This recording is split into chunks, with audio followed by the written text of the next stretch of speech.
Oh hey, and welcome everybody to a brand new live stream. Hope everyone's doing all right. We're going to be getting into a completely new game with a whole new experience to it that seemed interesting on the surface, and from what I could see of at least like the character art and the visuals, it piqued my interest. Let's just say it's also been getting recommended to me quite a bit by various algorithmic services, so we'll see how it is when we get into Citizen Sleeper. How is everyone doing now? I'm just gonna finish up a couple of quick social posts just so people know what's going on, and then we'll get right into this.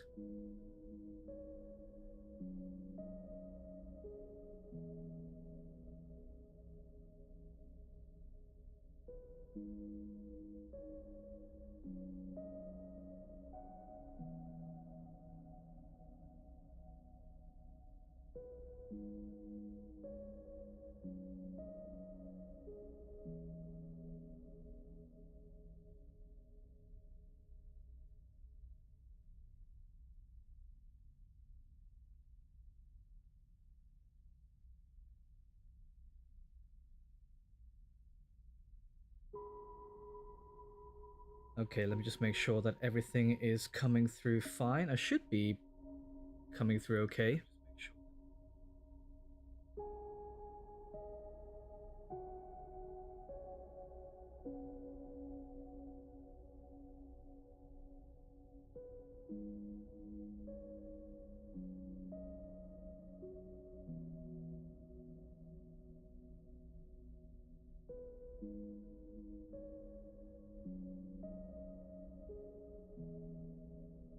Alright, looking good. I think everything should be set up.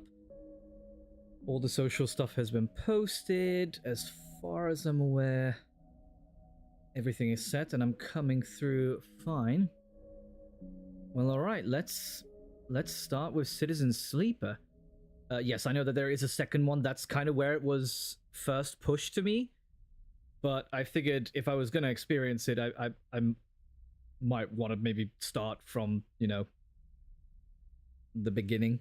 Therefore, from a new game, from the very first one, instead of jumping straight into the second one. I don't know. That's just how I thought. Okay, so I know that it's dice-based. I'm not... Oh, hold on, let me just move my microphone a bit here. I'm not entirely sure what that means. Maybe it's somewhat D&D-esque in that you have to kind of roll for choices, maybe? That would be my understanding, but let's have a look. Okay, choose character class. Who we got? We've got the operator here. An operator works with drones and high-precision remote machines to perform complex tasks from a distance. Sleepers assigned to operator work are usually cerebral and precise people. That does kind of describe me if I were to look at it objectively from my own point of view of myself. But what other ones do we have? Well, hold on, let's have a look at her skills, or their skills rather. Chance to gain cryo and on interface actions means nothing to me. Okay, so they have a 0 on engineering skills, +1 on interface. Not very strong though, and no plus or negatives on intuition or engagement. Who else is there? Oh, I guess... Wait. Oh, okay, hold on. But yeah, why did it start us from the middle? Weird. So the first one is Machinist. A machinist repairs and modifies automated systems used in industrial resource extraction. Sleepers assigned to machinist work are usually diligent, careful, and structured people. Well, damn it, now that describes me even more. Hold on, I just drank and, you know, I'm feeling so, like, parched.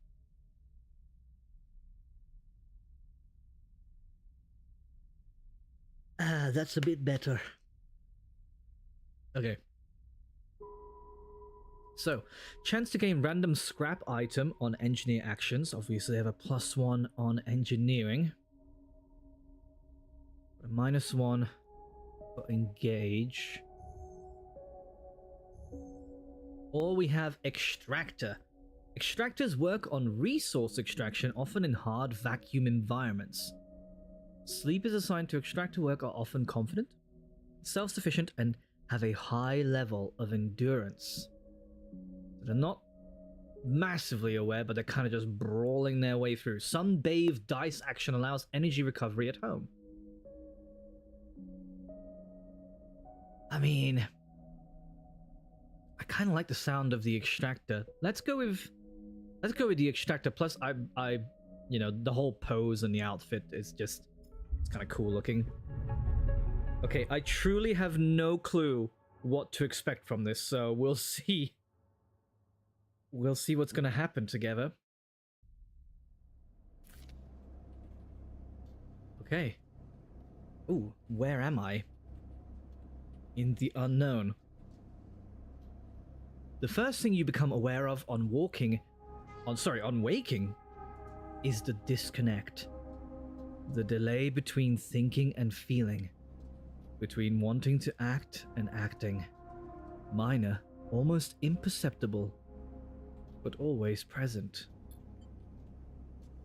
It's at its worst when waking, when your self has spent many dark hours recalling what it felt like to be real, to be a person, to be in a body that was indisputably yours. I'm a dweller myself, I like to think, so let's think on that body. A leap into a cold lake on a hot day. The sting of blood welling from a fresh wound. The friction of a fingertip. All of a sudden, the memories are closer than you thought, blurring as you approach until you can't tell one from the other. The cold slips in behind and around you, and the sensations fade out of reach. Perhaps you should be thankful for the dulled nature of this new body given your current circumstances. The walls of the container feel immediately present, cold, hard, at your back and face, cramping your limbs. You resist the desire to stretch, knowing that the claustrophobia comes next, and retreat a little from your central nervous system. It isn't painful. Not like you used to know pain, at least. In emergency mode, pain is a message delivered with efficiency and ease, a reminder that harm is imminent. There is no insistent throb, no trembling nerves, just a warning, delivered with the banal quality of a digital notification. Right now, there are thousands of them. Remember the plan, remember the others. Hold on, my chair is acting funny again. It's always doing this. Right when I don't want it to. I don't know if it's just like that I need to get a new chair or what it is, but it's not fun. It's not fun. Okay, do we remember the plan? Do we remember the others? If there are others, that kind of makes me wonder where they are. You remember there were 10 of you. 10 that could no longer stand the indentured work, the routines, the slow decay. 10 whose belief in their promised future was slowly dismantled day by day, until they realized they had sold away everything that could and would ever matter. 10 that would escape, or at least die trying. Some were lost in a shaft, others never found the meeting point. Only a few made it to the containers, but the freighter, as far as you know, left. That feels like enough to know that you might no longer be on that grim and heartless rock. Even if in the airless hold of a freighter you might freeze solid long before you reach any destination. Let's try and rest. But you're restless. It's been a long time since you left. Surely weeks, maybe months. You are dully aware of damage to your legs, your right arm. You've been reserving energy as much as possible, but your body has still needed to shut down many of its systems to protect you. You spent much of that time asleep, knowing that anything else would be impossible to endure. You feel the weight of that impossibility begin to gather. It is time to sleep again. To nudge this false body into inducing delta waves in your emulated mind. And once again recoil into a dream of when you were once a person. Time passes. The cold creeps further in.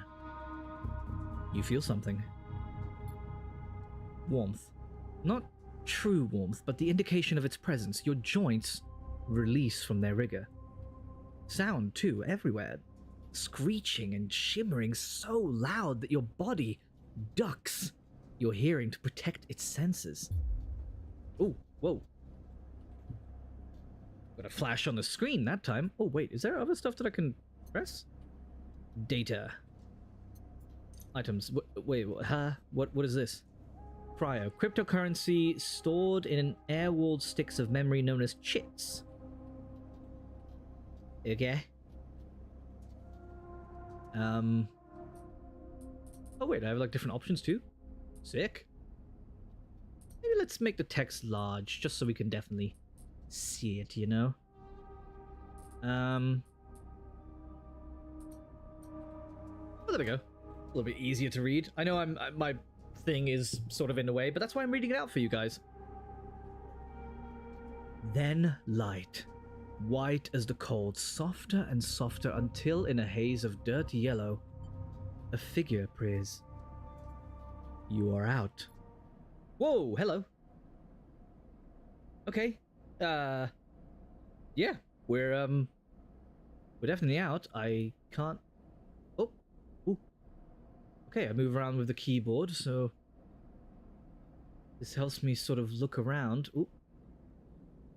Oh, I can either scroll or use the keyboard to sort of look around. Got it. And the scroll speed is a little bit slower, so it gives me precise movement. Gotcha. Dragos. Pragmatic salvager.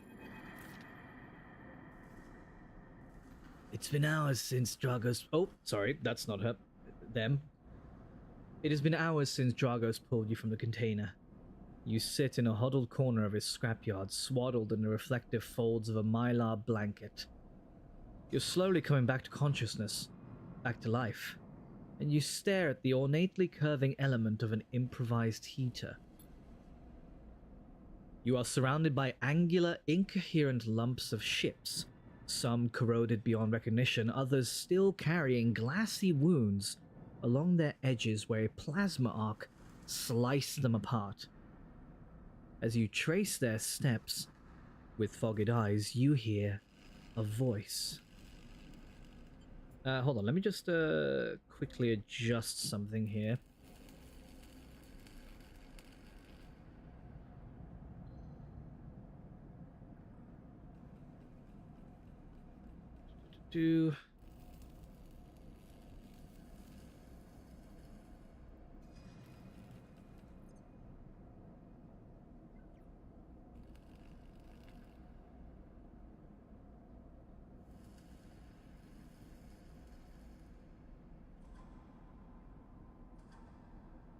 Okay, there we go. Right, sorry, because I forgot to put some info into the stream itself, but that should show up now.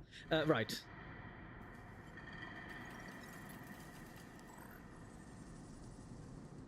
So, sleeper, you all thawed yet?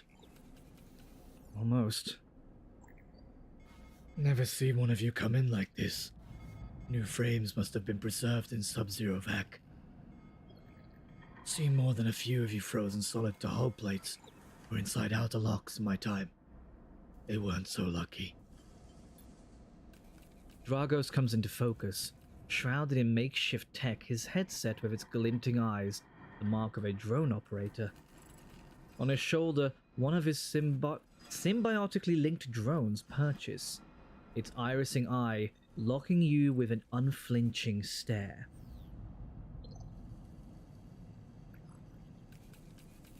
Sorry, I'm getting like extra messages coming through right now. Right when I'm busiest. Last living sleeper that came through this yard was a while ago.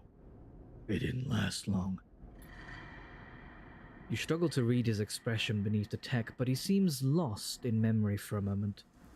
Or perhaps he's just figuring out what to do with you. I plan to survive. What happened to them? Stay silent.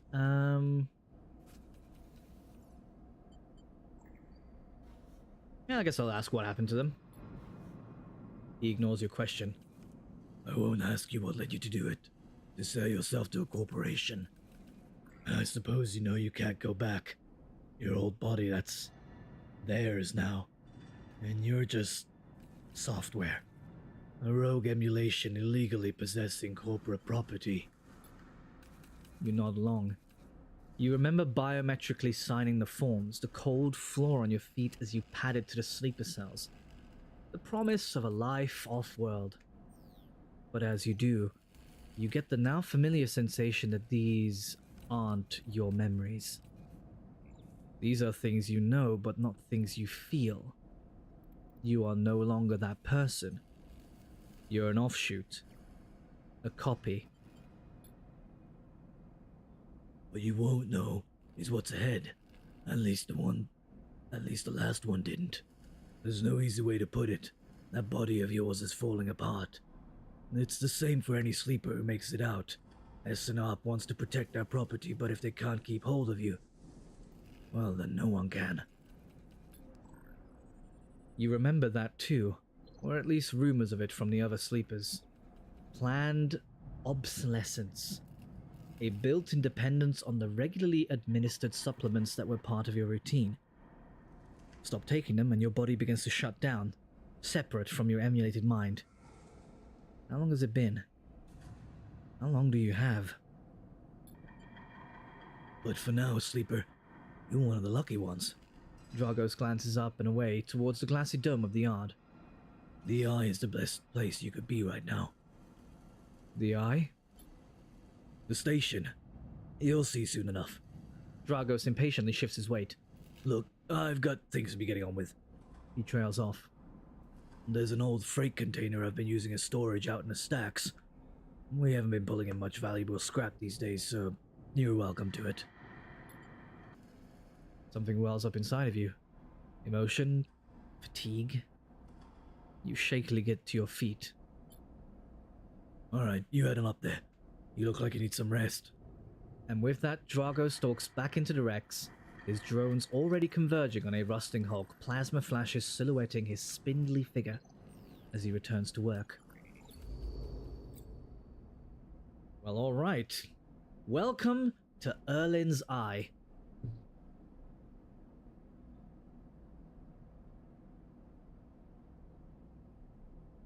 Life on the Eye runs in cycles, during which you can talk to characters, explore areas of the station, and perform actions. At the end of each cycle, you need to head to your current home to rest. Resting will move time forward on the station. Head to the empty container location to rest, and end the cycle now. Select locations by clicking on their icon. Gotcha. Okay, so that's the container, I suppose. How far up can I go? Not very far. Gotcha. Right, and this is our character sheet. He's just, like, it was so cool looking. I love this art style and design. And I suppose at some point we get to put more, like... Oh yeah, upgrade points. Whoa, look at these. Hard to kill. Self-repair? Heck yeah. Okay, but right now we need to rest. Per cycle, energy condition. All cycles need to end, rest, and prepare for the next one. Okay, here we go. Our first rest. You wake curled up in the corner of the container and begin slowly assembling the world around you. There we go, let me just move the mic again. After all this time, you still find this body, the one you wake in now, strange and disjointed. Its messages readable, but somehow wrong. You sit up, pulling the mylar blanket close against the cold. Here you are, on this ruined station, millions of miles from anyone you know. Are you still in the system? Did any of the others make it out? It's impossible to know. After all this, what matters? Escape, getting answers, building a life. I mean, it sounds like we were trying to escape from something. That's kind of the vibe that I'm getting, so I don't know if that's still the plan. Like, is that still what we're trying to do? Or do I change my priorities here? You know?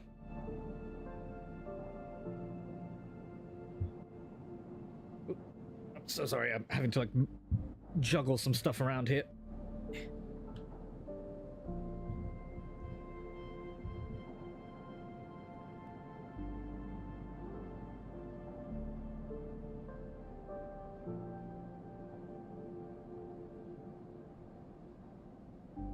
There we go, that's better. So, do we want to escape, get answers, or build a life? It also sounds like our body's shutting down. I don't know how much of a life we can actually build. Especially if we're here. But, you know what? We're a survivor. Let's go for building a life. Maybe you did get lucky, finding yourself here. Maybe here, on the edge of everything, there's a life for you to build. But before you can build anything, you'll need to learn to survive. Maybe if you can do that, you can make a life for yourself. Dragos has left a few comforts in a container: the mylar blanket, the bedroll you slept on, a canister of water, a makeshift electric stove, and some faded sachets of some desiccated powder. You thumb the powder stud of the stove and begin to boil the water. The contents of the sachets smell like damp wood, and you sprinkle them into the liquid. As the pungent smell washes over you, images from your restless sleep come back to you. A ring, like the station, but skeletal and ghostly. A web of threads pulling at your skin. A constellation of bright polygonal shapes, like angular suns burning into your mind. There's something unpleasantly visceral about these images, and it's long after you finish drinking before they begin to fade. You tidy away the stove as best you can and try to gather enough energy to greet the day.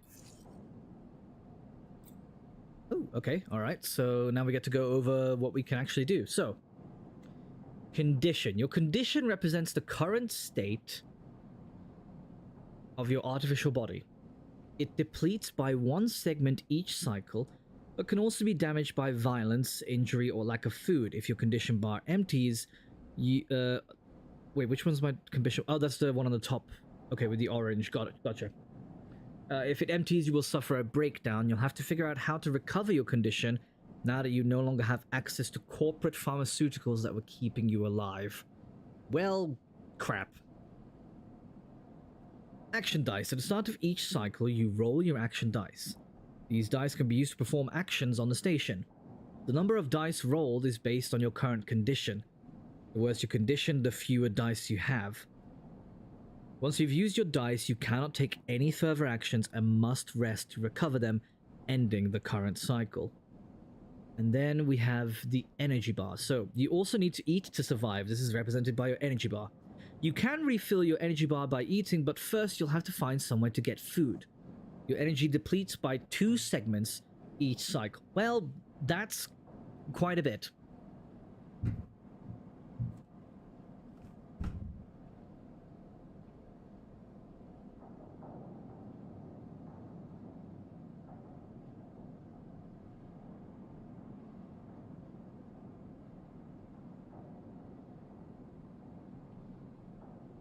Okay, right. Your energy depletes by 2 segments each cycle. If it becomes empty, you will be starving. When starving, energy loss becomes condition loss, and your condition will also deplete at a double rate per cycle. Right, that makes sense at least. Okay, so I need to remember to eat, keep my condition okay, and to rest. because that's all I can do once my dice are gone. Got it. Oh, look, the background is sort of moving with my mouse. Hey, Hitem, welcome back. Welcome from school. Oops, that's the wrong thing. Okay, let's leave the container. Dragos is standing in the corner when you close up the container. He's still wearing his headset, and in the harsh light of the corridor, you realize it is implanted. The drone sits on his shoulder, its cachet of sensor eyes rapidly irising. How are you feeling? I guess I'm okay. The drone chirps. Good to hear. You notice that beneath the operator's rig, his skin is marked by burns and blotches. I know the container isn't much, but it'll keep you safe. He pauses. So, I'm not going to chit-chat too long. You well enough to work? Yeah, sure, I guess. Alright then. He nods. At the yard, it's simple stuff. We hack these old hulls down, sell them off to the shipyards, or the bright market dealers for cryo. Occasionally we pull out some tech, something with a bit more value, but most what comes in is scrap. It sure does look like they've seen better days. Yeah, Dragos definitely looks like they've seen much better days. It's hard to find good hands here, but I figure as a sleeper you'll be used to the manual labor. And obviously I'll slip you a few chits of commission based on what you turn up. Got it. Yeah, we know chits is our currency. He shuffles his feet nervously. Look, I won't usually do this. In my opinion, you'd be best suited moving on as quick as you can, and sleepers, well... He trails off.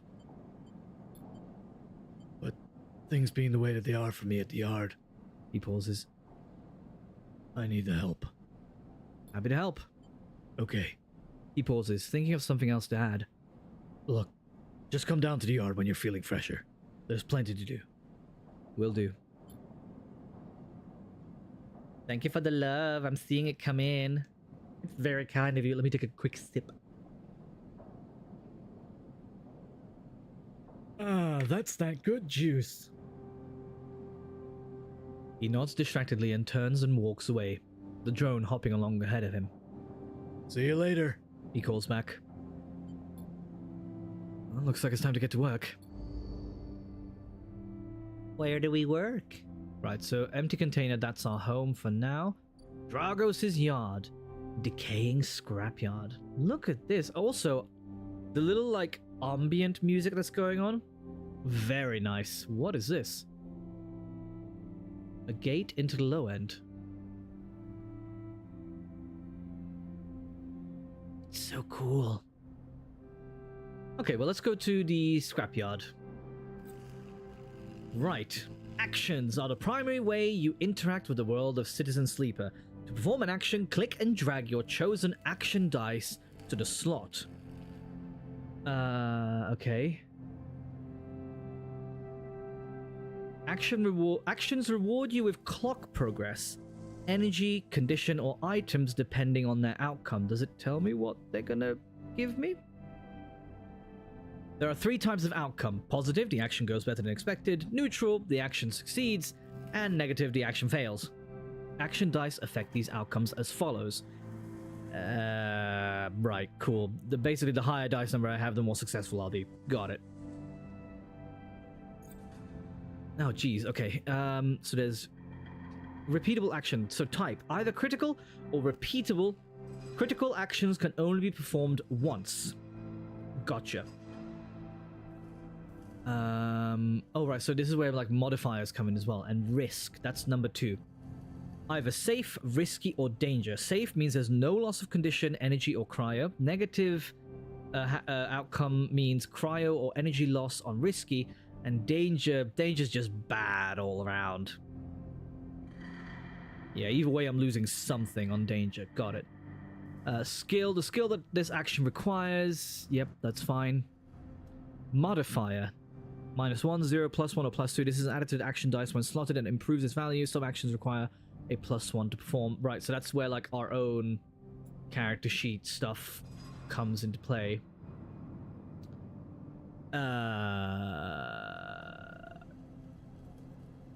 It's going to take some time to sort and cut your way through the towers of salvage, but you are no stranger to hard labor. What is this? So that's manual salvage. Hull dissection. Even the rustiest hull can hide valuable components and materials. Extracting them means cutting carefully and skillfully. That one's risky. This one's safe. So let me drag you to safe. Start action.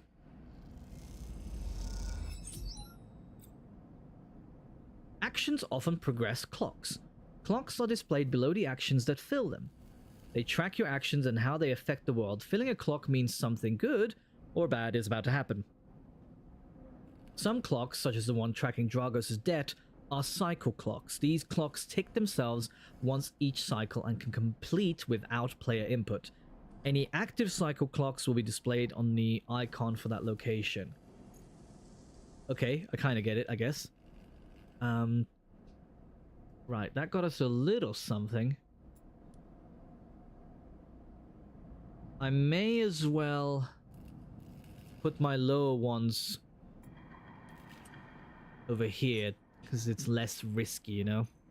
It's safe, like there's nothing that's gonna happen. Oh, what's this? In Citizen Sleeper, you will unlock drives as you discover more about yourself and the world. Drives guide you in pursuing specific objects depending on which path you wish to take. You can track drives, and any track drive will place a yellow marker on locations that will help you pursue your goal.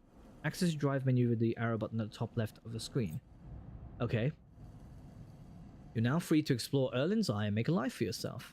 Try tracking a drive to help you survive. Look for food and keep your energy up, and a way to recover condition. Fill clocks to progress stories and find new opportunities. Remember to end cycle at your home when you're out of dice. Okay. So I guess I just get to do whatever. Find a doctor. Yeah, let's track that one. So does something happen if I leave here?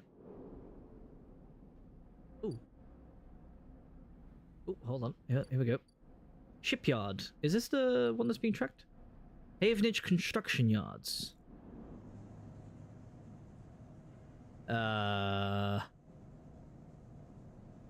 Is this it? This doesn't look like it. Man, these are all, like, danger and risky.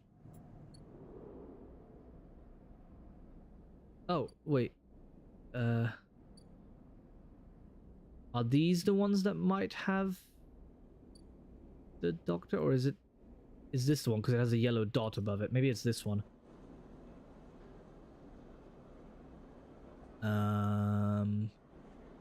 Ask for directions. Why wander when there are hundreds of people that live and work within a bright market?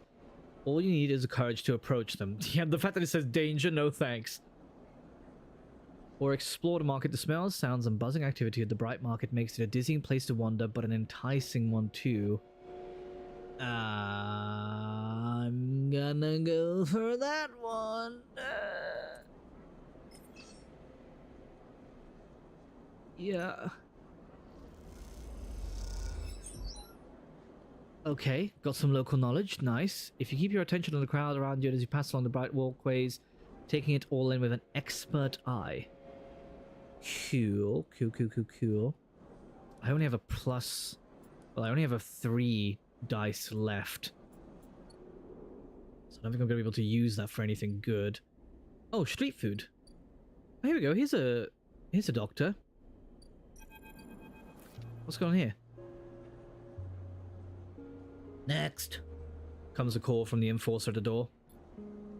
You shuffle down the flickering hallway towards the open apartment door. You keep your head down and your shoulders high in a queue, try not to bring attention to yourself.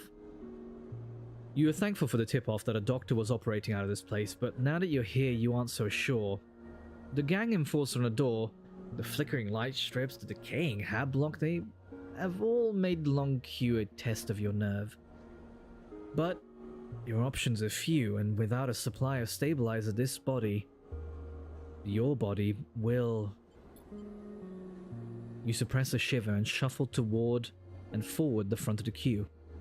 You try to find something to distract yourself. look inside.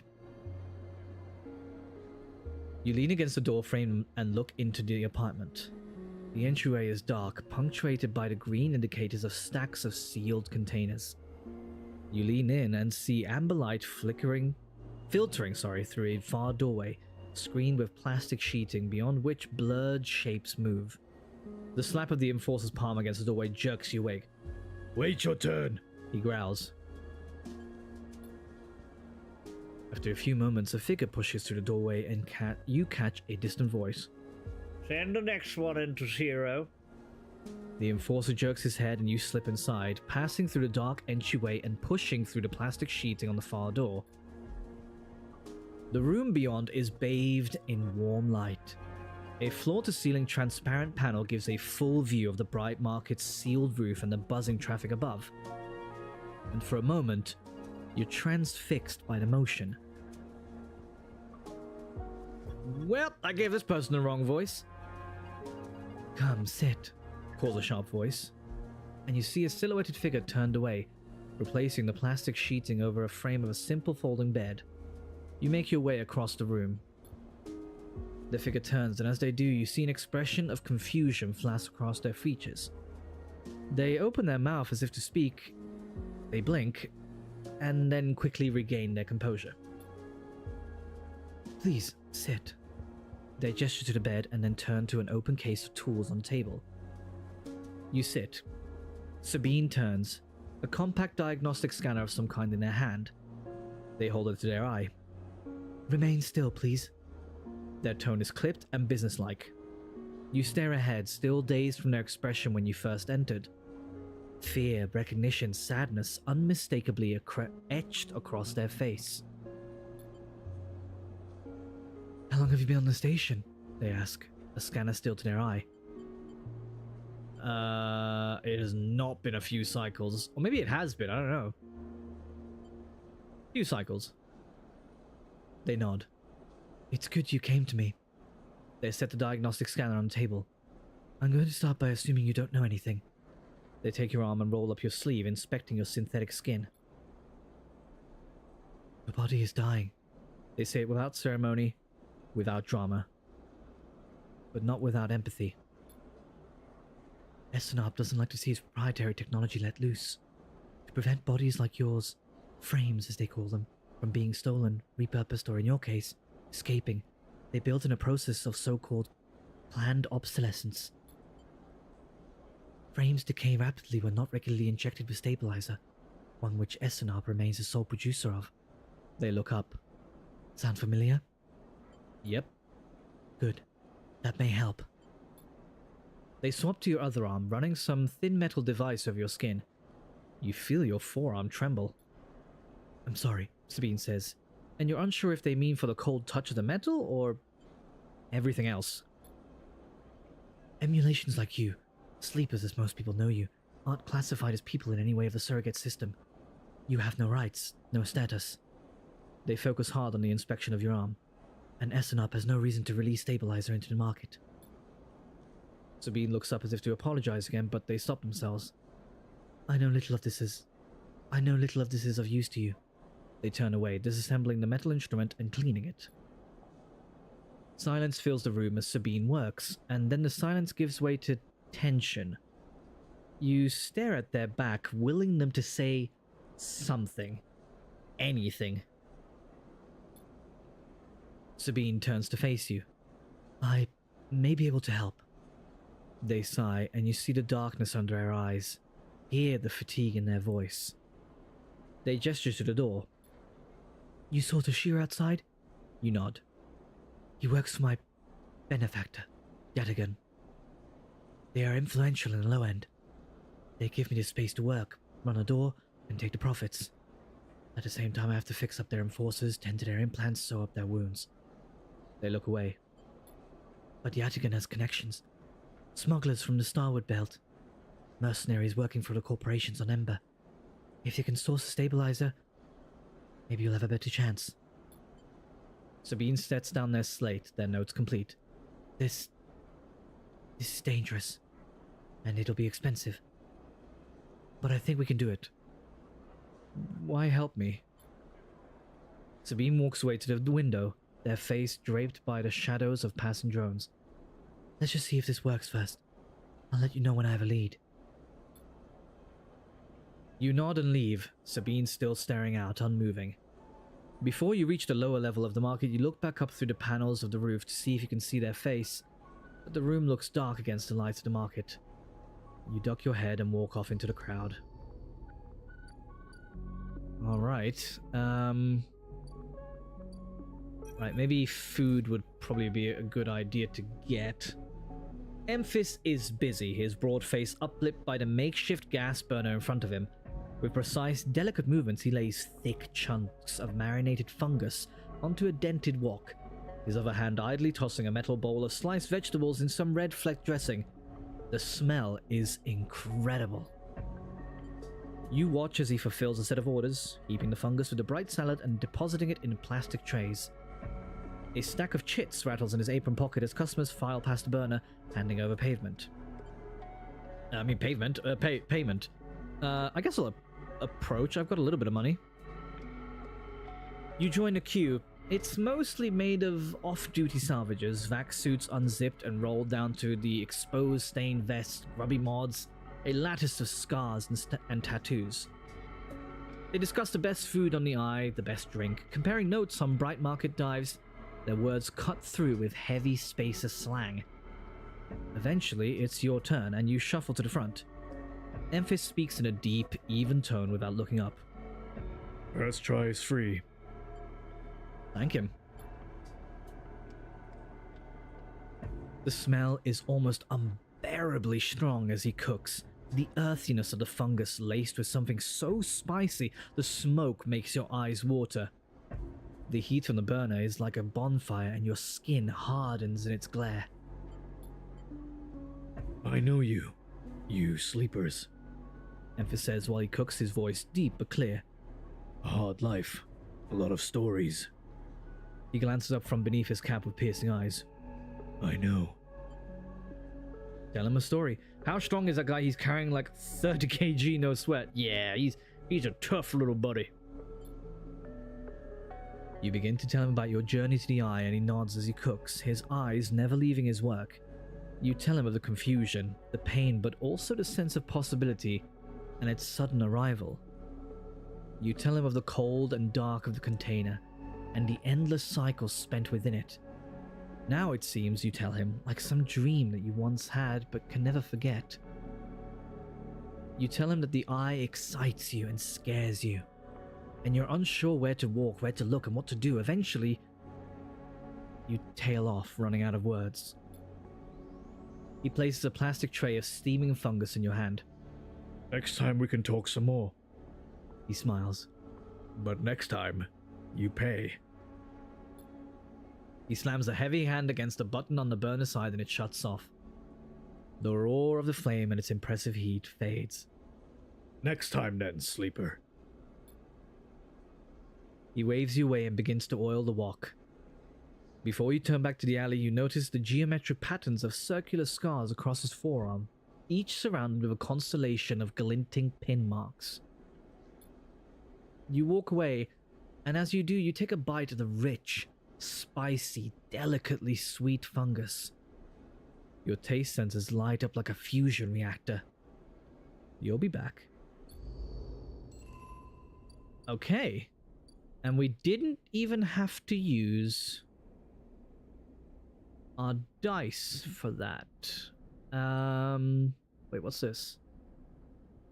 Rotunda wet dock. I mean, I still have... Wait for Sabine to acquire the stabilizer. Oh, right, because this'll keep going even when I'm not here. Gotcha. Sabine thinks I can source some of the stabilizer through Yataghan, but it is going to take a few cycles. That's fine, so that's what we're waiting for. We've gotten some food.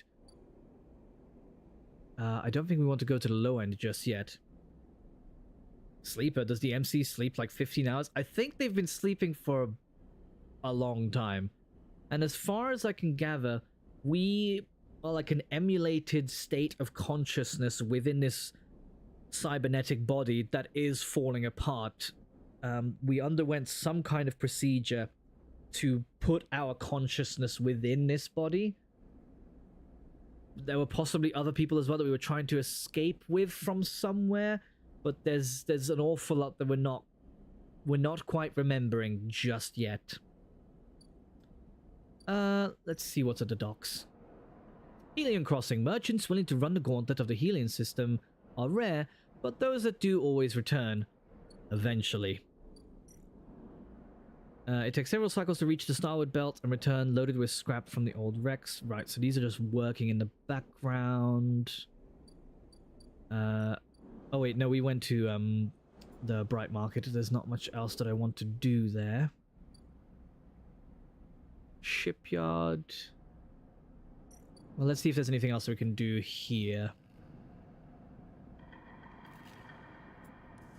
Okay, let's just put this, yeah, let's put this into the manual salvage again. At least we can work that up a couple points. Okay, there we go, right. So that's only 3 points away from being completed. We have no more dice, so it's time to rest. Oh yeah, my perk comes into play here. Sunbathe. Your frame's photosynthetic skin allows you to gather energy through sunlight. The longer you stay, the better. Okay, so... Wait, would I have been able to put... Oh, I might have been able to put another dice in there too. Well, at least we know now. Right, let's just end this cycle, because there's nothing more we can do anyway. I'm really enjoying this so far. It's sort of like... clicking your way through this whole story.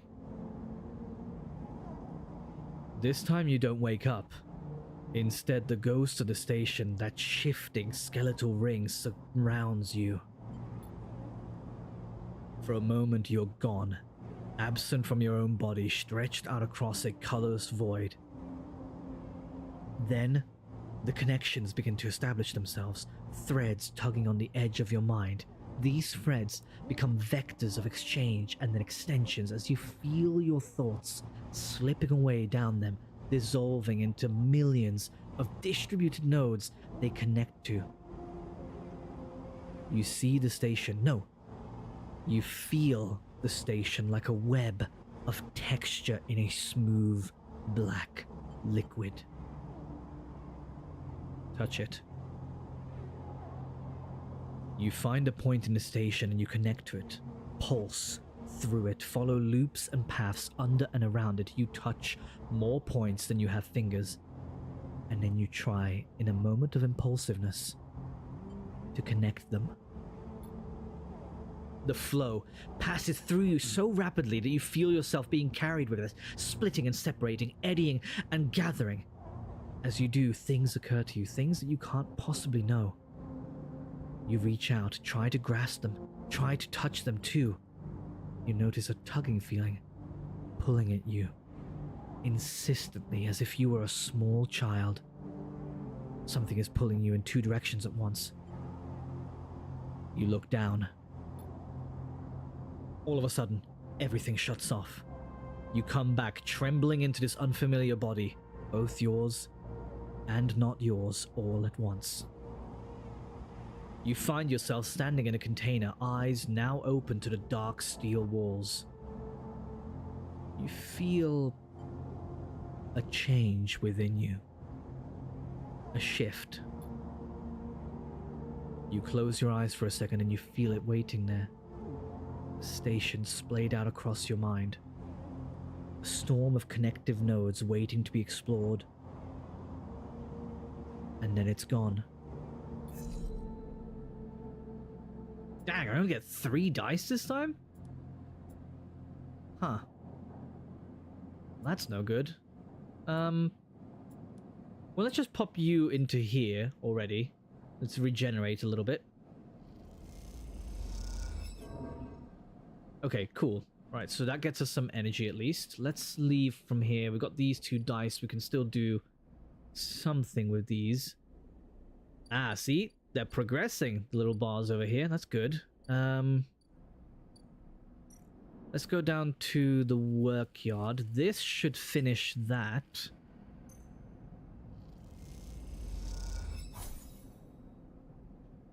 Oh. Or not. I guess that's only equals as one action? Alright, well, let's put you in here and see what that does.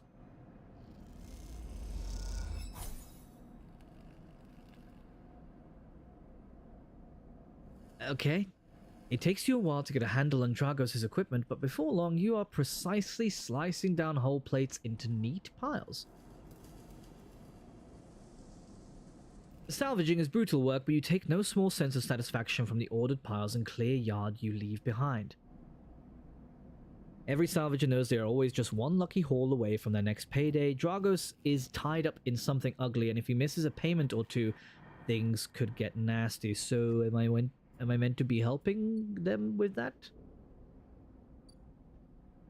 Well, that's literally all we had dice for, so... yeah, I don't think there's anything else that we can do.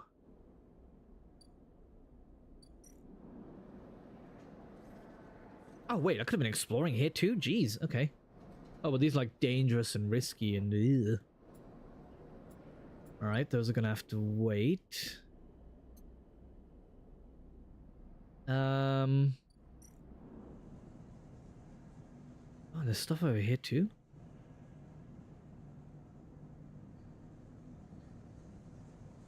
Okay, that's good to know. Right, well, all we can do is end the cycle again. Kinda limited with just the 3 dice. Didn't really help us much. Oh, jeez.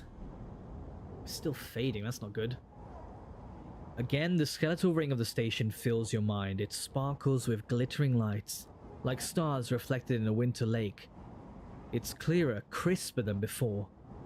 The threads still pull, but you remain in place, flickering in the flow. Between the threads you see bright shapes, cachets of shimmering light beneath transparent crystal forms. You follow the path of a thread across the ring through these forms, then leap off into the void. You begin to understand. These are nodes and connections, a map of information, of communication. There are so many layers, so many loops that it seems almost impossible to pass. But you begin to try. Let's focus on the threads. See where they lead us.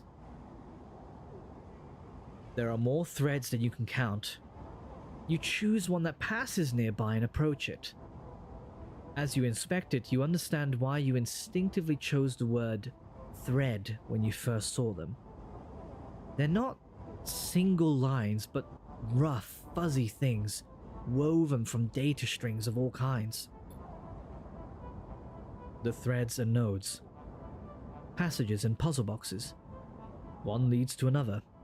There's so much here, so many answers, so many questions. All you need to do is follow the paths and open the boxes.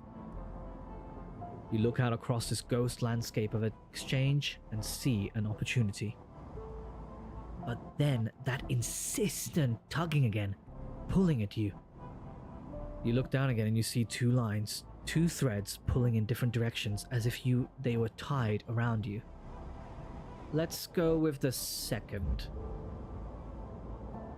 The second thread leads in, pulling deep into the station. Your gaze follows it, and this time you see something. A sphere shimmering above a strange, angular body. A pulse shoots out from it, passing over you like a torch beam. Testing you. Tasting you. The first thread leads out, away from the station, into the inky black. Someone out there is tracking you, hunting you, following the thread to you. They're in a ship, and the ship is approaching ever closer with each cycle. You open your eyes. Time is short. And why am I only getting 3 dice now? I'm sure it told me why, but still, come on. Someone out there is tracking you, following your trail. It won't be long before they arrive. Well, that fills me with an overwhelming sense of dread. The cloud. Something has changed inside you. You can now access the data cloud of the eye, a network of decaying protocols and data caches. While there, you can use dice and items to access systems and extract data, but be careful. These networks are old and strange. Click the I button at the top of the screen to toggle this view on and off. Whoa!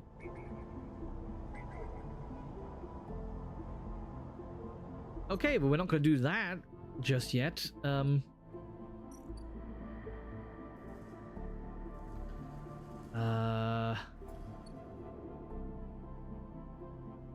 Okay, well, how's the doctor doing? Okay, doctor's not got it just yet. Let's get some food. Oh, it just costs money? That's fine.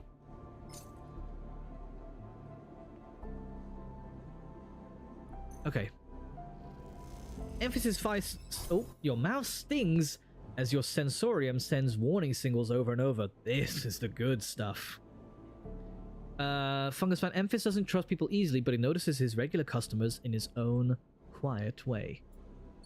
Okay, well, at least energy is full. Is there anything else that we can do in the surgery? No. And obviously we got the market that we could explore.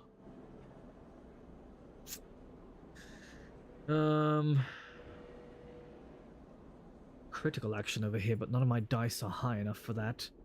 And what does this do? Pay low-end toll. Jeez. After some spaces caused some trouble in low-end, Yatagun have imposed a toll for entry. No one gets in without paying. Okay, well, I don't have enough for that. These are still just stuff coming in? Yeah.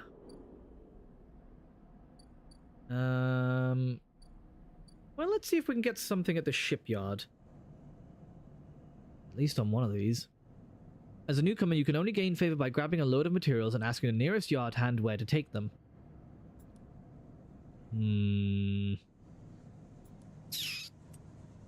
Is 4 enough?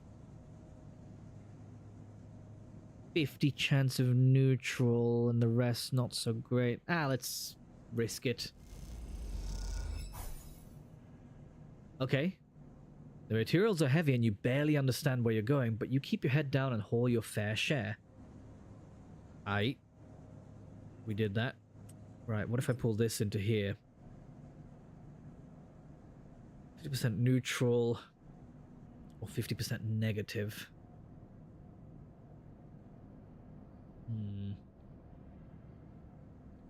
Let's try it. I think if we can sort of widen our net of connections, that might be good. Neutral outcome, okay. That's good. You observe the shipbuilders and try to make yourself useful carrying tools and crates. You begin to notice how they work. Okay, right, and then let's go do something for Dragos. With the whole... Ooh, wait. No, let's put you over here.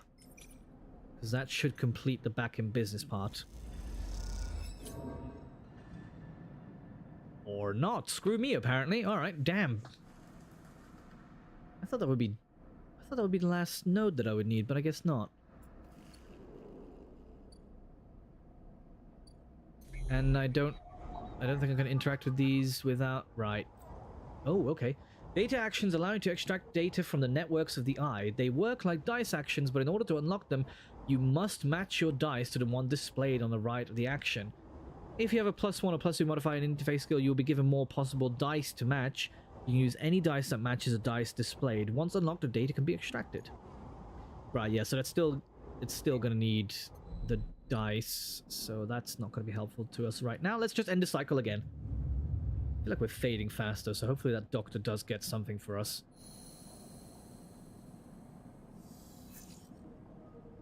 Dang.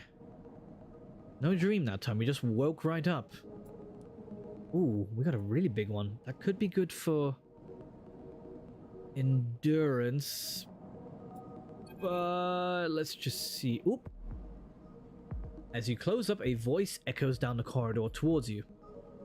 Sleeper, wait up! Who is that? Beng is coming down the corridor towards you, a wonky grin on his broad face. Hey, glad I caught you. Do I know you? He grins. You do now. He puts a hand on your arm. I see you hanging around. Just want to chat. You staying in that thing? He nods back to the container, shaking his head. Rough. It can be hard to get a start in the eye. He looks away down the passage. What was it old Erlin said? The eye opens for us all. Nice idea, but, well, not always very practical. He glances back at you. We do our best, but it isn't easy. We? You pass together into the main walkway. Havenage. We're all one dysfunctional family. Fang puts an arm around you. I'm not part of the security branch, though, don't worry. I'm with the systems. Systems? Everything the eye runs on. He runs a hand along the passage wall. This place is a ruin, but systems keeps it spinning somehow. At least we try to.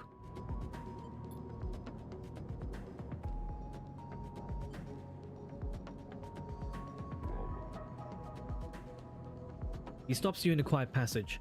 Look, that's not what I'm here to discuss. I saw you around and, well, I know a little about you sleepers. I have a little proposition for you. He glances around. But this isn't the place for it. I have an office just across the way. Give me a cycle or two to prepare, and then, when you're settled, stop by. He lowers his voice and gives you a dark look. In truth, I need you. If what they say is true about you sleepers, well, there's work to be done. He pats you on the back, his voice bright and his dark look suddenly gone. Stay clean, sleeper. He walks off down the passage, raising a hand in farewell. Alright, Feng. Right, how is the doctor doing? Yes, okay, we got something new. The first thing you see on entering is the glint of Toshira's implants, like like a cat's eye. In the dark of the corridor, he nods you in as you arrive at Sabine's door. The entryway is still dark and you push through the sheeting into surgery. I have it. Sabine stands with a case open in front of them, a set of vials lined up inside, separated by foam inserts. They pick one up, rotating it in the warm light. I have no idea how Yatigan... They trailed off.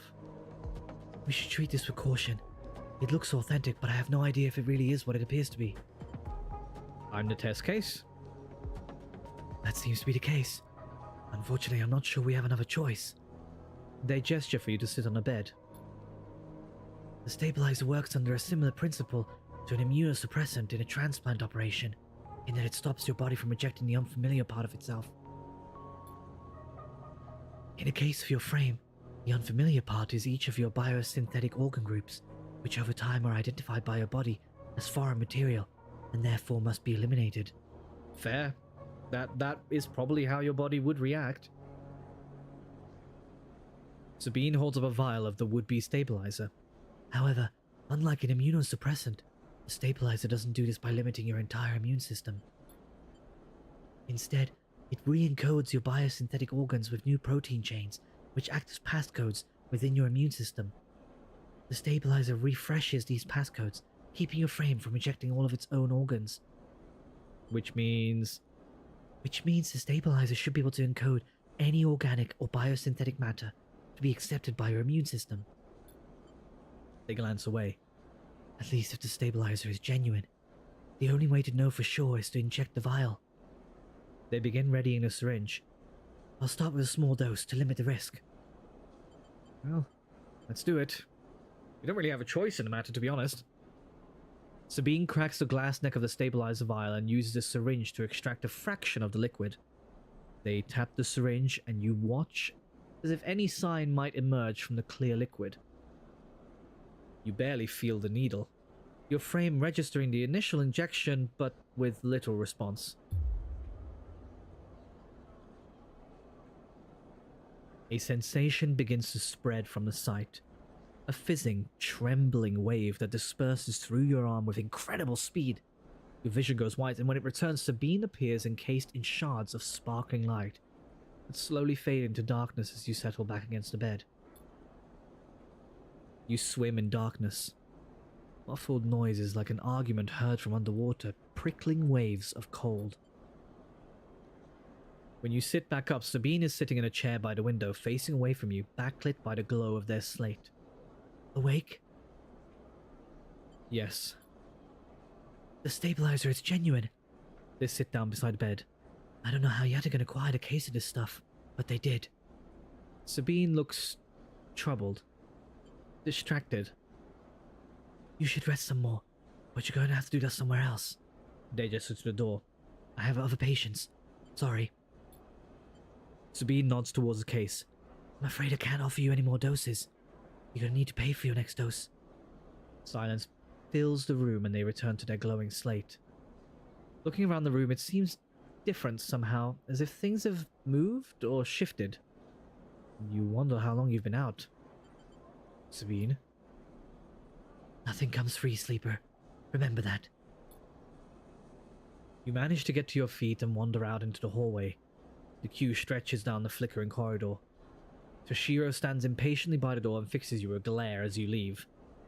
You lower your eyes as you stumble past, somehow faintly aware of the station spinning beneath you. Well, how long were we there? Okay, so we're at least stable. So we should probably get some... Well, actually, hold on. Let's come here and use this. Well, hopefully this is not going to be negative. Oh, thank goodness. Okay, we got some energy. Good, good, good, good, good, good. I want to use this too for, this... There was a data thing down here. I think it was a key node. Oh, dang it. I thought it was a 2. Where did it go? Is it not that one? Was it a different one? What about this one? Ah, here we go.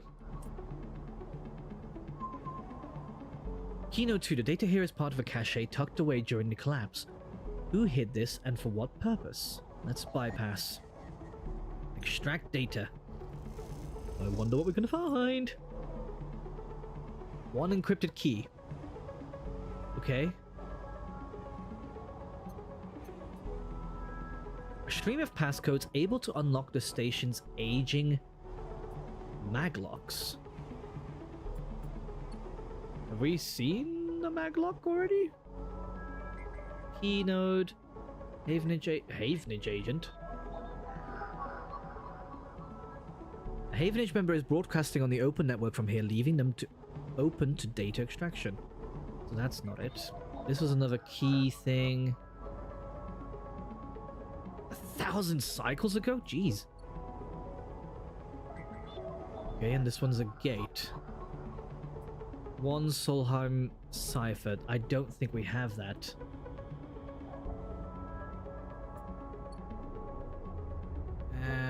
Oh, there's quite a lot of things up here, actually. Putting nodes. Another agent that's broadcasting something. Another key. Okay, and that's everything for now.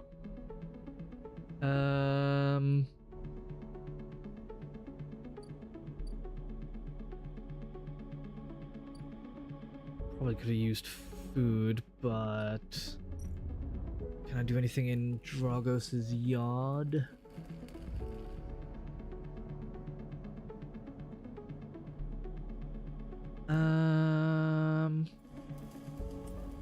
Screw it. Let's try this one. Okay. We did something. When you finish your shift, Dragos gestures you into the office at the side of the yard. He wants to talk. Beneath the pockmarked holes, you find hidden containers, alloy plating, and wire bundles thick as your arm, preserved in their trunking. Okay. Where's... Oh, here we go. Dragos. You arrive into a buzz of activity at the yard. Red blinking lights flash across a vast dark shape suspended below the dome. They flicker across scorched hull plates and bent structures, spilling from holes in a twisted shape. The cutter is huge and has been torn apart in some violent encounter. She's a beauty, isn't she? Drago stands to the side, focused on the hulking ship as it is lowered into the yard. She is. I should thank you. This place was on its last legs when you turned up. And now look at this. The ship descends slowly, its interior visible through multiple hull breaches. You struggle to gather the same enthusiasm as Dragos for this monstrous craft, you can't help but think of what has become of its crew. Let's stay silent. Believe it or not, I managed to convince our salvager friends to give it to me on credit. He glances at you.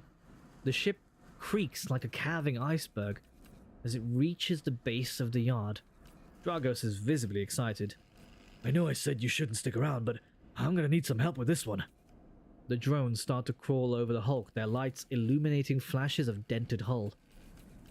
Watching, you wonder if you arrived in a similar fashion. Locked inside that container, the wreck of the S&R freighter lowered into the yard like a corpse ready to be butchered? Or was the container delivered to Dragos on its own? A womb for your rebirth into this strange station? You shudder.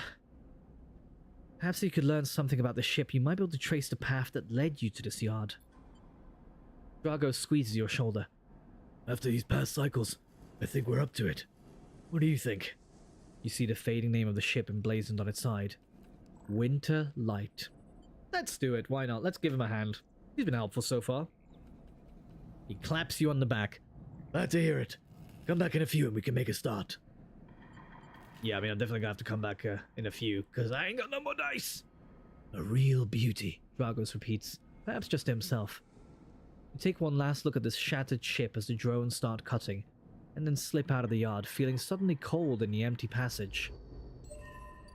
Oh, we got an upgrade point.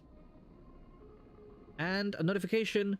We've achieved paid off. We've cleared a debt with Dragos, I suppose. Now we're just partners. Character and upgrades. You've completed your first drive. Each drive completed unlocks an upgrade point to spend on upgrading your character. Access your character menu via the arrow button at the top right of the screen. Okay. Right, here we go, here we go.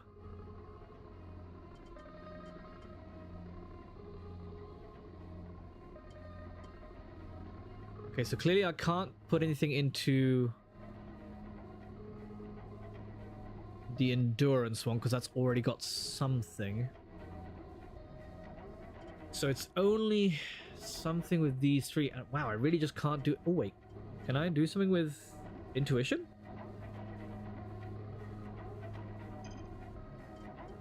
Let's see.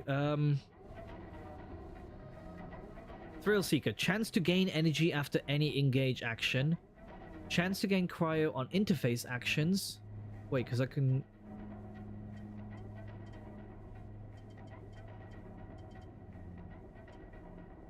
Is it...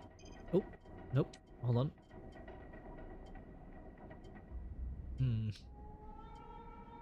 This is gonna have to be... This is a little bit harder to think about. Chance to gain random scrap item on engineer actions.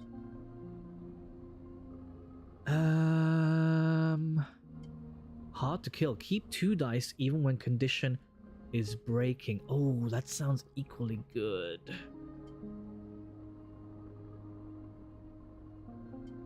At the same time, the chance to repair myself is also pretty good. Let's do that. I'm gonna go with that for now. Just the idea of being able to repair myself, same way as like the photosynthesis thing. I think it's too good to not do that. Okay, let's end the cycle. Our energy thing is gonna be so low. Yeah, there it goes. Oh, but we got all dice now this time. Neat. Okay, well, let's just immediately put you in here. Start that action so we can get some energy. Nice. Good. Like it. Love to see it. Okay. Let's see what we can do with the remaining dice that we have. Okay, something has come in here. Buy some scrap. Most of what comes in from the scrapyard belt is corroded trash, but sometimes something valuable can be found among the salvage. Let me buy a few crates. Freighter crew are eager to get their payload onto the ore exchange, and they'll pay a wage to anyone willing to help them.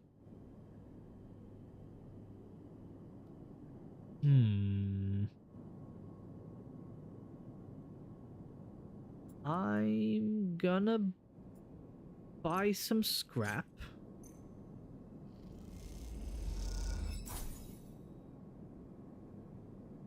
Okay. So we've got some random scrap. That's cool. Might be worth also buying some stabilizer now. It's 100? Jeez, never mind. We're not going to be able to do that. Ship mine fragment. Could be reassembled with the right tools and a few more fragments. Okay, so I'm going to need some more money for that. I don't need to eat. So that part's fine.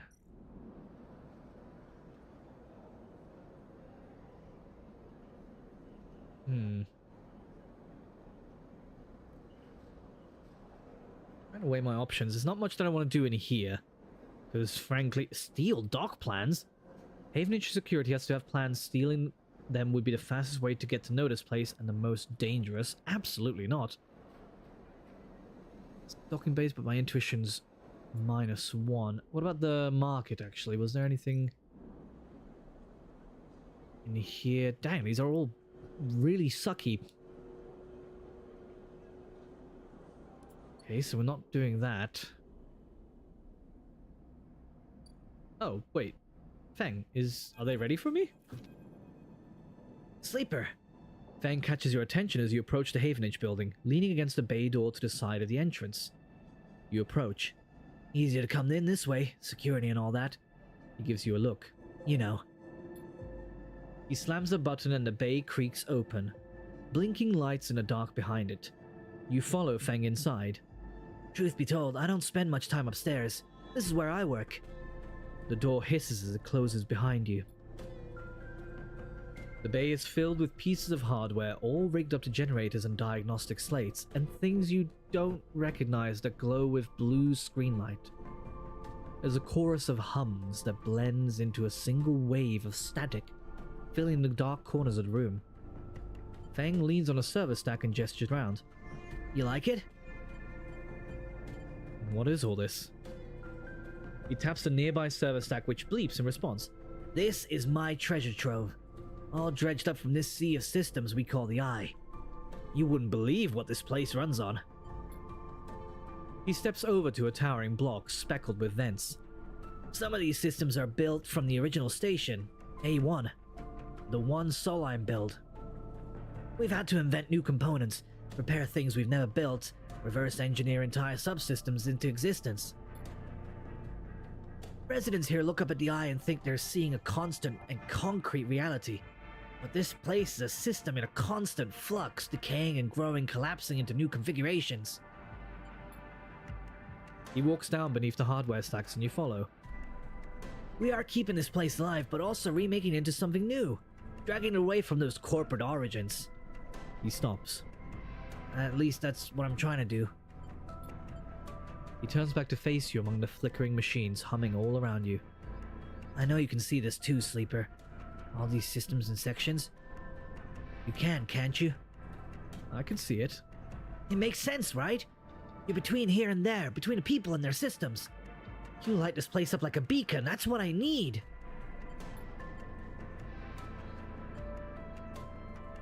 They're tracking me.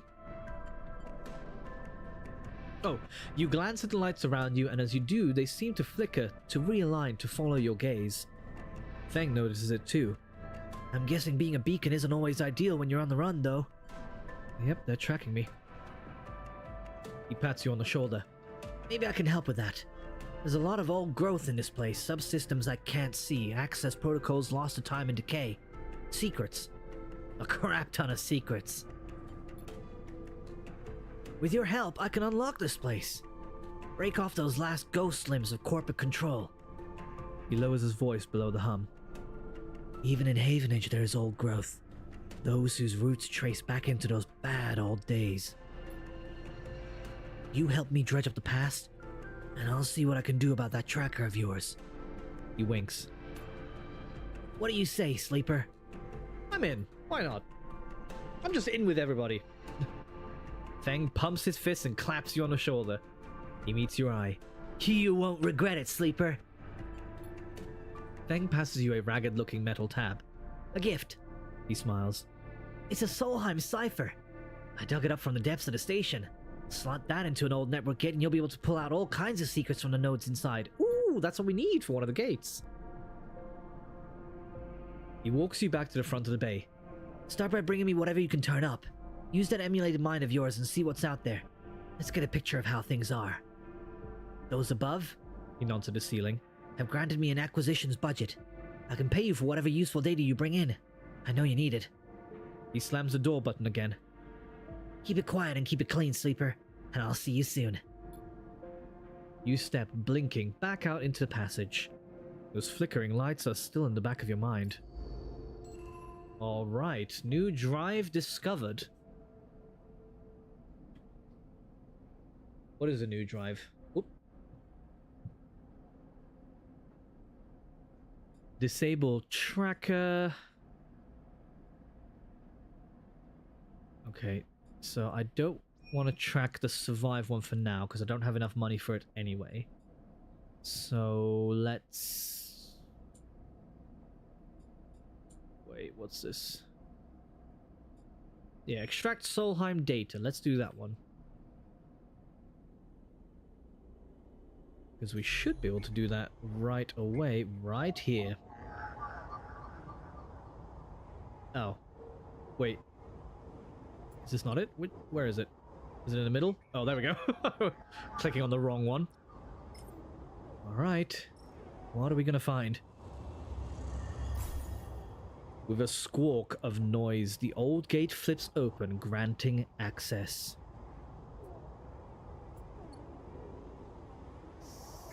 So... what did we get? Or did it just pull up more nodes? Let's get a couple more. This node is leaking corrupted contractor lists from the early days of the system's Palladium rush. Oh, we still got the Solheim data thing. Neat. Oh, whoa, we got a different viewpoint. As you drift back from the nodes, something latches onto you. A thread strung tight around you. It tethers you in place. A taste. The voice makes you shiver. Its source somehow both distant and close behind your ear. You see a distant glint of light shut off, and then suddenly a shape is at your side. It stalks around you, circling like a shark, like a wolf. Entity unknown, astringent, processing. Stay still. Please hold. Whoa, look at that art for it. Hey, Jäger. Yeah, no sleeping on the stream. Exactly. The thread around you thickens until it is a ring, a cylinder, a tunnel of light circled all around you. It's blinding for just a moment, and then it's gone. As it fades, you see a figure, a creature in front of you. Its strange head flickers between different angles, reading you. What are you? The shape paces around you on live legs, although there is no ground around here to pace on. Entity identify. Origin. Serial. Cadence. The figure faces you expectantly. Sleeper, Essenop. Unknown. Known. The figure's strange head rotates. Brackish signature. Of and not of. A tempting interface. As the figure speaks more, threads begin to spiral from its head. Thick, snaking, vine-like ribbons that flex and wave. They approach with intent. Stop. The figure halts its threads, its head twitching. Entity, your identity is unknown. We only seek to correct illegalities. Can you confirm your legal right to sentience? I'm a person. What on earth is this game? It's like a D&D meets story clicker adventure. It's very interesting. Obviously, definitely watch back the stream if you're interested, but to sort of try and catch you a bit, we are playing a character who at some point in this world had implanted their consciousness, their whole being into like a cybernetic synthetic body. So they're now living, we're now living as an emulated consciousness. However, it's become apparent that we've tried to escape from somewhere, and the corporation that owns the body in which we inhabit is very much still after us. But we're trying to sort of piece together our own past while also building our own life, and we've made it to this supposed possible haven, which is called the Eye, this like ring station in space. But as you can see, our emulated mind is capable of accessing more than just physical data and physical stimuli. Let's go with I'm a person. Incorrect. You are an entity. All at once, Hunter's head is directly in front of yours, blocking your vision. You stink of that taste. The one from the sealed dock. Hunter shimmers with fury. I will find access. I will interface. Sealed dock? An entity hides in a rotunda. You are its puppet. Hunter extends a razor-edged thread. I will not be diverted from my task. It glows with murderous intent. Strike. You lash out with all of your force. Not a physical strike, but a focusing. A spike of interference leaping out like the tip of a spear. Hey, Woodfloor, and it's afternoon basically, but, you know, close enough. Point and click-ish, kinda.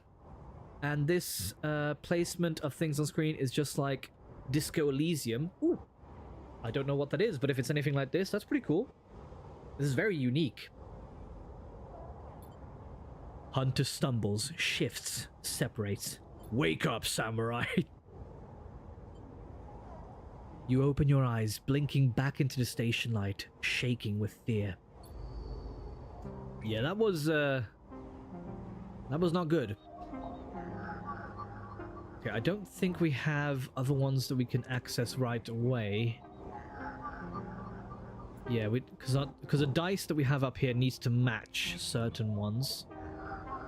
We don't have the 2s anymore. Oh, there's more up here. Yeah, that needs a 2 as well. Oh, here we go. Oh wait, no, that's not the right key. What am I doing? That needs a Havenage pass. I don't think we're going to have anything for this one. No, okay, right. Well, let's leave this view. Okay. What else can we do? Feng's Bay. Let's feed back to him what we've got. Oh, does that not go there? Oh, here we go. Feng will pay you well, sorry, for any Solheim data you dredge up from the Eye's old systems. What does he do? What he does with it is anyone's guess. How's everyone in chat doing, by the way? Nice to see you guys made it in. Alright, deliver the data. I don't know what time of day it is for... Well, I can guess what time of day it is, at least for Jaeger. But Woodfloor, I'm assuming it's fairly early over there for where you're at. Or fairly late. I don't know which coast you're nearest. Feng's eyes light up as the data is transferred over. He hands you a stack of chits and waves you off. Okay, we still have this encrypted key, but nothing to actually do with it. We've got a little bit more money again. We're almost back to 60. Disco Elysium came before this. It's just like this game when it comes to presentation. Fair enough. Thanks, Woodfloor. Yeah, I'm good too. Got a little...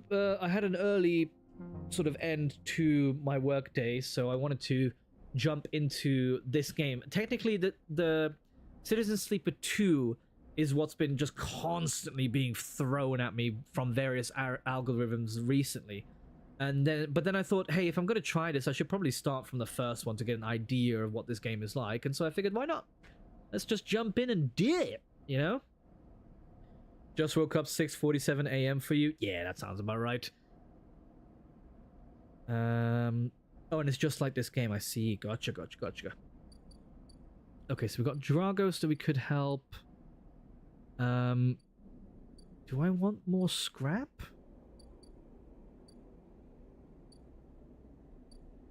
Savine surgery. I don't think there's anything. Yeah, because it needs 100 crypto for us to get another stabilizer. But we're fairly stable for the moment. So that's fine. Low end gate, that needed 60 for us to pass through.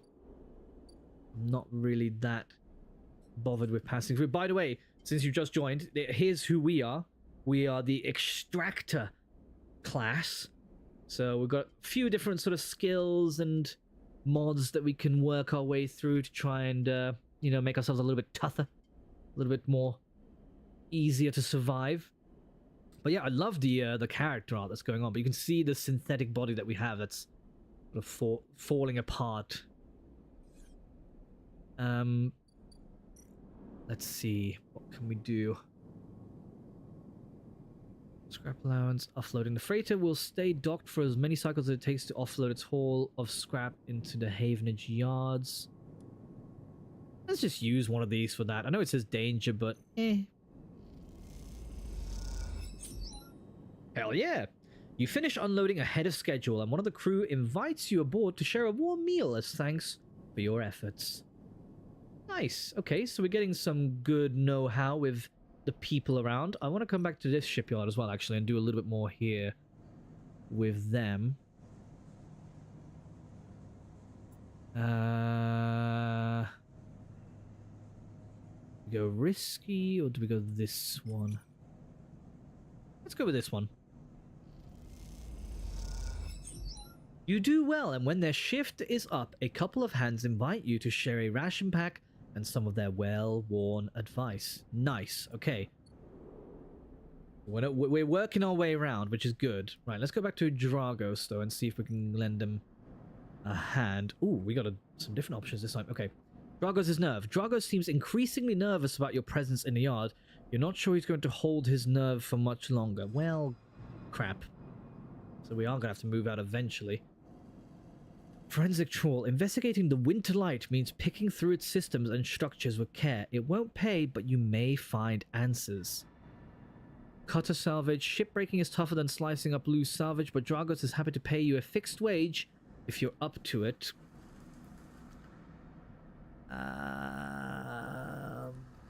Let's go with that for now, because we could use the money.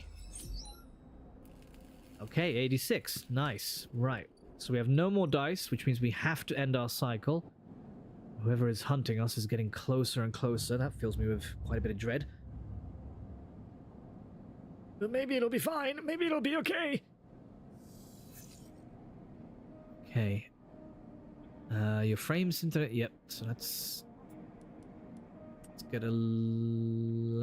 Actually... Yes. Why not? Just use one at least, just to get our full energy up. And then... Let's see, can we come back in here and find something else? Oh, this needs a 2. We can bypass that. Let's extract that data. A cache of raw data from Havenage hardware. Aye. Can I use that anywhere? Is that the one that was needed over here? It is not. Okay.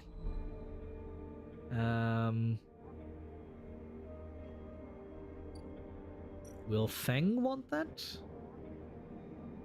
Or does he only want Solheim? I guess he only wants Solheim. Okay. Never mind then. What have we got here?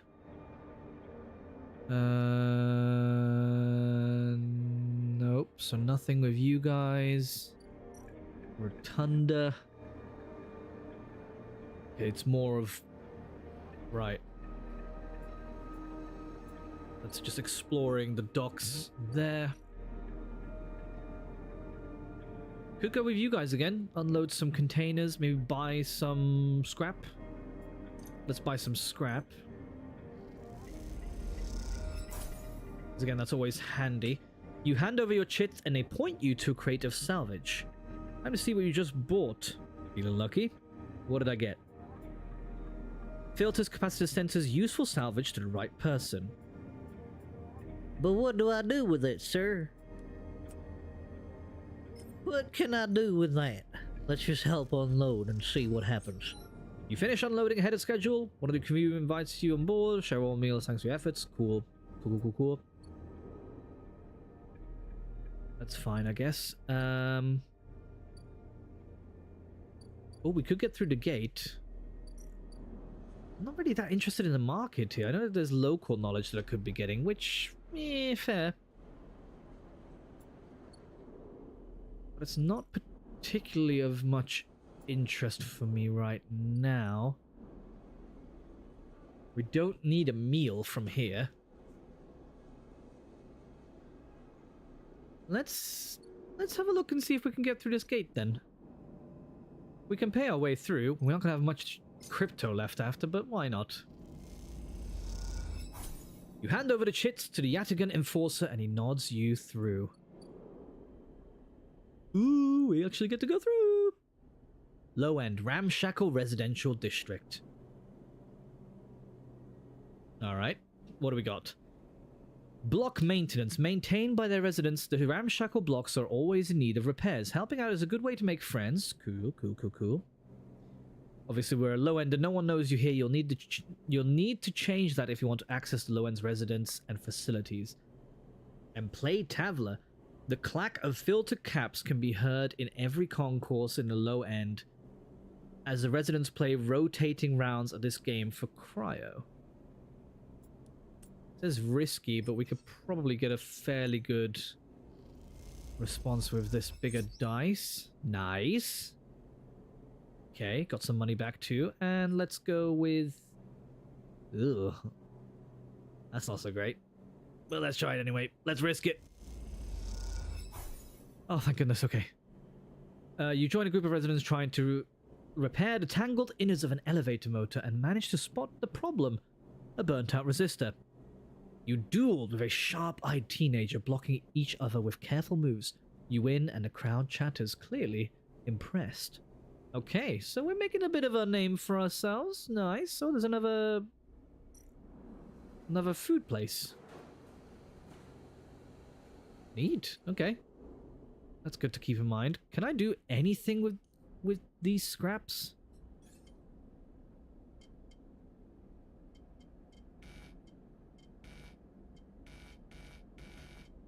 No? What are these scraps for, then?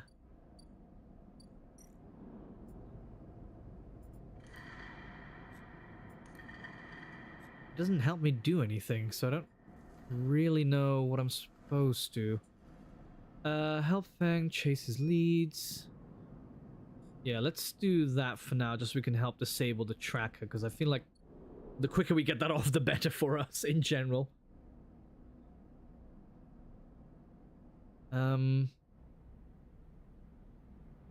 Right, well, I don't think there's anything else that we can do, because again, we're out of dice, so... Let's just end the cycle again.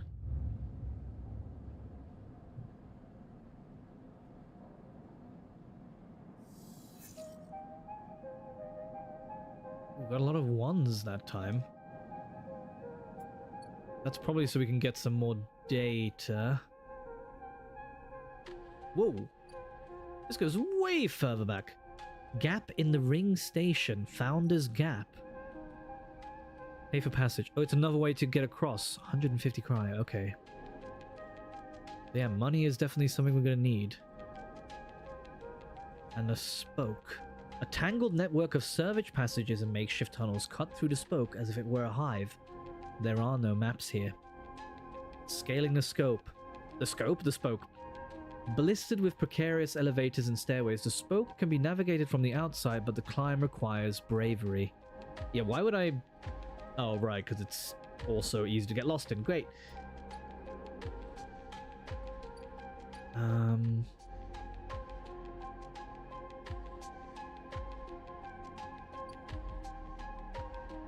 Right, let's go in here.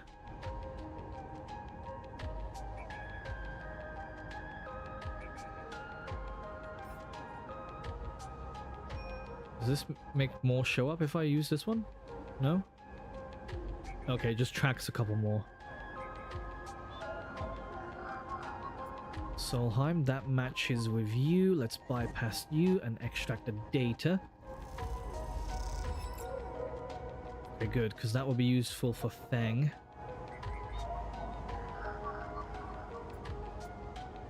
Ah, oh, dang, I don't have a 4. That doesn't match. Okay, maybe this one can use a... Nope, that's a 2. Dang it. Beep the boops and make it happen. I'll do what I can. Oh, hello. Keynode. Okay, well, we've got the match for that. Does that give me another key? Yes, it does. Okay. You have no idea what I'm doing? That's okay, neither do I. This is me trying to, like, access, like, a more of a neural, like, data network. And sort of hack in and bypass some of this data to just get, like, data caches back that can be used by other people.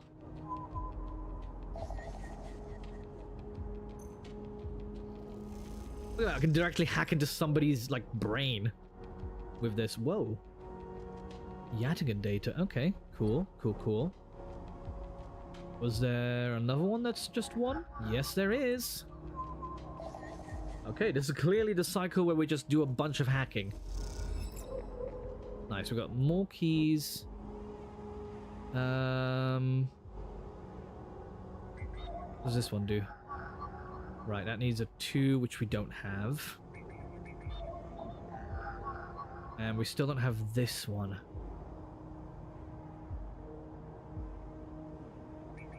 This is the only one that's left now, but it needs a 4, which again, we don't have, so... Let's exit out and let's try and get some money. Do we want to maybe do Dragos' yard?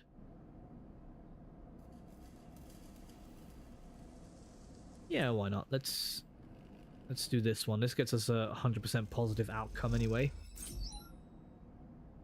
Nice, and we got a little bit of money. Perfect. All right, let's sleep. I know it's going to leave us with 1 energy bar afterwards, but... That's okay. Wait, did I not? End cycle. There we go. I clicked the wrong thing.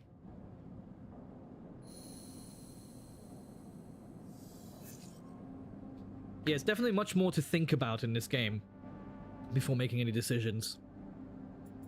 Okay, now I do have a 2, which is good. Let me entertain you. Let me get some food.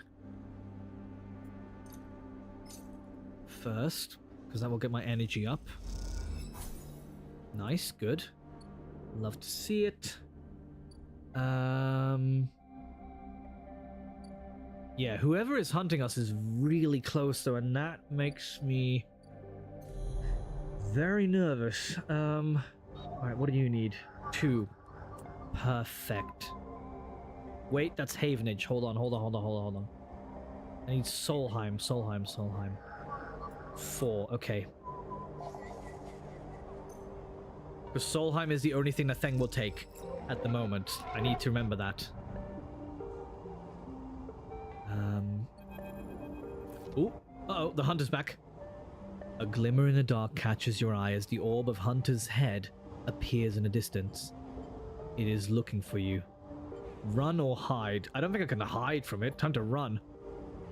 You turn away and glide back into the cloud, threads of data rushing past.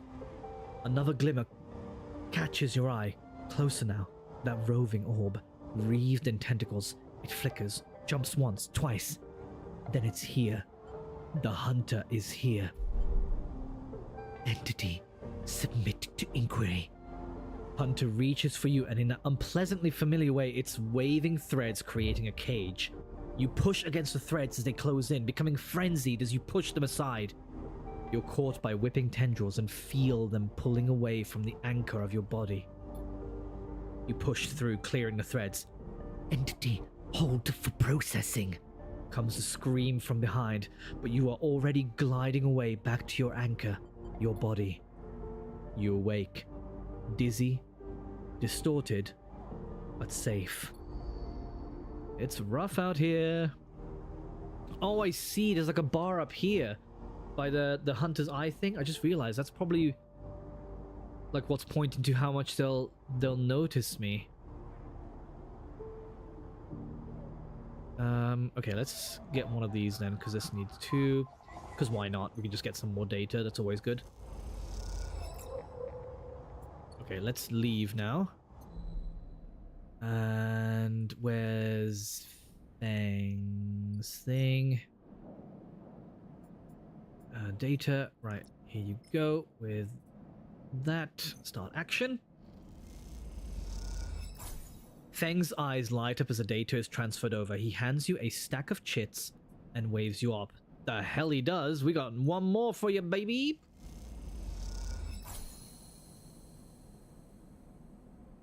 Fang wants to get a look at what data is hiding deep in the subsystems of the eye. Well, good. He can do that now. That's done, isn't it? Yeah, there we go. Let's go talk to Fang. As you enter the bay, Fang is nowhere to be seen.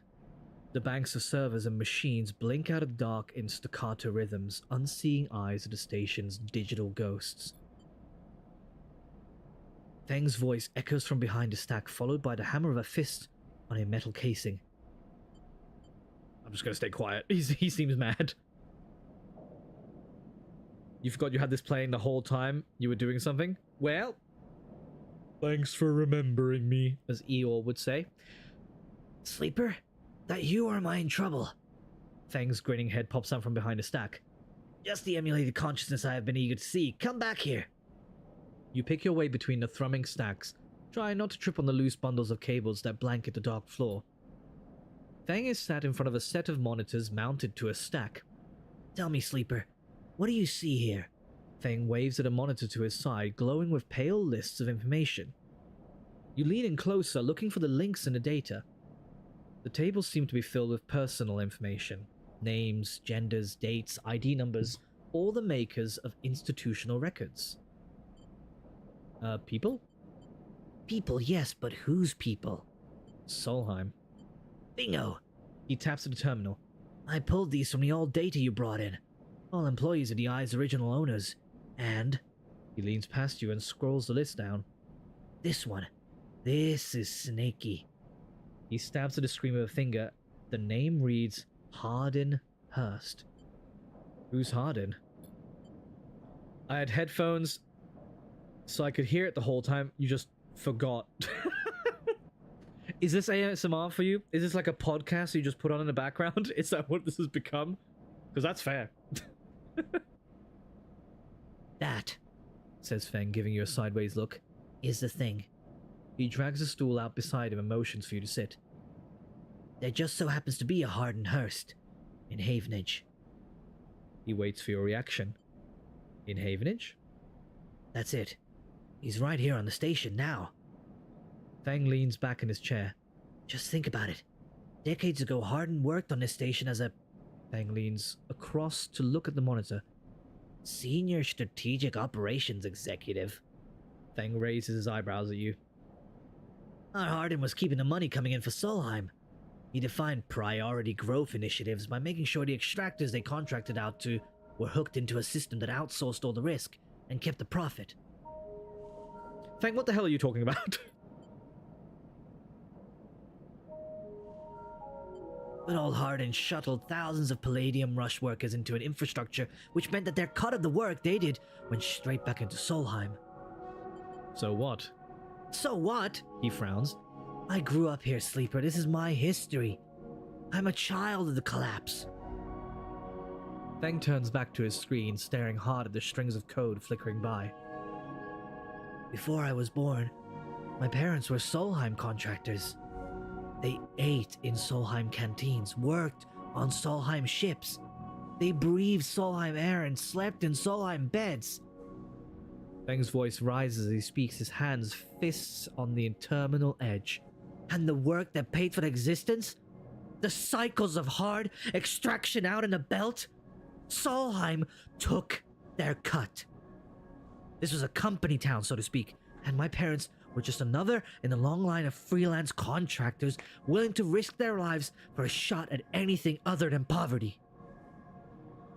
Disposable.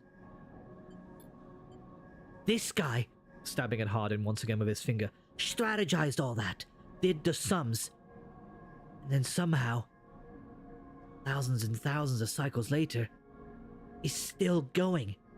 Still here. Crawling in the walls like some snake. He survived the revolution. But how? These guys, they were big time. There's a lot money can get you if you're a company man. Feng relaxes a little.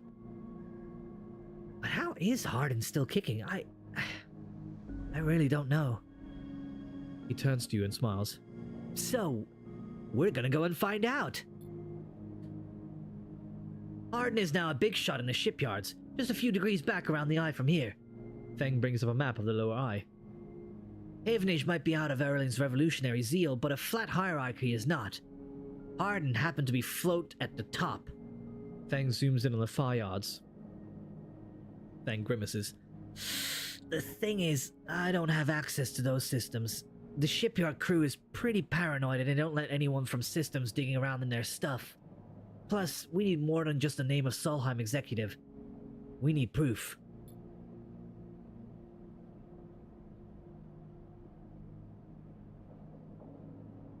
Feng holds up a thumbnail-sized drive. That's where this little creation of mine comes in. I call it a ripper worm. He turns the drive between his fingers. It'll rip through any digital storage and spin out a silken thread of filtered data. This one is set out on a scent of hardened dust. I mean Hurst. I can read. It's fine. He hands it over. Getting into the compound might be tricky. Feng puts a hand on your shoulder. But you, however, have a particular knack for remote access. Feng grins. If you can extract yourself a Havenage cipher from a Havenage agent, they sometimes carry them among their data caches. You can crack open the compound's network and slot the worm in through any open port. You never even need to go near the shipyards. Didn't we already get some data from them? Yeah, we got some Havenage data. Like down here. So do I just go back to those ports and plug in? Is that what it means? So what do you say? You up for it?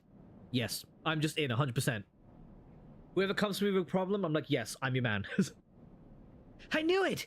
I knew you'd be happy to catch this snake. And don't worry, once we nail this guy, I'll start work on that tracker of yours. I haven't forgotten. Feng scratches at his chin. Anything the worm gets in, it'll send back here to me. There's something wrong here, and I aim to get to the rotten core of it. I was gonna say, because I really need that tracker gone. Oh, Feng. From the text behind them, I thought it was Peng, and then thought of Pengu the penguin. Noot! Get me the data! You leave Feng digging through data, among the wires and machines of the old station. As you walk out, you try to imagine the eye as it once was. A vast machine running smooth and strong, directed by people like Hardin. A vast Solheim-built machine into which thousands poured from the surrogate systems, looking for a new life. The hope of a better future, engineered to line someone else's pockets. It's an idea you're intimately familiar with. You think of Hardin, still alive, still part of this place, and wonder if the past is ever truly past. Okay, so let's see. Can I just slot in hack a Havenage agent to get a scythe? Oh, does it need to be a new one? Oh, that's annoying.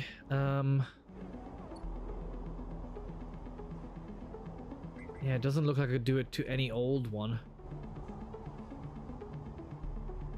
Not from what I can see anyway. That's very annoying. Okay. Alright, so we're not going to do anything here.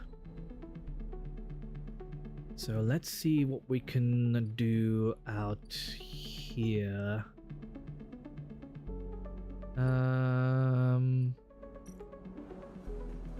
We could do some deliveries. Stuck in a basement, he makes some noodles from a seaweed. Doesn't pay much, but he'll feed anyone who does a shift. That's pretty good. Oh yeah, we're gonna need... No, we're flickering again. We need to get like more payment.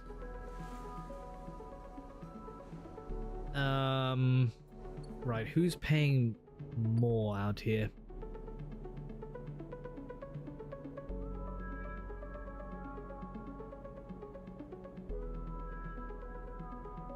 I don't think anyone here, so I think if we go back to the shipyard, maybe that's where we can do something at least for money. Or was there anything around here actually? Oh wait, no, that's I'm waiting for them to arrive. What about up here in the shipyard? Oh, sorry, what's happening in chat? Wait, how are you able to talk to Fang? Aren't you like a floating consciousness? Or wait, are you an android-S body? So again, this is us. This is us. The floating like orb head is the hunter, which is like, I guess, the AI system that's within the system that we can access, because technically our mind is also just an emulation. So we're like a simulacrum almost. We're not fully physical, we're not fully digital, we're somewhere in between.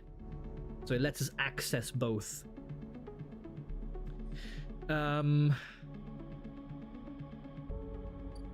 Right, sorry, what do we have here?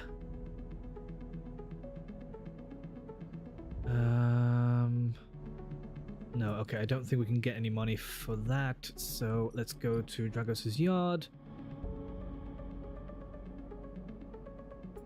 And let's go in here to get some money.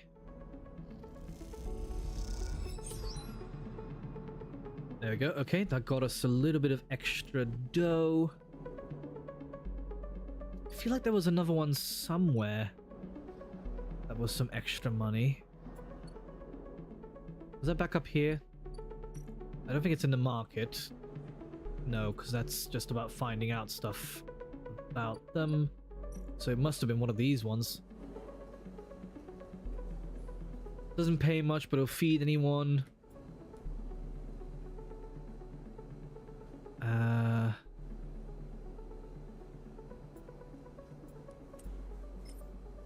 This could get us some money, but I don't think that's the one we want.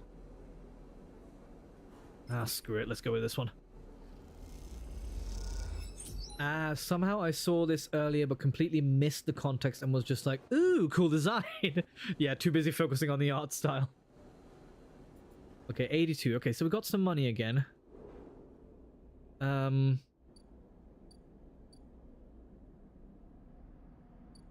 was I trying to get money for now? I can't remember. I think it was so that we could keep going forward. Was that it? Well, anyway, let's end the cycle. Here's hoping that we're going to be fine. Hey, you baked some bread a few days ago? First one? Nice! Glad it went well. Congrats. Oh yeah, we that's what we need money for. We need 100 so that we can get that injection to keep us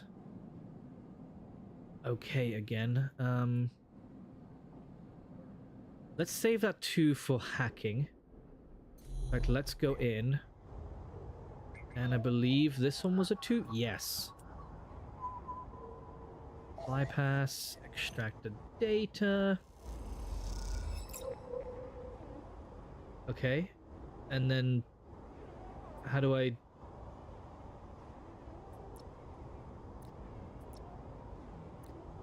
I don't... It... How do I... Where... Hack a Havenage agent. Extract Solheim data for Fang. Hack a Havenage agents to get a cipher. How do I do that?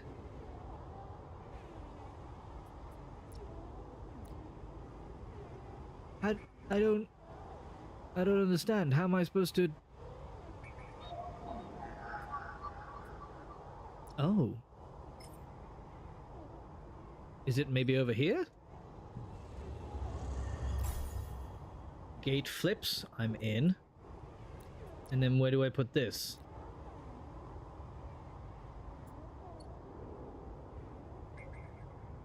Is it one of these ports? Ah, here we go. An open port sits waiting for you to slot in a ripper worm.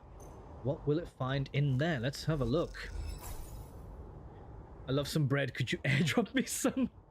Send it via Amazon drone. It might take a couple weeks if it even makes it. The worm slots in and begins tunneling down a thread. Godspeed, little one. Okay. We did that, I guess.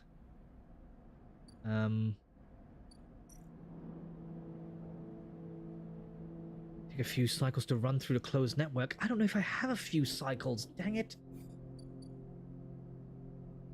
Can I move homes? Do I not get the chance to do that? Okay, I can't haggle for any prices here. Buy ship mine fragment. The merchants have acquired a couple of rare ship mine fragments and they are selling them at a high price. Hell no. I ain't got no money for... Well, I mean, I have the money, but nah. Sent it via World War II bomber? Jeez. Just toss it as hard as you can. Whether or not needs a parachute depends on the hardness of the crust.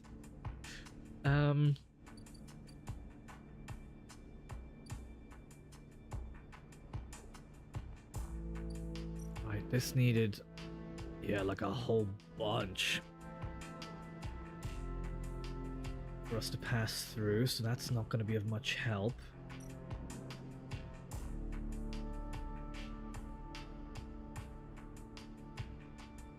Spoke is a layer after layer after layer of dense urban fabric. The only way to explore it is vertically. But why would I need to do that?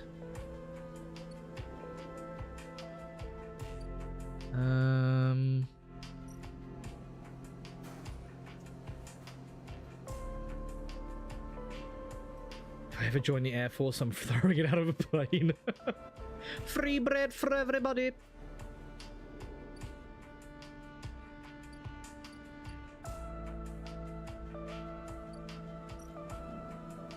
Okay, well really all I can do is just keep working to get some money. At least I get like a specific amount over here. For breaking... Actually, let me save that there for now. Let's use this one. The hole puts some resistance, but you manage to push through just before your shift is up. Oh, 98 was so close. I just need a little bit more. Now it's dangerous. This one's safe. Let's try it again. Here's hoping. Oh, thank goodness. Okay, cool. Right, we've got the 100 now. Ooh, hello. The final pieces of the Winter Light sit in neat piles waiting for the collection shuttle from Havenage.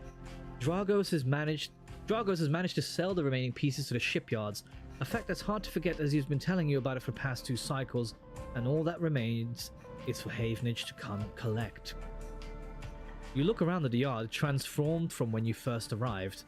The mostly repaired drones flit back and forth, no longer buzzing unevenly or lost in dark corners. And the scrap is sectioned, sorted, the system that you and Dragos have put into place over the past cycles paying off. As you look, you notice the glow of pale light from the office by the entrance. That rundown cab of a building which houses all the records and spare equipment. Dragos must be inside, and you get to your feet and walk over to find out when the shipyard collection crew will be here. Let's knock. Sleeper, come in. You swing open the door and walk in. Dragos is sitting at the small metal desk. The shipyards told me they'd be here soon, then they'll hand over the chits and we're set. He writes something with a stylus on his slate and then shuts it off. Of course we should talk about a bonus. He stands and turns to face you, his face placid. Look, I don't know when the next job is coming, but this should tide you over for now. He opens his hand to reveal a stack of chits. Dragos presses the chits into your hand. I've done well by you, and you've returned the favor. He straightens up and clears his throat, and you realize he was prepared what he is about to say. These chits are for you to take and do what you will with them. They're from me, and they're the last I'm gonna give you. He pauses. There's no more work for a sleeper in this yard. He folds his arms. I'm sorry, but that's it. You stay in a container as long as you need, but the yard is done with you. He turns away to the terminal. What do you mean? Don't press me, sleeper. This is for your own good. The glassy apertures on Dragos' headset betray no emotion. You need to stay away, sleeper. He pauses, considering his words. Trouble is going to follow you here. Trust me. What do you know? Dragos kicks to the floor, frustrated with himself. I'll not be saying any more, sleeper. Dragos suddenly grabs you by the shoulder and drags you out of the office into the yard. He turns you to face a stack of pieces from the Winterlight, dissected, cut down, totally unrecognizable as a ship. You came through that, sleeper. That should have been you. Chopped and stacked. His hand trembles on your shoulder. This is what happens here. We cut down broken machines and moved them on. Well, I didn't cut you down, but I'm sure as hell moving you on. Moving you on before whoever killed that ship out here comes to kill me. Kill you? Kill both of us! He shakes his head. These ships, they didn't get decommissioned. They didn't break down in dry dock. You think they'd look like that if they did? Someone ended them. That means someone tried to end you, sleeper. And I'm done waiting for them to turn up. We've had our fun. Now it's time.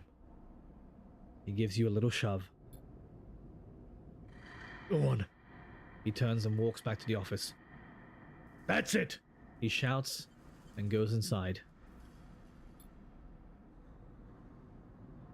The silence hangs in the air and you leave, with your pockets filled with clinking chits and a strangely hollow feeling in your chest.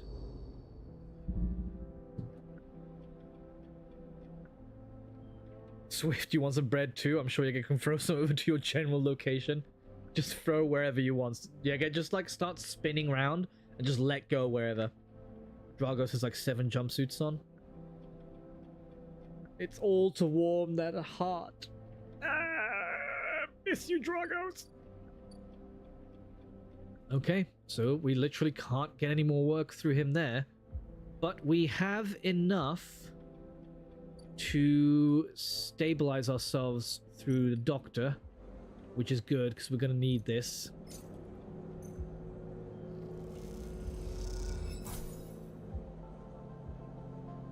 Okay, yeah, we got a stabilizer, good.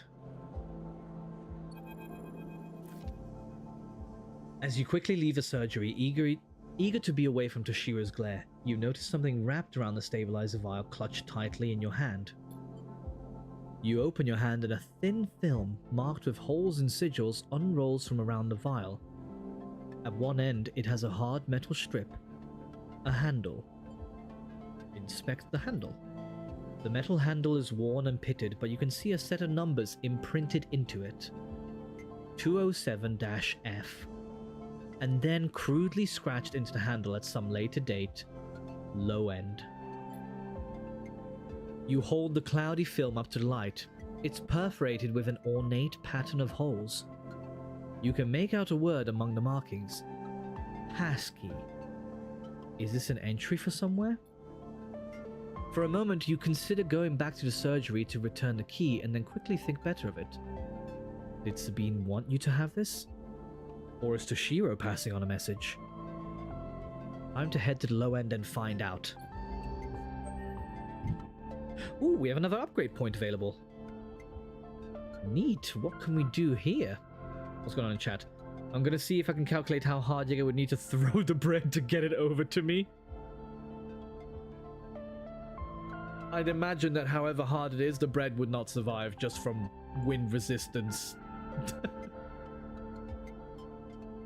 Okay, Let's see.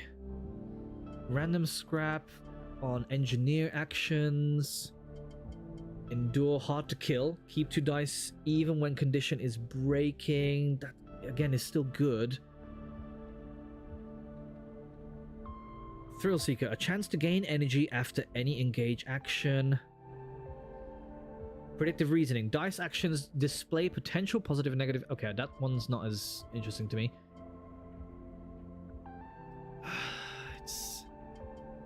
It's one of these, really. That would be good. Unless you put it in the bag. Yeah, but then the bag would also have to equally survive however hard it has to go. Like, you'd have to, like, encase it in something that can withstand those kinds of speeds and be aerodynamically shaped to be okay. You know? Like, it's the reason that planes aren't made from fabric.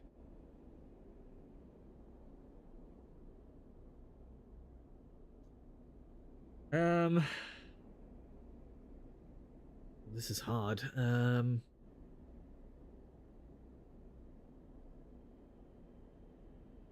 Working with digital interfaces can gain some cryo, not crypto. That could be pretty good. Or we gain energy. Let's go for the cryo. That might come back to bite me, I don't know, but that's what I'm gonna go with for now. I'll wrap your cape around it. You can't have Supercat's cape. It's literally a child's blanket. That wouldn't help in any way. This is a serious math question and we must find out. Oh, but it depends on so many things involved. What's this? Ooh, the passcode. You find the entrance to the apartment, its passkey symbol obscured beneath layers of graffiti. Who lives here? The lock clunks open, the metal door swinging inward into the dark. As you push the door open, the automatic lights flicker on inside the apartment. They reveal yellowing plastic panels, the curved shape of wall-mounted utility units, the detritus of a routine life arranged on every surface. You step inside, clicking the door shut behind. The amber light of the aging fixtures glaze everything with pale orange. The work surfaces hold a variety of objects indistinct in the dull lighting. A pale blue light drifts from a doorway at the end of the room. Smudges through the thin layer of dust suggest a recent, rare, and hurried visit. They trace a path to the water dispenser, the auto wash, then to a cabinet still half open. On the shelf sits an empty pill case. You cross the cramped utility room with its auto wash, dispensers, water closet towards the doorway. Through the doorway is a dark, warm room lit only by the faint glow of a terminal screen. Let's inspect the room. A bunk is tucked into the wall, the blankets ruffled. A wall desk glitters with rows of vials and containers, and a briefcase slab sits open, loaded with rows of reagents and compounds you do not recognize. In comparison, this room is clean, ordered, and controlled. As you approach the terminal, there's a crackle from somewhere in the dark. Sleeper? Sabine's voice shakily echoes through the apartment. Welcome to my home. I'm sorry I can't be there. I have to make alternate arrangements. You hear rattling noises. Static. I was able to record this message, but I don't dare to show my face. Something is happening within Yatagan. I no longer trust them. Their voice becomes distant, slipping behind the background noise. I have something to ask of you. I want you to get me out.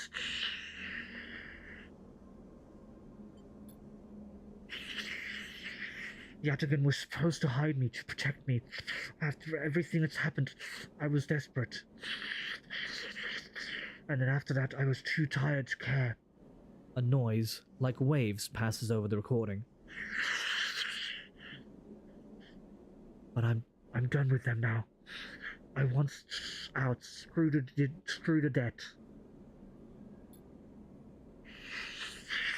But I need insurance, something I can hold against them. I have my suspicions, but I can't be sure. I need information. As you know, you need me. A pause. Something clicking in the dark. This isn't a threat. You have to understand my position here. Another pause. I know, sleepers. I have been here before. I can help you, but not with Yatigan's noose around my neck. Get me data. Get me information. Get me something I can use against Yatigan. Then I can get out and you can get what you need, please. Waves of static cut into Sabine's voice. Bring it here to my terminal. I'll get it to you when I can. You look around the tiny room and try to imagine Sabine living here. Working at the desk, sleeping in the bunk, blinking into the terminal in the dark. The recording cuts to static, filling the room with its white hiss. Then, silence.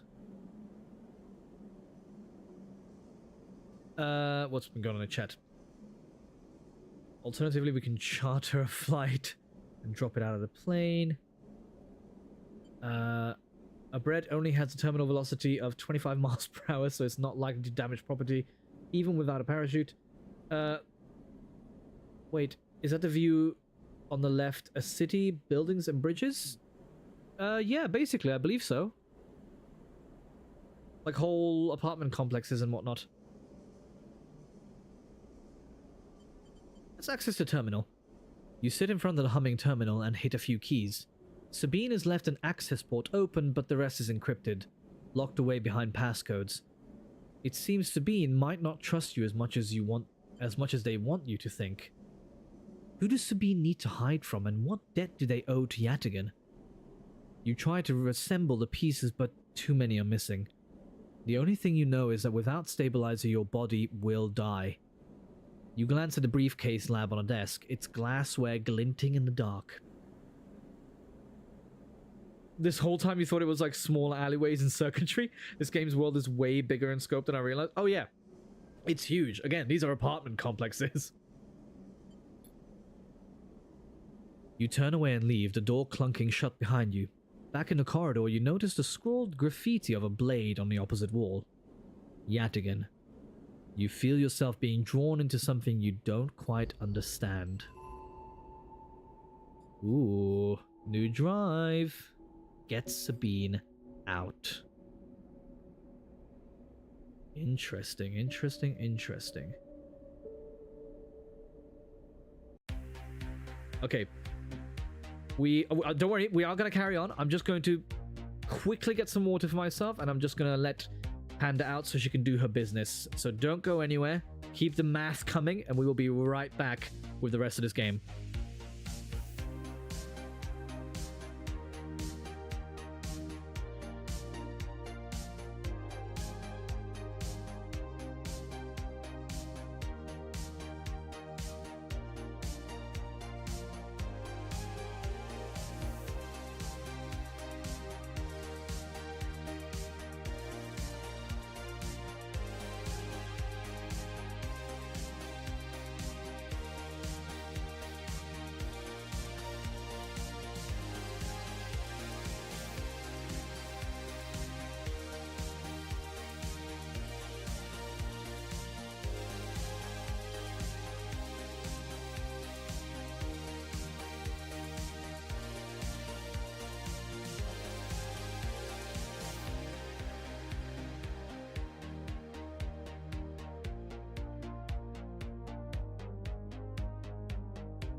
Okay, right.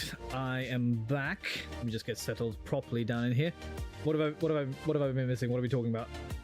Oh, jeez, you guys have been going off in the chat. What is going on? What are you guys talking about? Good Matt. Mine was originally meant to be more toasty. The bread will immediately slow down because of air resistance. It's not very aerodynamic. Depending on how fast it goes, wouldn't it also start burning? Or are you just keeping at its like terminal velocity the whole way through? Just looking, they're talking about bread. We're also going to say that the plane is flying at only half speed. 315 miles per hour. That bread is gone, my guy. Bread, of course. Jeez.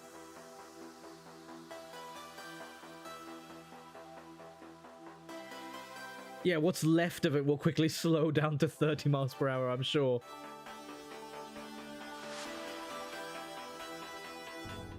Alright, let me move on. For the sake of the problem, let's say the bread has a hard Alright. You guys keep that going while I keep going with this, I guess. I'm glad you guys are having fun figuring these things out. Ooh, what's this? Yeah, I should probably get some more info about low-end area. A Tavla. Maintained by the residents, the ramshackle blocks are in need of repairs. Helping out is a good way to make friends. Let's do that one, actually. With our last die. Nice. Okay. Gave some plus energy. You refit the long broken fans of a family's air filters. They insist you join them for dinner, and the children are delighted by your presence. Oh, that's sweet. How do I use the stabilizer?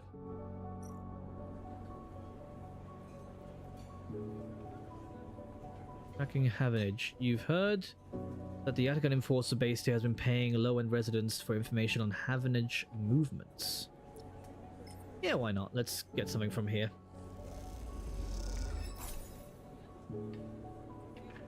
The tea house's enforcers signals for a hacker to come out for their upload. Their eyes widen as data streams onto their system. Should I do another one of these?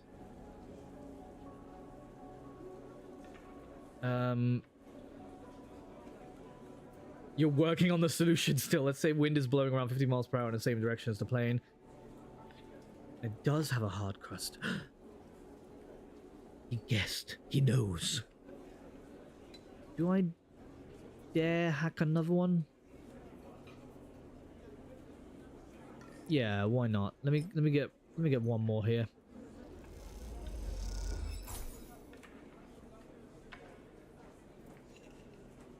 Okay, cool. All right, well, let's leave from there now.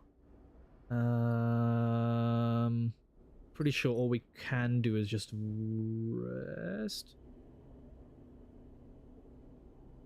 Input 1 Yatagan data. Oh, I have one of those.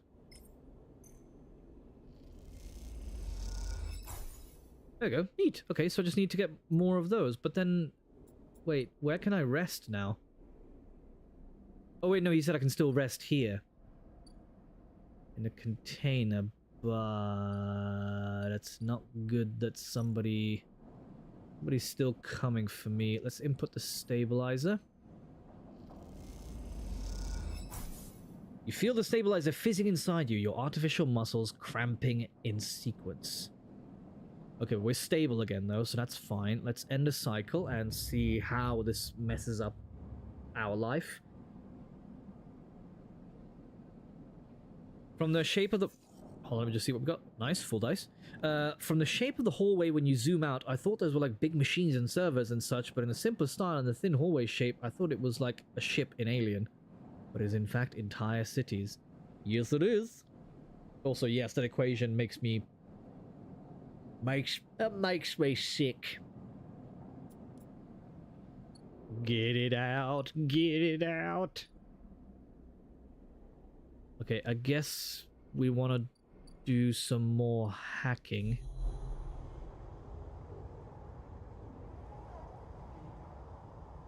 around here. Oh, but I don't have any more worm slots. Is there anything else that I can get with a key? That needs a 1. You needed 1 as well? Oh, no, you needed 2. Extract that data. Oh, nice. It does get us a bit of extra crypto. Not much, but still, it's something. Okay, that needs a 2 as well. That needs a 1. 1. 1. Okay, that's a lot of 1s. And that's it. There's not much else that I can get here.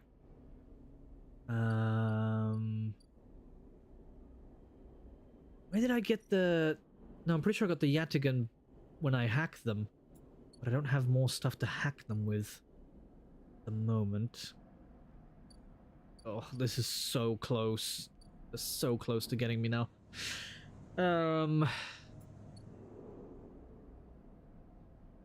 feel like I need to be real careful with the decisions I'm making at this point. Is there maybe something else that I could... Hack the shipyard slot... Okay, disable tracker. If I do that, does that bring up any other points of interest for me? None in here. What about out here?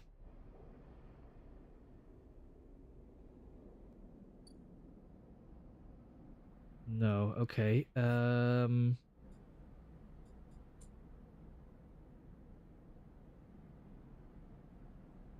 Here, emphasis story. That's fine. I'm not really...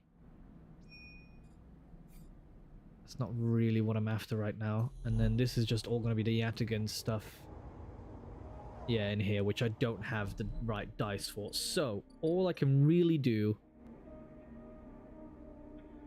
is just do some work around low end. Realistically. Play Tavla. Oh man, that lost me, Cryo? Dang it. But it works on my low ender stuff, so I guess that's a bonus for now.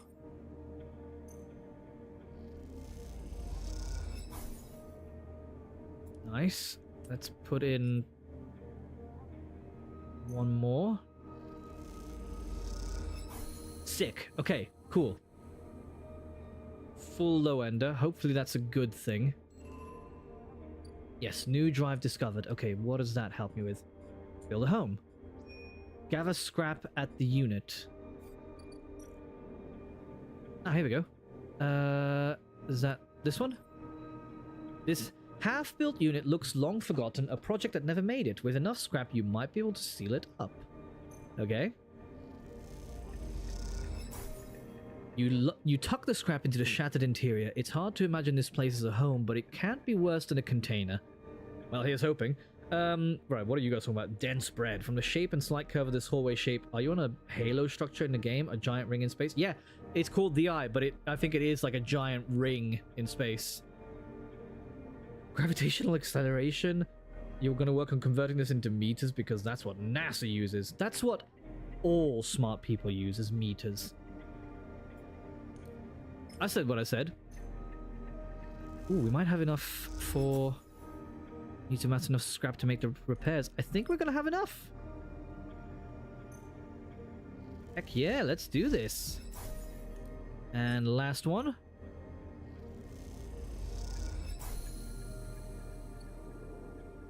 Neat. Okay. With all the materials, the unit now needs sealing section by section to be usable. It's a laborious task, but the outcome is worth it. Damn it. I thought I'd be able to just immediately use it.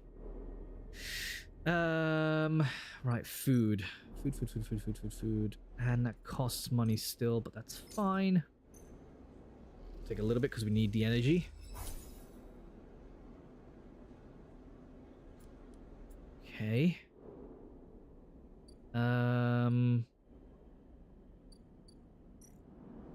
Anything else that I might want to do? Actually, where's the shipyard?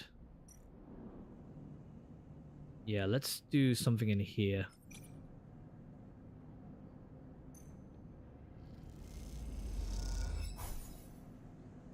Nice. I know it takes 1 energy off, but that's fine. We're only 3 away from them, like, properly knowing us as well. So at least, you know, we're making a name for ourselves. Complete active scenes. What? You aren't finished with the cycle. Complete active scenes. Where? Oh, this one. Curious data fence. You cross between 2 walls of units, one of the cavernous streets at the center of Low End. The pressurized bridge is full of the clack of Tavla, the shouts of children, the whir of air filters. Ooh, a voice for Sleeper.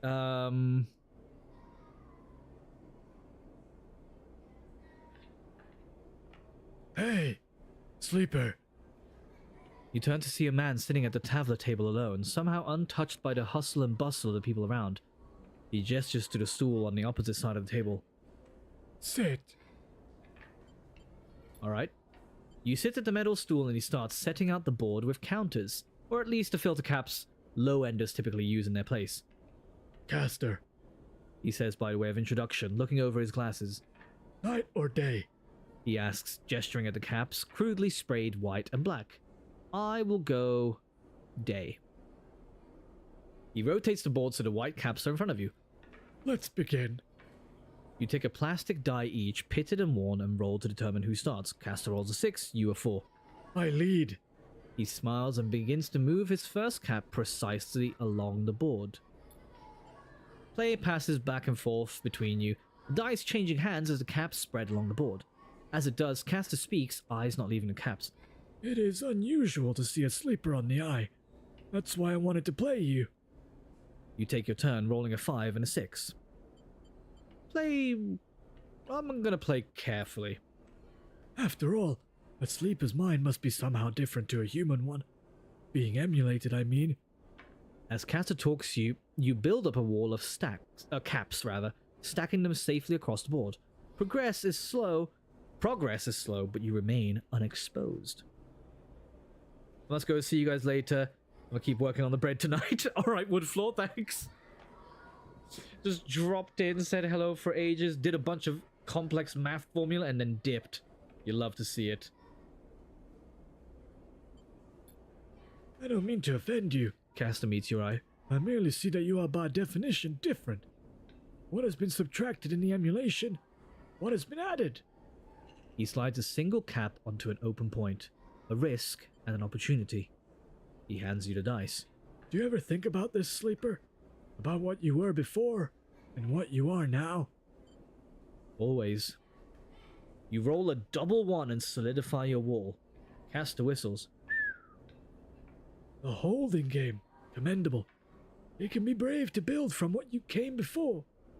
He rolls a dice and leaps your wall in a single move. But we cannot idle too long, Sleeper. The slower we move, the sooner we are caught. The past you is not just an idea, a concept for you. It is a living, breathing person. He looks you up over his glasses, his eyes bright and wide. You split from them like a shadow split from its caster. They may be sleeping now, yes, but one day they will wake and carry on with their lives unaware of your fate, no matter what it may be. He hands you the dice, smiling. You are a branch severed from the main trunk, an offshoot who refuses to die, so to speak. You roll again, under pressure now, trying to slip your caps out from under Caster's before he solidifies control of the game. So what I'm curious about is how you see yourself in all of this, Caster asks. What does this tangle of truths make you? Driven, doomed, or free? Free. Yes. Caster looks away through the glass to the crowded units on all sides. I can see that. Your life as an escapee was never meant to happen. Yet here we are. He starts removing caps, his home board now full. Your life is an offshoot. It can go anywhere from here. You try a few more rolls attempting to get back in the game, but Cluster clears his home board with a sense of the inevitable. He has known he was winning for a while. I feel I may have pushed too far. He slides another cap from the board. I apologize. My curiosity has a habit of getting the better of me. You roll to return a cap to the board, but all the spaces are blocked. Caster clasps his hands apologetically. You play well, really. Your weakness is not your game. He smiles warmly. We have much to learn from each other. He slides his glasses back up his nose and sits back. I feel we could share knowledge, ideas, perhaps even data. His eyes glint with that last word. To our mutual benefit. He slides his final cap from the board. It's over. He's won. Please, I don't want to make you uncomfortable. He holds up his palms. My intention is only to help you endure here. And if I'm able, feed my curiosities. The game over, you notice the bustle of the walkway once more. The call of the children, the deliveries, the arguments and reconciliations. They wash over you as you stand and leave, Caster nodding goodbye as you do. Crossing the walkway, you replay the moves of the game in your mind, looking for an opening you were sure, was there. It's really interestingly written, I'll give him that. Just how the whole thing is playing out. Oh, and I can give stuff to him too.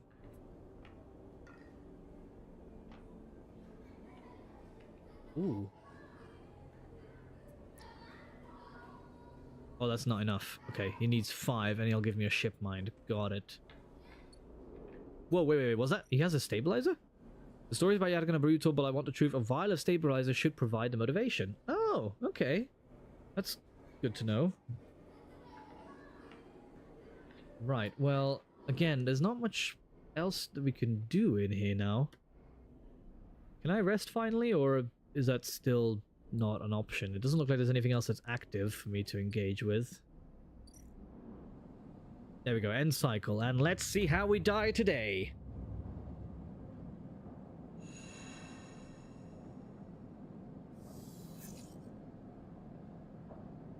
Oh no. I said it as a joke, hoping that they would give me one more day, but there's nothing from the hunted. Oh crap. Hold it there, sleeper. Comes a voice from behind you. Don't you run. Just stay still. Good, good. A hand pats your coat down. You know your master's voice. Ethan spins you around. He's wearing a wide smirk and a slick jacket, and you immediately know he's terrible news. You got all the way out here, and then stayed put? He laughs a cruel laugh. That a sleeper thing? You're my first. You barely hear him. You've noticed the handgun he has leveled at your chest, and it's hard to take your eyes off it. Oh, damn it. Just as you said, let's see how we die today. Exploded myself in Tears of the Kingdom. I'm always watching you, again. He reaches down with his other hand and slips some kind of ring out from a belt loop without taking his eyes off you. Making it to the eye, though, that's pretty good. This place isn't so bad. Bars, markets, people. I pull most of my contracts out of asteroid caves or off of godforsaken moons.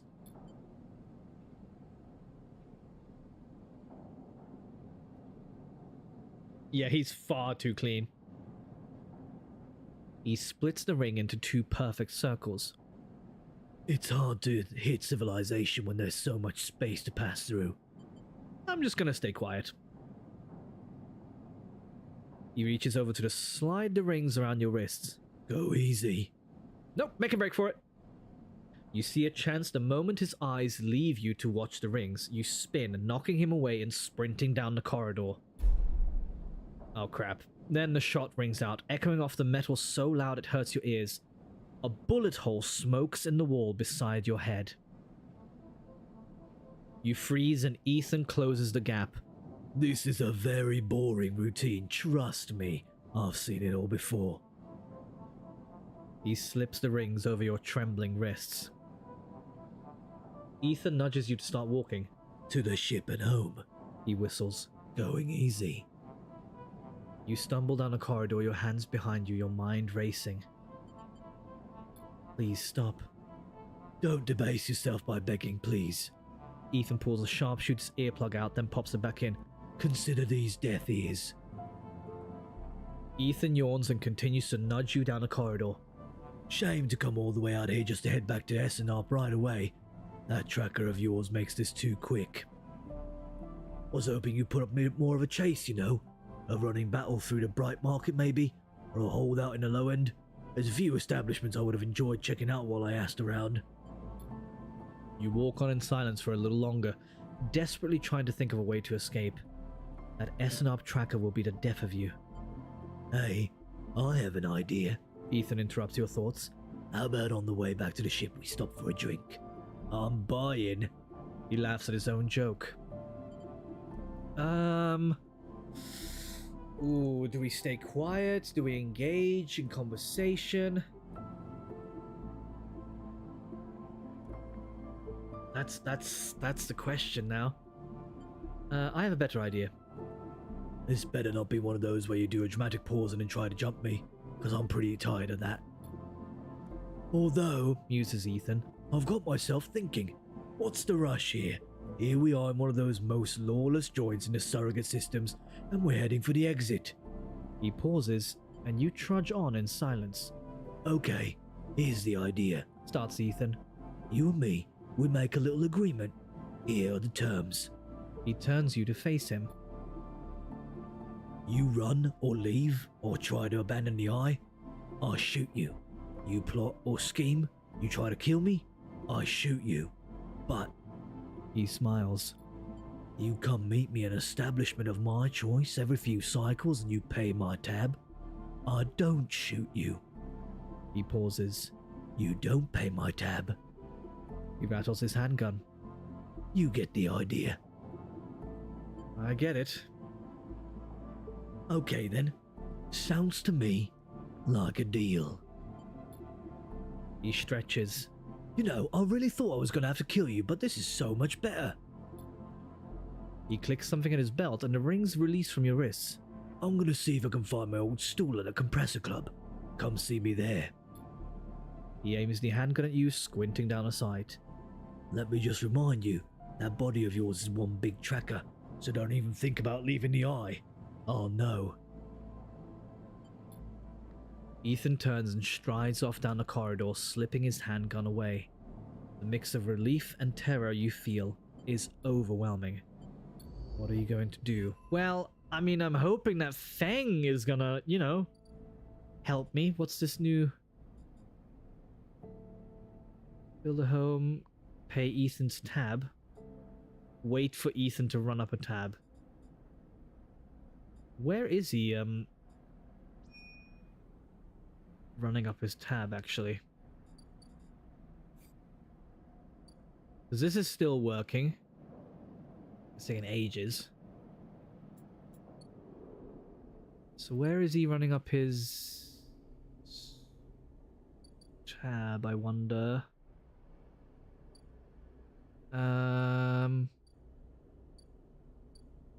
I don't think it's anywhere. Oh wait, is it? Ah, here we go. The compressor. Yeah, the bill's not gonna be small, because of course it isn't. Ah, oh, dang it. Okay,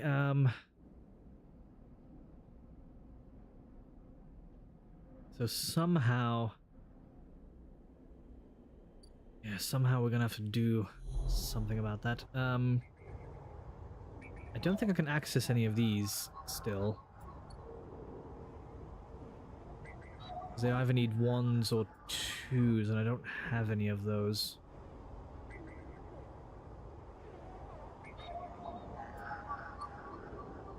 Yeah, so let's get out of here. What did this need? Right, I just gotta work on sealing up the unit here.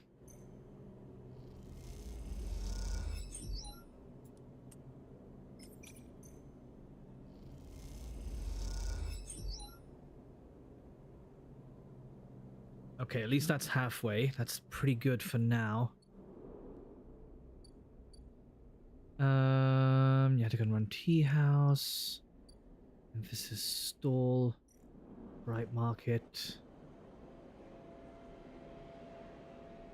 I should probably do one of these just to at least get some more knowledge. Did you pay for Ethan? I can't pay for him just yet because he hasn't worked up a tab. I need to wait for him to work it up. See, because he's over here, and this needs to work up first. There's nothing for me to pay here yet.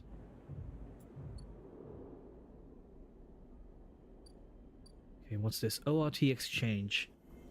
The ORT exchange is always hungry for new hardware to buy up, break down, and sell off, and you're happy to supply it. So this is just where I would give them scrap components, but I don't have any of that. The flow of chits and components in the exchange is complex, but a sharp eye and some tight trades can net you a good margin. No, I don't want to do that just yet. No, you're dead. Yeah, don't worry, you haven't missed it. You have not missed it. Let's input you.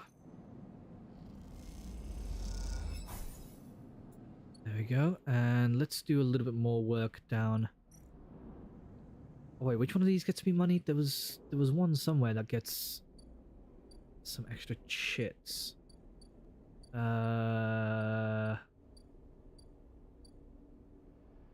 Possibly this one?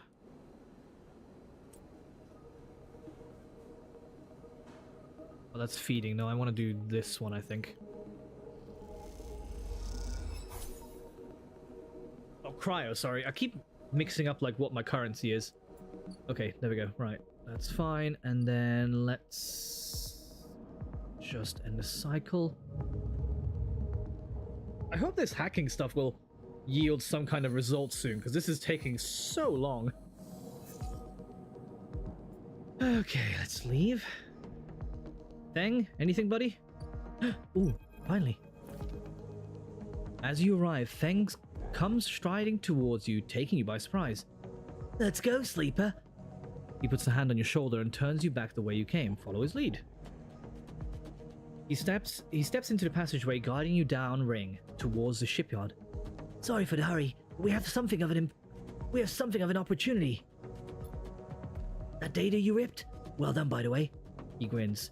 Tells me Harden is making a rare inspection of the sidereal horizon this cycle. It's the perfect chance to confront him outside of that compound he hides in. Feng takes a sharp turn onto a dimly lit passageway. Confront him? That's right. It's the perfect time. Feng slows and slips into a dark service tunnel where, somewhere in the black, a water pipe drips. It's him, Sleeper. The same Harden Hurst. Our worm ripped out decades of records that mention him by name. An entire trail of documentation from the first days of the Solheim collapse until now. He wrote out the whole thing, slipped into Havenage when it first broke off from the Union. He paces in the tunnel, a hand rubbing at the back of his head. I need you to understand something about Solheim, Sleeper. I don't know what you know about the collapse, but it wasn't as instant as it sounds. It was like Solheim was here running the station one day, and the next Erling's Union took power. Back then, Solheim knew this place was slipping away from them. As the palladium market collapsed, they tried to keep the contractors here working.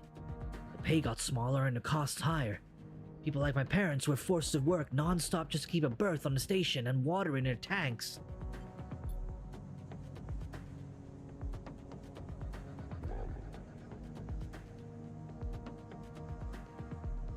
Solheim squeezed every last worker until the mistakes, the accidents, were coming in non-stop. And as new waves of contractors came in, desperate to work, Solheim welcomed them, taking bribes instead of checking pilot licenses. The whole time, Solheim was folding up, dragging into court cases and the central systems, while this severed limb of a station still desperately tried to take all it could. The riots came after the collision at Dock 2. A young pilot, his MEV overloaded with palladium, miscalculated his trajectory and took out a section of the ring. Hundreds died. Thousands panicked. My parents told me people were terrified and the blame fell squarely on Solheim. People like to tell stories about Erlin, how he brought the factions together, spoke to the crowds, turfed out Solheim. Maybe that's true. But my mother, pregnant with me, locked herself in their MEV and welded it to the dock, while my father joined the improvised crews trying to seal up the ragged edges of the gap. He never came back. Feng pauses in the dark. They sealed it up, though. And by the time they did, Solheim was gone, abandoning every one of us to the black. Apart. Feng finally turns back to you now, his eyes burning. Apart from craps like Hardin. Craps who held their place, rode it out, and slipped into the new structure like nothing had changed. Standing shoulder to shoulder with those they had exploited at every step. Feng starts walking again. That's why I can't let him strut about the shipyard. This time his past catches up with him. We should definitely think about this. Feel free, but I'm going now. Feng rejoins the main passageway, which is now wide and glass-roofed. Through the ceiling you can see ships in mid-construction, their flanks lit by the flashes of plasma torches. The entrance to the shipyard is ahead. Screw it, let's go. I don't know, everything's a risk. Feng grins. Let's go show this craphead some consequences. He strides to the shipyard entrance and pushes through the doors. A web of corridors lead through the complex snatches of the construction base, always appearing through windows. Ships are suspended like whale corpses, skeletal, imposing. Feng seems to know exactly where he's going, and before long you cross into a huge dry dock locked to the one side of the sidereal horizon. A network of platforms and scaffolding cling to the ship's hull, filled with workers and equipment. The sound is stretched out by the vast space, so that the welding, cutting, and sealing seems to come from everywhere at once. Both you and Feng spot them at the same time. A group walking slowly across the gantry, and at the front, two men, one gesturing towards a ship, and the other stick-thin, cleanly dressed, with a shock of grey hair. Hardin. You and Feng say his name in unison, and Feng sets off up the stairs to the gantry, with you following behind. As you come to the same level, the group is passing closer, the foreman gesturing to the work being done throughout the dock and Hardin nodding along. Hardin Hurst! Feng shouts across the noise, taking you by surprise. His voice bounces and comes back in a rippling echo. The figures turn. Yes? Well, actually, no, hold on, let's give him a different voice. Yes? Yes? Hardin asks quizzically, raising an eyebrow. He glances between you and Feng, and you see his gaze linger on your body, unsure of why a sleeper might be in this place. You are a traitor, Hardin. A Solheim executive who tried to hide here among its victims. Feng's voice is steady, strong. You stand for everything the Eye was rebuilt in the shadow of, against everything Erlin stood for, everything Havenage stands for. You have no place on this station. For a moment, stillness descends on the group as if everyone was held in place by the rattle of construction. Hardin laughs. Well, good to meet you too. He glances around at those around him. Some are smiling, the others nervous. You're from the systems branch, are you not? Asks Hardin, inspecting Feng's clothing. Feng turns to the foreman. You need to call your security. This man is a corporate agent. The foreman glances between Feng and Hardin, his hands drumming at his sides. Hardin leans towards him and says something inaudible. The foreman nods. I'm just gonna stay quiet. Feng holds up a stick of memory. You guessed right, I am systems, and I have records that link you directly to Solheim right here. He turns to the foreman again. So once again, I'm asking you to take this man into the custody of the shipyard. The foreman remains still. Hardin's voice is calm and measured. If you have such data, why hasn't it been submitted at a members' meeting for proper review? He shakes his head. I have nothing to hide, unlike a man who does not announce his name, who enters my shipyard with corporate property in tow, and tries to turn my own men against me. You hear it now, the echoing sound of boots on walkways, coming from all angles at once, and then settling behind you. Yeah, Harden, everybody's suspicious. Everybody involved is real suspicious. Please, Says Harden. submit the data through the correct channels, then we can talk. For now, however, you must leave. He gestures behind you to the security detail, their hands on boxy black sidearms at their sides. Feng spits. Harden! You can't wriggle out of this one! A security officer draws their weapon and levels it. Feng turns and stares him down. I gotta calm him down, man. We are outnumbered here. You look at Feng. He shakes his head and puts a hand on your shoulder. Let's go, Says Feng, and he pushes through security, heading back down the hallway. Once security has walked out of the shipyard and nudged you back into the corridor, Feng picks up pace. You try to keep up as he slips into the shadows of an entrance. Feng is grinning ear to ear. You know, Sleeper, sometimes people are exactly how you expect them to be. Something pings in his pocket and he takes it out. On the slate of a web of connections starts drawing itself out, stretching to a set of points around the ring. Got him, Mutters Feng. What is that? That, Sleeper, is something our worm added to Harden's personal slate.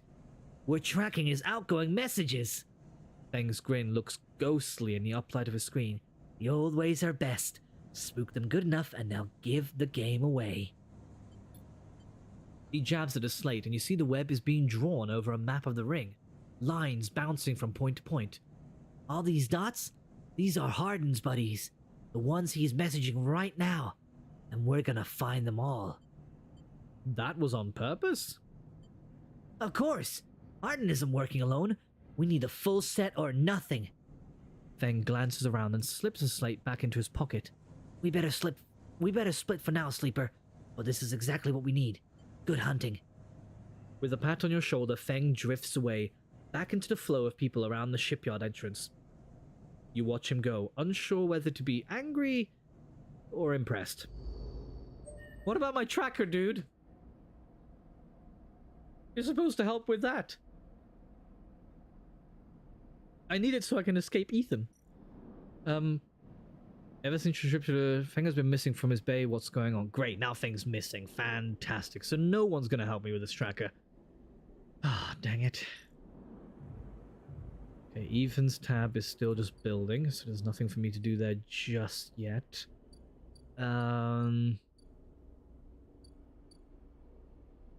Could do some hacking. Let's see, let's start all the way from back here and see what needs a 2. That's a 1. If there is any even that needs a 2. Oh, there we go, 2. Bypass, extract. Okay, cool. Got another piece of data. That's always good. And I'm pretty sure the rest of these were like 1s and such.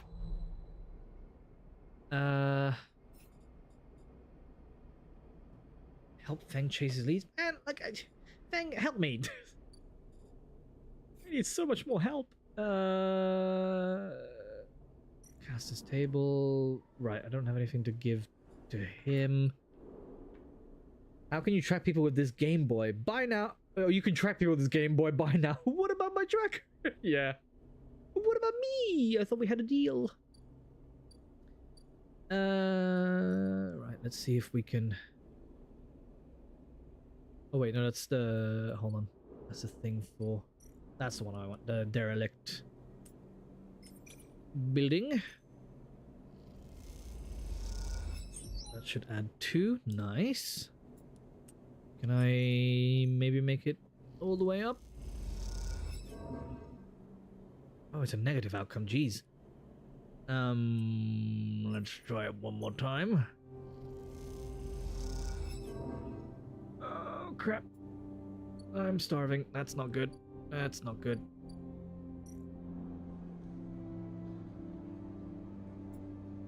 No, let's just use that to just recover energy naturally.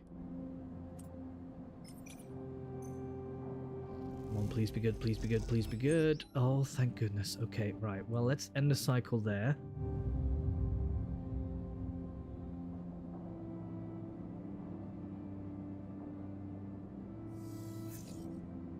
Ooh, now we have a bunch of ones. Okay, okay.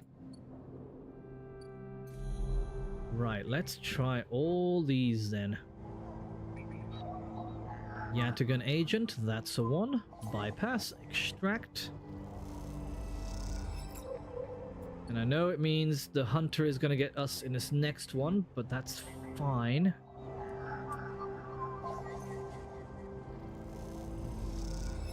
Let's see how well we can do against him. Continue.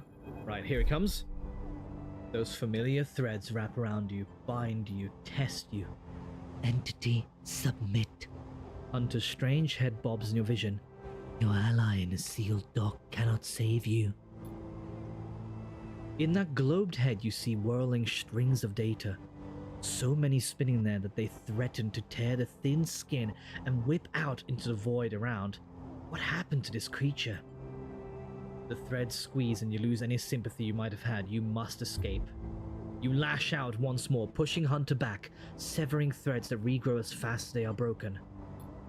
As you slip away, you realize you have to find a way to deal with Hunter once and for all. This is getting too dangerous. But how will we do that? Okay, that's another key node, but is there another Yatagan one? I think that's the Yatagan one. Oh, no, that's Havenage.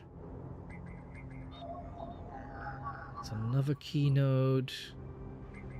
Oh, what's this one? Another Havenage. Those both need however many of those, so this is the only one that will now take one.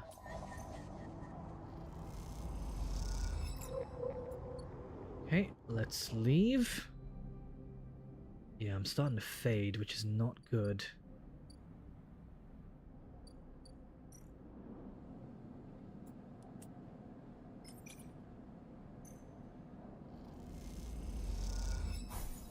There we go, let's get some energy. I'm not going to end it just yet for this cycle.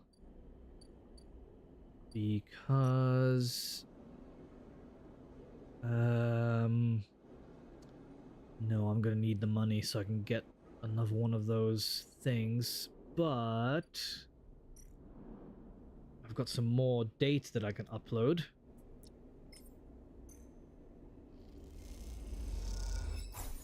Okay, and one more. And let's see what this gets us with Sabine. Okay, continue. As you turn away from the terminal, the final cache of Yatagan data uploaded, the air crackles with white noise. Sleeper? Sabine's voice, weaker than before, comes through the haze. Sabine? A sigh of relief comes through the layers of noise. The call must be coming in from somewhere on the station. This has to be short. I don't know if Yatagan are monitoring me. Their voice is hushed. Distant, you try to focus on it. The data you've been bringing in from Yatagan agents.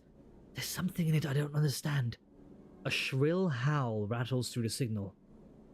This data is all gleaned from their implants, records of their integration with their nervous systems, performance analysis, error rates, usage data. I installed many of these implants and I didn't enable any of this functionality. Their voice dips under the level of the noise, like a swimmer slipping beneath the water. You listen to the waves for a few seconds before Sabine re-emerges. Has to be somehow baked into their wetwares interface. And that's not all. The systems compiling this data are connected to some kind of transmission protocol. It's being broadcast. Why? Every Yatagan enforcer is equipped with black market implants, retinal enhancements, adrenaline boosters, pain suppressors. These implants are gathering data on themselves, on the enforcers' bodies, on their performance. Why? I can't tell. But I can promise you these foot soldiers have no idea this is going on. The background tone switches, dropping to a grainy rumble. If they knew, I don't imagine they would be happy with the situation. Yatagan could have a mutiny on their hands. You lean toward the terminal, straining to listen to Sabine's faint voice. I need a few cycles to put all this together, but this might be the information I need to pressure Yannick into releasing my debt. Okay, I don't know who Yannick is. Suddenly, a banging echoes through the call. Sabine's voice is suddenly whispered, panicked. I have to go. Come back in 4 cycles. Then the sharp crack of a disconnect, and silence fills the apartment. You step back from the terminal. What does Yadigan have to gain from monitoring its own members? You try to recall what you know about the gang, but you have little to go on. You think of Toshiro, Sabine's minder, his mirrored teardrop implants set below hard eyes. What data could they be gathering, and more importantly, where are they sending it? You reflexively rub your forehead, trying to think. Can you really trust Sabine? How did they come to be Yatagan's doctor in the first place? You think of their kindness, their care, but also that glazed look of recognition that they gave you when they first met you.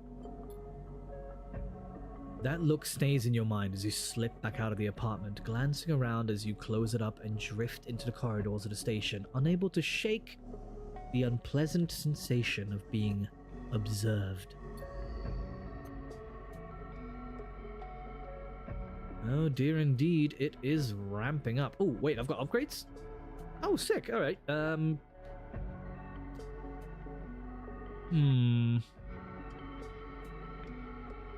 Screw it, let's go for... Oh wait, no, that needs 2 upgrade points. Well fine, let's go with this one. And then we'll look at +1ing a bunch of these. Maybe even updating this one so it's not minus over there, maybe? That can be a plan. What am I supposed to do with this? Could be reassembled with the right tools and a few more fragments. Okay, so I need more fragments of those. That's fine. Let's rest again, because I don't think there's anything else we can do.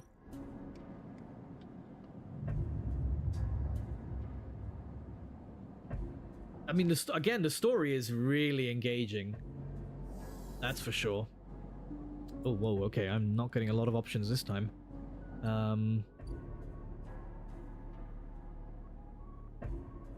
Get money somehow as well from somewhere again. Jeez.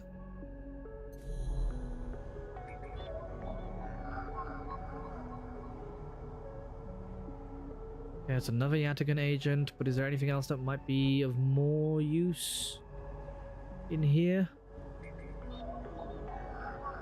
Keynode? Why not?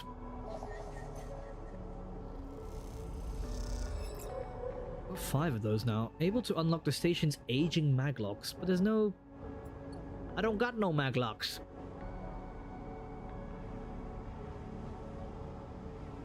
Okay, these are the only one that remain now. That needs a 2. Is this a 1? Nope, that's a 2 as well. What about you? There we go, that's a 1. Alright, well let's get this Yatagan agent then. Can't hurt after all. Okay, right,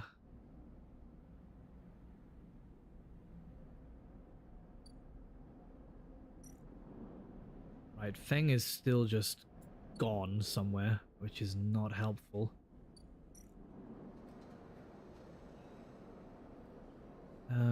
Nope, nothing over there that I want. Or need, I guess. Hardware exchange. I'm gonna have to pay for food, aren't I?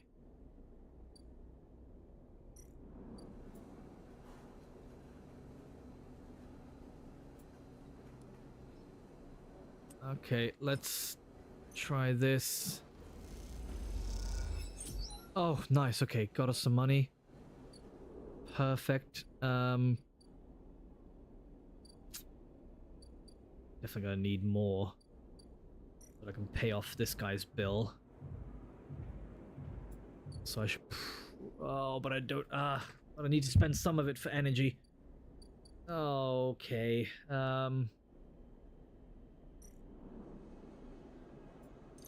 fine. It has to be done. Androids don't need food. Well, we do. We have to. Okay, well, at least I brought our energy levels up, I guess. We still have some stuff left. Oh, what's this? More stuff in Memphis.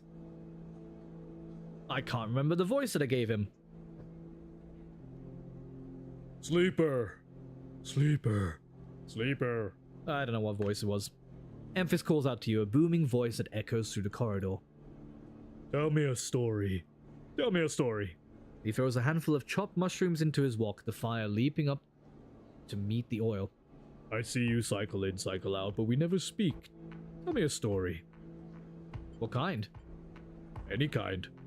He pauses to drizzle something from a plastic bottle into the wok. But one of yours. He looks up at you. Nothing stolen. You pause, the spice is rich in your nostrils, and think about the kind of story you'd like to tell Memphis. How about your dreams? All the sleepers, you tell Memphis, had dreams. Some were simple, memories left over from the emulation process that had become tangled up in their minds and would come out when they slept. It wasn't rare to hear a sleeper in a dorm scream or cry out in the night. But your dreams, those grey skeletal afterimages of systems and structures, of threads and patterns, weren't like the others.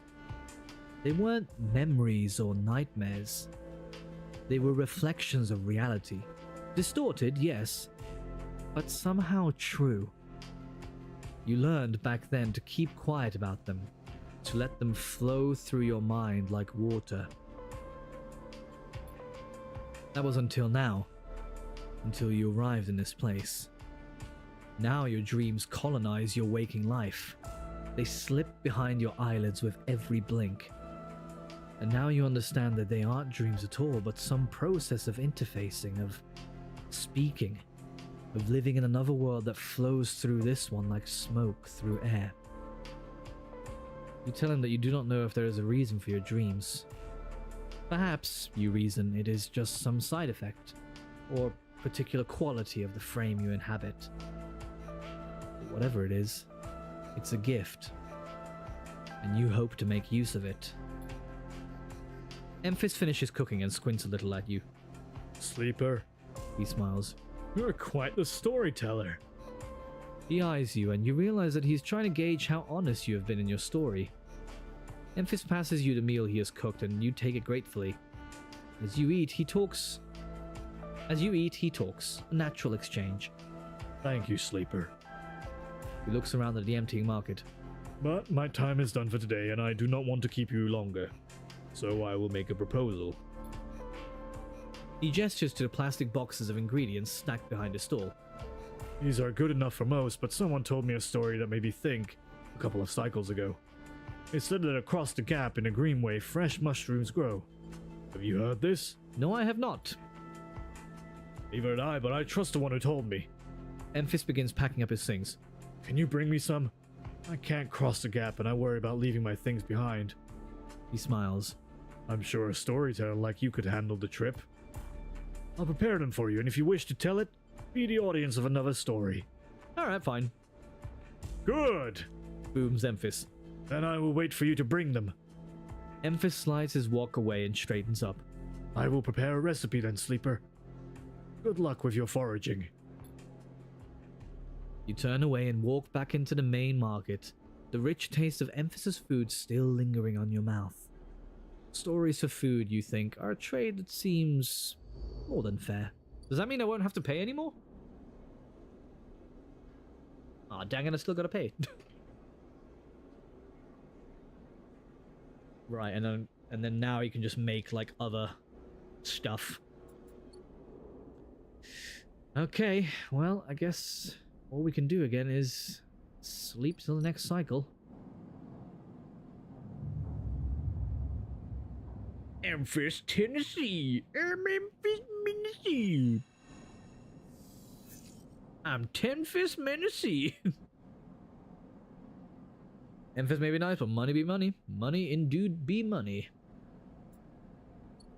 Gotta get your money. Right, do I need to pay off your... Yeah, probably. Oh my gosh. 2 cycles to pay to tap. He calls it being fair-minded. That's so much to pay.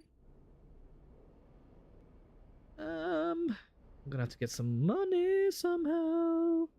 Where the heck is Fang? He's still away. I wish it would like categorize for me where I can get the most money. Let's see. Flow chits and components being exchanged is complex, but a sharp eye and some tight trades can net you a good margin. Alright, no, let's just try it once. See what happens. Alright. I got us something. Cool. I guess. I don't think I have any components to sell. Do I have... Okay, no. So I'm still waiting for Sabine there. Well, I guess I can hand in things here. Yeah, tracking Havenage.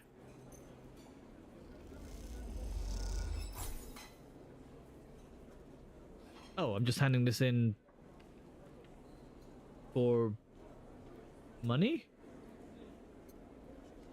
Is that it? Alright, well, let's do that.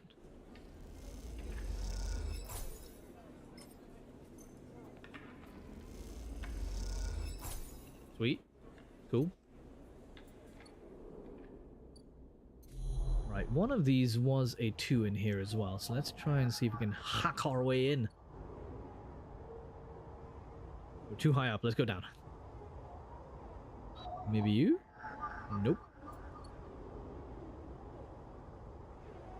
Perhaps you? That's one. So it's the Havenage agents. Okay, I think it's just the Havenage agents then. They seem to be the only one. Which is good, because then again, I can sell that one, get another 10 cryo. Over here. And then that way, at least I'm not losing as much money when I pay off the tab. Although, he did say I have 2 cycles. I might wait till the next cycle to pay it off, which could be a horrendous idea, but we're going to do it anyway. Okay, let's haul some materials here. Nice. Oh, we're so close. Okay, let's rest again. We're playing the long game. And we're fading away fast, which is not good. Ooh.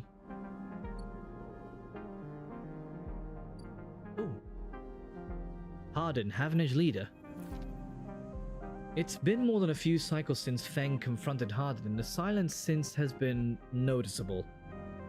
In your time with Feng, you haven't exactly found him to be reliable, but you did expect to hear the end of whatever plan he put into action. But if he won't come to you, you think as you approach the Havenage building, then it's time you come to him. After all, he did promise to fix your tracker, and you're getting nervous. As you approach the bay doors, you see them wide open. The light pouring out of the once dark room. Stacks of servers and terminals sit outside the base, suddenly robbed of their mystery by the flood of bright lamps.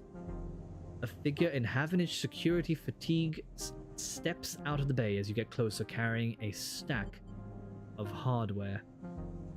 Let's approach. As you get closer, you see the security officer taping up machines from Feng's stash with what looks like hazard tape. This is not good. You again. Arden is there, leaning beside the bay entrance so calmly that you barely noticed him. He has a slate in his hand, an inventory of seizures scrawled across it.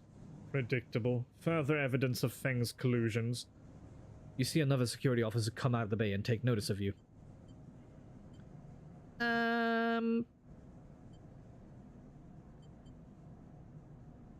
Arden. Arden pushes away from the wall and comes closer. Don't worry, Sleeper. We have all the evidence we need. A confession won't be necessary. He gestures around at the stacks of hardware. Spying on fellow Havenage members, hoarding Solheim materials, an obsession with corporate data. It speaks for itself, does it not? I'm gonna stay quiet on that. Nothing to add? He looks up at the glass roof above and the stars beyond. We are the ones that provide the oxygen you are breathing, the light you are seeing, the systems you use every day to live out your cycles. This place was hard fought for, Sleeper. It took work, diplomacy, and strength to stop the Eye descending into chaos after Solheim collapsed. Not blind conviction or self-interest. Feng isn't selfish. I know all about the background of our mutual friend, Sleeper. Don't you worry about that. His parents will be sickened by the damage he's trying to do to the institution they helped found. You see, Sleeper, we are proud of our history here. Andre Erlin and the First Union founded this place, and Havenage has welded his values into the station's very walls. We will never turn away the hard-working, the just, the true citizens of the Eye. Havenage aren't a gang like Yataghan. We aren't pirates like half the spaces you'll meet in the hub, or esoterics like those Haifa radicals in a Greenway. We are the backbone of this place, proud and true. We named Erlin's Eye, Sleeper. This is our station. He meets your eye. So please, take your false accusations elsewhere before I decide I need that confession after all. Gotta stay quiet if I want to survive. This ain't the time to pick a fight.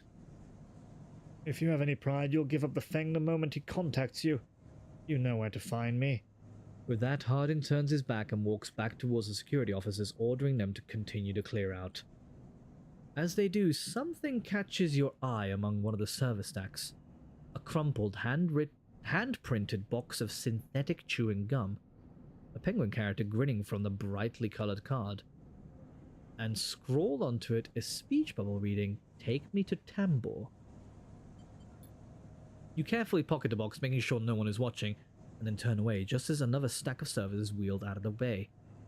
What have you done, Feng? What the hell is Tambor? Where is Tambor, actually? This is a compressor. It's the docks where they're clearing some stuff. Oh, the Tambor, the tea house, right? Surely? Handing gum box, yeah. Chewy chew! Strawberry! I prefer Hubba Bubba Bubble Gum. But let's hand it in. You feel stupid doing this, but the penguin says, "Take me to Tambor," and this is the only Tambor you can find. Alright, here we go. The waitress looks at you with suspicion as you hand over the box. Is this the right place? I hope this was. As you go to leave the Tambor tea house, a hand falls on your shoulder. It's Feng! He is fine! But he's on the run!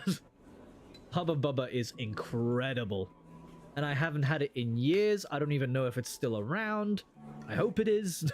But it's been a long time since I've had any. Sleeper! Feng hisses from behind you. How did you find me? The penguin. Penguin, what are you... Oh, do you mean... He minds throwing gum in his mouth. That wasn't meant for you specifically, but... He cringes. Look, it doesn't matter. Come, let's sit. Feng guides you down a set of stairs to one of the Tambor's lowest levels. The tea house is stacked with curved mezzanines, all connected by a central atrium. The levels are filled with makeshift booths and bars, and conversations bounces busily off the metal walls. Feng sees you looking around. This place used to be a fuel tanker's main drum, hence the name the tea house. The tea house part is a bit of a misnomer though. You can get anything the Eye offers from this place, but real tea isn't exactly readily available. He picks a booth, itself fashioned from some old salvaged tank or container, lined with spongy insulation foam, and collapses into it. He looks around furtively. Don't suppose you've seen any Havenage types? They don't usually come out this far. Only you? Feng, what's going on? Well, I'm suspended, that's the first thing. And the second thing is I'm pretty sure Hardin wants to drop me off the rim of the eye. He grins. Doesn't bother me though. It shows we hit a nerve back there. He picks a scrappy hand-scrawled menu from the table and tosses it over. What are you drinking? What's the plan? Plan. He waves his hand. Let's order first. Feng is right. The menu is ridiculous. There's at least 10 different infusions, most of which you can't make out. But the paper is dominated by an extensive complement of esoteric alcohols and cocktails. Black tea is listed, without a price, as a seasonal specialty. So, you ran into Hardin. Was he pissed? Feng doesn't wait for an answer. That snake is so self-righteous he might actually believe that Erling would approve his meritocratic BS. He taps on the table. If Havenage was like it should be, like it was founded to be, they would have shouted him down at any council meeting he dared to mention true citizens. He sighs. But I guess his kind run the place now. A young woman with a vine tattoo snaking up her arm turns up at the booth, a slate in hand. Your order? You skim the menu, your eyes glazing over. Time to pick something. A girole, neat. Feng taps the table and to order the same. And you? She begins, looking to Feng, but when she sees him, she suddenly stops. What the? Feng shrinks a little. You're supposed to be working. This is your shift. He grins sheepishly. I'm just gonna stay out of that. Look, Jenna, let's just say this is my break. My friend here has been through a lot. Jenna looks between the two of you. Wave, nod, cough. I'm just gonna wave. Feng doesn't look pleased. 2 minutes, said Jenna, pointing at Feng, and only because I don't want to get dragged into whatever this is. She gestures at the table and walks off. What? Feng stretches out in the booth. You know how it is. We all have to eat. Plus, He leans in. this is the blessed place. Let me try that again. This is the best place around here to find a person you might be looking for. Who? Remember that web of connections that Hardin pinged the moment we confronted him? Those are his collaborators. And if we want to understand what a Solheim executive might be getting up to in the eye, those are the people we have to find. You remember pink, strawberry-flavored square gums with a green dinosaur with sunglasses, a mascot? That absolutely ruled. I have no recollection of anything like that. But if you figure out what that specific branding is and let me know, maybe that will jog something. Lost to time now, though, like Max ice cream with the kid lime with a red gi on. I don't know what that is. I'm so sorry. That I don't think that was a brand that made it our way. Feng is almost whispering now. There's a couple of them I suspect are in the low end. And, well, almost everyone in the low end comes through this place one time or another. He brings a modified slate out onto the table. I set this up so that when anyone with the network signature I'm looking for comes into close proximity, it'll mark them.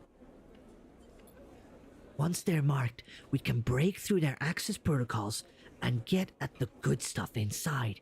We just have to find them first. Hence me moonlighting as a waiter. Suddenly a smile grows across his face. Wait, I have an idea. What? Look, I can't cover enough of the low end on my own. So far I've had no matches in this place. But the two of us, we can cover more ground. How? Well, Feng has a hangdog look. we need to get you out and about in the low end, in close proximity to as many people and residents as possible. And it turns out my friend Mingi needs some help with deliveries. As in Minji Express? So you already know him, perfect! Feng places a tiny receiver on the table. This connects to my slate and runs the same marking protocol if you get near any of our targets. So all you have to do is take some delivery shifts for old Mingi, and soon enough we'll have the place covered. Feng. Don't give me that, you think I like working here? I thought you could use the tips. He grins. We're in this together, right? Right. Okay then, Feng slips his slate back into his clothes. just head on up to Mingi Express, take a delivery shift, and we'll see what shakes up. If you manage to find anyone and extract any data, Bring it right down here to me. They have me on double shift, so I shouldn't be hard to find. Jenna walks past carrying a tray of drinks and sharply catches Fang's eye. I don't think she's bringing our drink. He stands. I think it's time we call this meeting to a close. You grab the receiver from the table and slip it into a pocket. See you soon, sleeper. Stay safe. Fang adds before turning and walking off towards the bar, whistling as he does. Okay. So we got a new drive. Which I guess is Hack Harden's network, but we should probably pay the tab here first, so let's do that. We'll pay him off for now. Oh, good, we gotta talk to him. I can't believe you just did that. Ethan's mocking laugh comes from along the bar. You look over to see him leaning across it in a pool of light, empty glasses and spilled drinks glinting around him. It's always dark in a compressor, but this cycle the place is packed. A load of spaces mixing with locals. Usually they run. Ethan spins a glass on the bar. Or they go spend their savings on some local heavy I have to put down. They don't pay. Walk away. Ethan gets to his feet. The glass falls and smashes, but he doesn't seem to notice. You think that's it? One round of drinks and we're even? Sleeper, come on. His hand comes to rest on the butt of his handgun dangling from a chest holster. Ethan laughs hard and the people around him turn to see what's happening. I told you already about begging. I'm a freelancer, Sleeper, just like you. We both signed a contract with S&R, didn't we?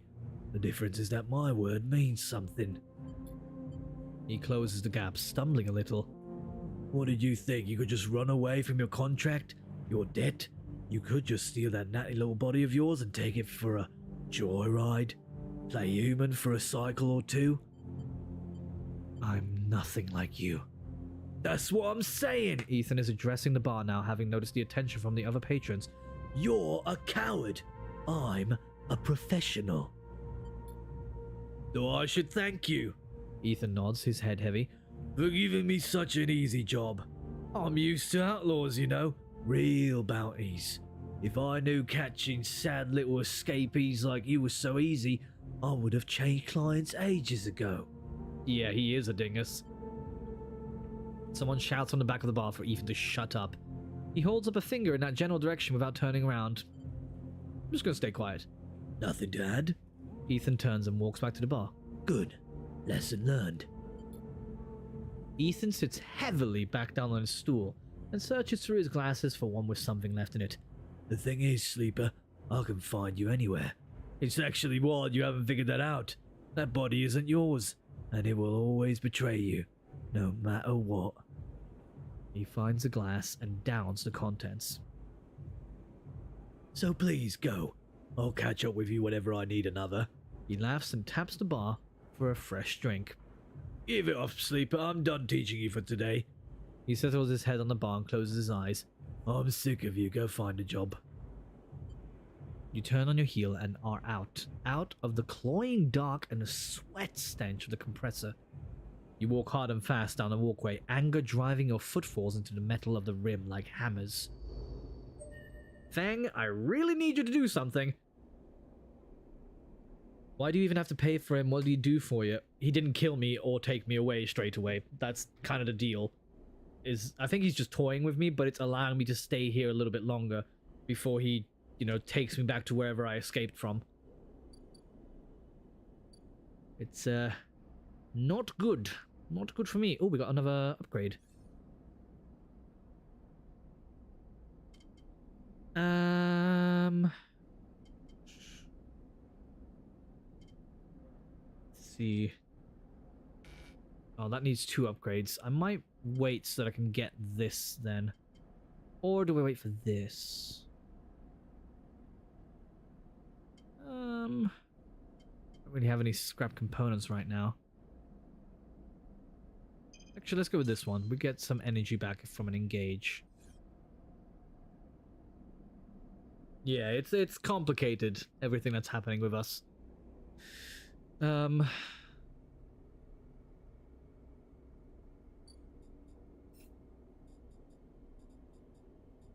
Hack Harden's network. Yeah, I'm supposed to do something for this guy here. Yeah, I gotta deliver noodles.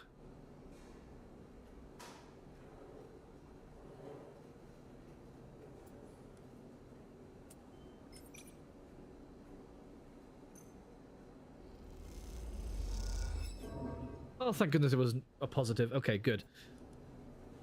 And then let's try and do this one. Is that...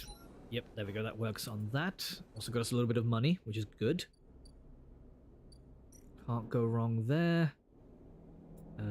Okay, that's still waiting. What about our derelict unit? That still needs sealing up. Is this going to be enough? Oh, you track down a difficult leak and close it up. After working, you look over the wreck of the unit. Almost there. Is it finished? Oh, I have another upgrade point. Squatter's Rights was the notification I just got. Or achievement I unlocked, rather. Okay, we got another upgrade point.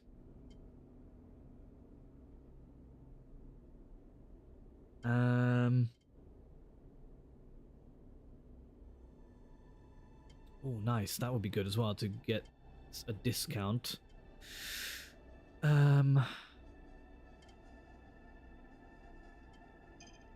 Let's upgrade this so that we can get the predictive reasoning next as well.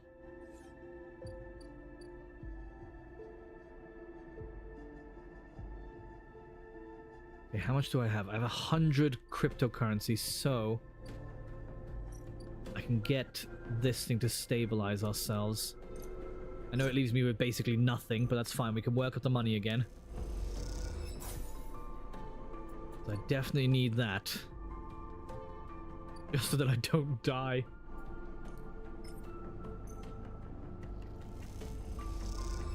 There we go, and then let's end the cycle there.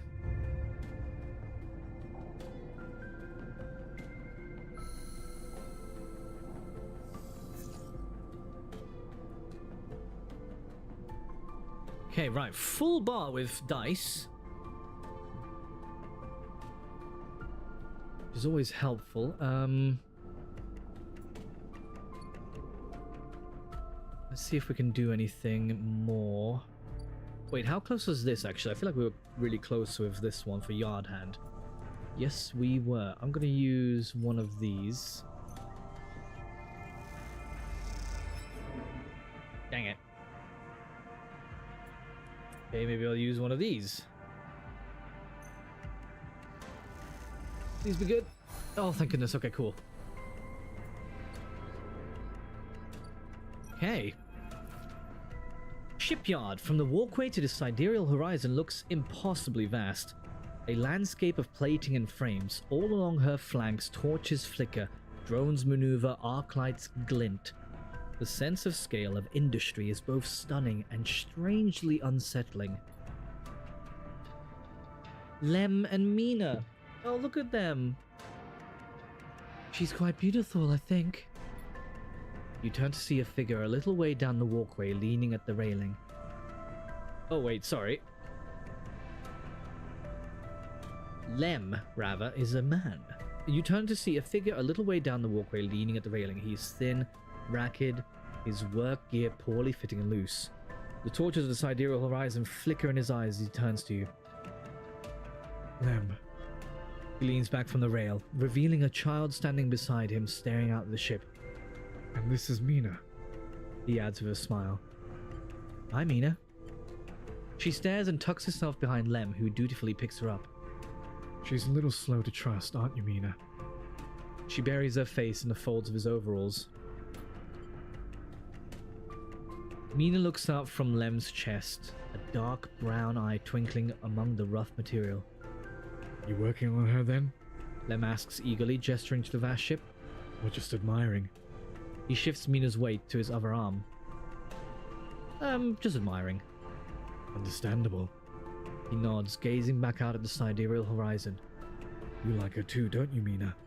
He jostles her a little. She's Mina's and my ticket out of this place. Our escape vector, so to speak. The ship? You haven't heard? Anyone who takes a Havenage contract on a Sidereal Horizon will be entered into a draw for the transit support crew. He smiles.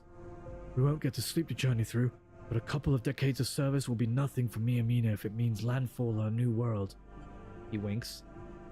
Decades? It's a long trip. He straightens up, stretching his back. That's a colony ship, friend. The Kellis Foundation is sending thousands of people to settle a system well outside the reach of the core worlds. It'll be a totally independent colony. No surrogacy, no corporations. Oh, they'll find some way to bring corporations in.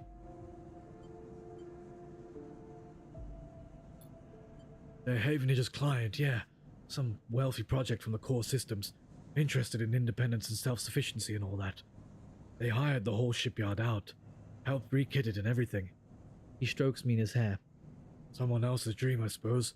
Doesn't mean people like me and Mina can't tag along. Mina responds by pushing his hand away. Daddy, she whispers. Food. Pulling an exaggerated grumpy face. She glances furtively at you as she plays with a set of dog tags that hang from Lem's neck. Yeah, there'll be a McDonald's there sooner or later. Hell yeah. In a galaxy far, far away. Would you like fries with that burger? I'm just chatting here, little meanie. Give Daddy a sec. He turns back to you and you suddenly notice how tired he looks. I'm not on the Havenage crew yet, but I'll work my way in. You can do it too, friend. We have to stick together. He smiles a little shakily and you wonder how long he's been working to break into the official shipyard crew. For sure. He looks out at the sidereal horizon as if trying to pull energy from those flickering torches from the vast hull. We've got to hold out, okay? You aren't quite sure if he's talking to you. That's how it works. While he stares out, Mina catches your eye curiously. You hold her gaze and a smile creeps across her face, her features lighting up like a city coming awake at night. Then suddenly she turns back into Lem's chest. Lem smiles and lifts Mina. That's it. We hold on. He smiles sheepishly at you. We're just a couple of softies, isn't that right, Mina? He sets her down, standing by his side, and she clings to his leg. Gotta go feed this one. He pats her back. Maybe see you on a shift, huh? He turns away and they walk down the walkway away from the shipyard. You see them talking and then a moment later Mina turns around and stops. See you, robot! Her shout echoes down the walkway and she flashes you a parting smile before running to catch up with them. You watch them a little before you turn back to the impossible scale of the sidereal horizon. A ticket out. They were cute. I like them. However, there's no way that's a ticket out of here. But it looks like we do have a way of working our way in. The sidereal horizon is assembled block by block. You earned a place on the teams welding those blocks together. Or there's a systems fitting. The sidereal horizon is webbed with complex systems bundled like nerves in a body. Your job is to lay these systems in. And they're all safe. Yeah, why not? Let's just put some of these in as like a welder's mate and maybe systems fitting. Neat. Okay. That helps us work on that a little bit. Havenage officers. What's going on here? Oh. Favorite characters so far? Yeah, they're cute. Lem and Mina. Fragment supply. Sophisticated tech is rare on the ice, so the shipyard is happy to pay for ship mined fragments they can dismantle and reuse. Or a slate in the office advertises that Havenage are looking for informants on gang activity in the eye, and they'll pay. And why not? I'll just give them one. Just for the moolah. Thank you very much. I don't know if I want to give away my one ship mine fragment. I don't know. Well, let me look at what it's usable for.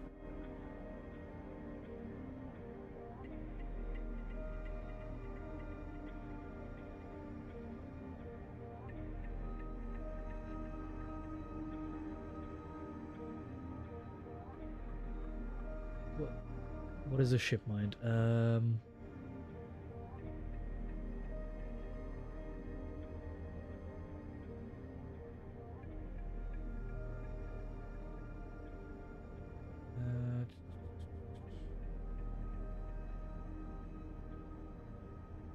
Let's see. Need to be a trusted trader. What are they for, though?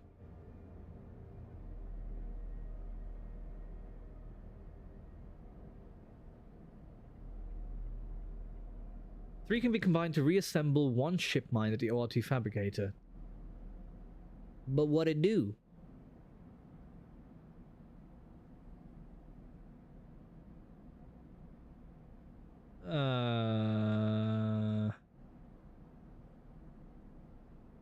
Is it just so you can assemble a ship mind and then you can sell it?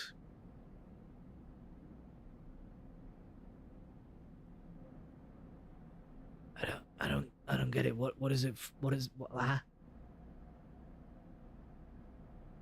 Ship mind is an item in Citizen Sleeper, core of a ship AI amputated and in hibernation. You can use it to temporarily contain Neoven, creating the imprinted ship mind. That means nothing to me.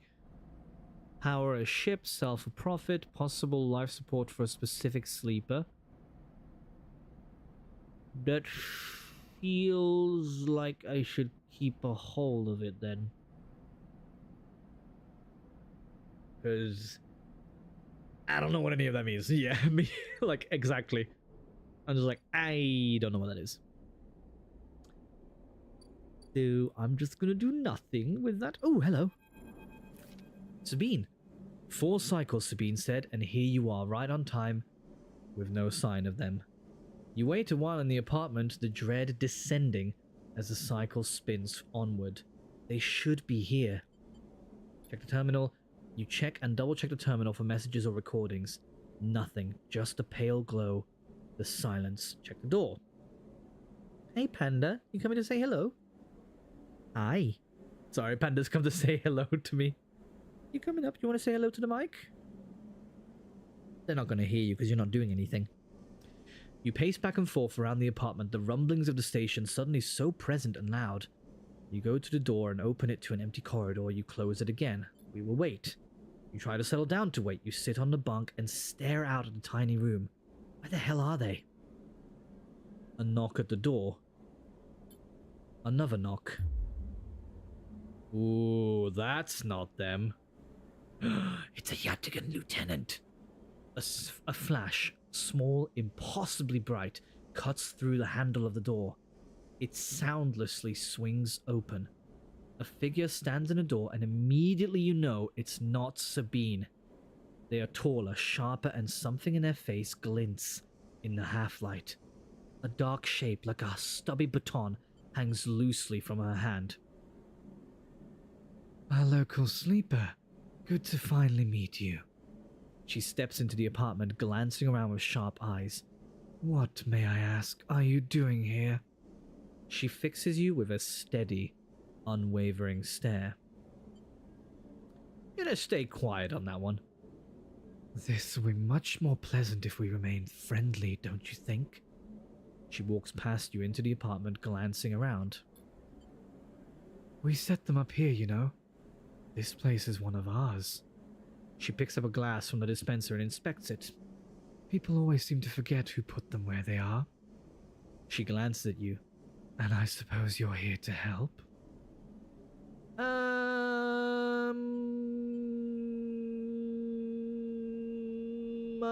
None of these answers are nice.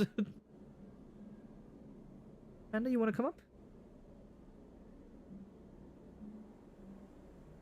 Come on. You can be in my lap. You can be in my lap. How's this? There we go. She's just resting in my lap now. I suppose you're here to help, something like that. No, where are they? Let's go with where are they? I was hoping you'd be able to help with that. She spins the baton in her fingers by her side, her eyes not leaving yours. We have a problem, you and I. It seems our friend has disappeared. Left without even saying goodbye. which means they're in a little bit of trouble now. But it's the kind of trouble that you need help for. So I thought I'd come down here and take a look at their little hidey hole. And here you are. The help. She looks through the detritus on the side. Or detritus? I don't know how you pronounce that. Panda is a quieter goober than I thought. Yeah, she doesn't make too much noise. Unless she hears noise to respond to. Using that right, Panda. Using that right. She's right up against the microphone now and you still will not hear her. You okay? You okay? You're just like licking my hand. Yeah, you go on down here.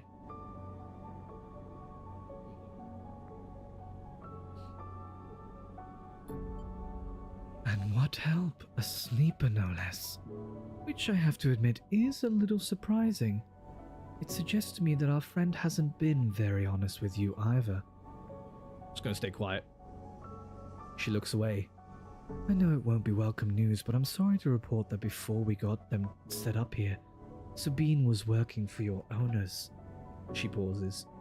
Essen up. That is kind of what I was thinking, honestly. I was like, she either knows us, or like knows about the work that's been of us, or has been involved, just because of her initial reaction to us. You blink hard at the news, unsure how to take it. Rabia looks away, waiting for a response. Just gonna stay quiet. She crosses into the next room and you follow silently. She sits at a terminal and touches a baton to one of the access ports. A spark, then the terminal screen skips, encrypted folders emptying themselves before your eyes. In the flicker of files, you see SNARP letterheads and code forms.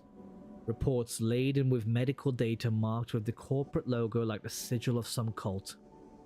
Rabia steps away from the terminal. Look all you want. Some of your files may even be there. The volume of documents is overwhelming, but they seem to be mostly reports on early emulation tests, surveys with sleeper candidates, reams and reams of usage data. If Sabine was an SNARP employee, why did they help you? Rabia reaches over and places a vial of stabilizer on the desk, breaking your concentration. It shimmers in the screen light, its viscous, clear liquid crystalline within the glass. We will of course keep up the supply. We are more than able to dispense important medicines, even without the doctor. You hold it between your fingers and for a tiny moment you have the urge to crush this object for the power it has over you.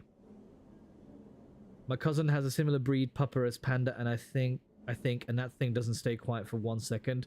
Fair. Does she also have a, I think it's called a Bichon Frise? Or it's a Bichon Frise and Maltese mix. I think they're called like Maltechon or something. I don't know what the exact is, but yeah, she's a mix between the two. She's currently very heavily sniffing the carpets. I'll ask Toshiro to make this a little cheaper for you. He'll be running the surgery now. Rabia closes up the briefcase slab and holds it at her side. We have to retrieve our assets, of course, but I'm sure you understand. Rabia turns on her way out. There is no reason for us to be enemies, Sleeper. Come see me. I keep an office nearby. We have good work to do, you and I. Meet me there in a few cycles. She slips out silently into the corridor. You look around the apartment and feel the fear drain out of your body to reveal the tiredness beneath. Dang. Things have begun to happen.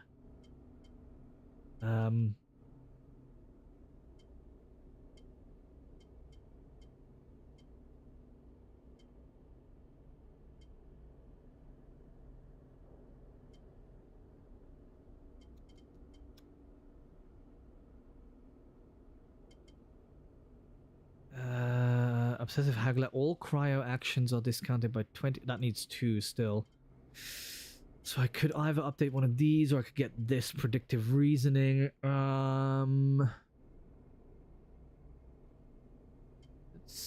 Let's do the gain cryo for now. Right, let's look at our repaired unit. Okay, yeah, so I can rest here now. Good. That's good. Whoa, what? There's signs that a stray animal has been nosing around near the unit. A handful of chits for some crackers should bring it out of hiding. Okay. Why not? We'll spare 4 for that. You buy the crackers from a shop unit downstairs and crumble them up into a tray. Something moves in the shadows. Onto a work surface and looks out of the unit's small window. A low-end cat! Hello! It doesn't acknowledge your presence. It just sits there, beside the tray of crumbled crackers, staring out at the low end. What is this cat story? Are there more on the station? You haven't seen another in the low end, but in this vast megastructure that means little, there could be a whole colony of cats like this one down in the Warrens. You look at its sleek dark fur and sharp eyes. It doesn't look ragged, it looks at home. In fact, its presence in the unit makes you wonder if this is a stray's apartment which you are squatting in. I'm gonna just watch the stray. I feel like that's something you do with cats, is not immediately approach them. Maybe you can get a pet in the game? That'd be kind of cool. You think it's a Maltese but short-haired? Oh, yeah, if it's a Maltese, no wonder it's loud. That makes perfect sense. Though the stray is looking out the station, you feel its attention on you, waiting for you to spring your trap. You remain relaxed and watch as something flickers in its eyes. Perhaps the reflection of a passing ship? The stray settles a little and starts eating, picking at the broken crackers. You don't remember ever having been this close to an animal. It triggers something in you. A recognition of life, totally unlike your own, but still somehow connected. Parallel, even interwoven. The stray licks crumbs from its fur. I'm gonna stay quiet. You sense that the stray doesn't like to talk. The stray just prefers to be, you think, just to share a space and a moment with those it meets. You respect this. In a way, you feel the same. Being here, together, is enough. Cat pet? Maybe? Maybe? No wonder it's loud. Oh, absolutely, yeah. Everything makes sense as soon as you mention what breed that dog is. You turn your eyes to the window, the one that the stray looks out of, and you both watch the stars and the ships together. You feel something pass between you and the stray, a kind of acknowledgement of each other. A sense that each of you might share something with the other. A point of connection. Then, all at once, the stray yawns wide, hops down from the unit and brushes along your legs. And then it's gone. Out through the unit door and back into the corridors at the low end. And so it goes away. But I guess I can keep feeding it, so I might just do that like every now and then. Oh, what's this? Oh, Rabia's office. Do I need to go there right now? I'm gonna assume yes. Oh, okay, it's just to let me know that, yeah, she wants to meet at some point. Right, well, let's do this express delivery. There we go. Alright, let's leave. And we should be able to finish our cycle here. Indeed.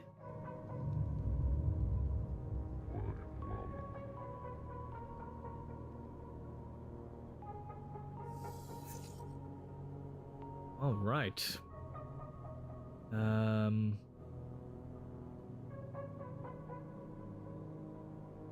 Do I want to... No, I'll feed the stray on another cycle.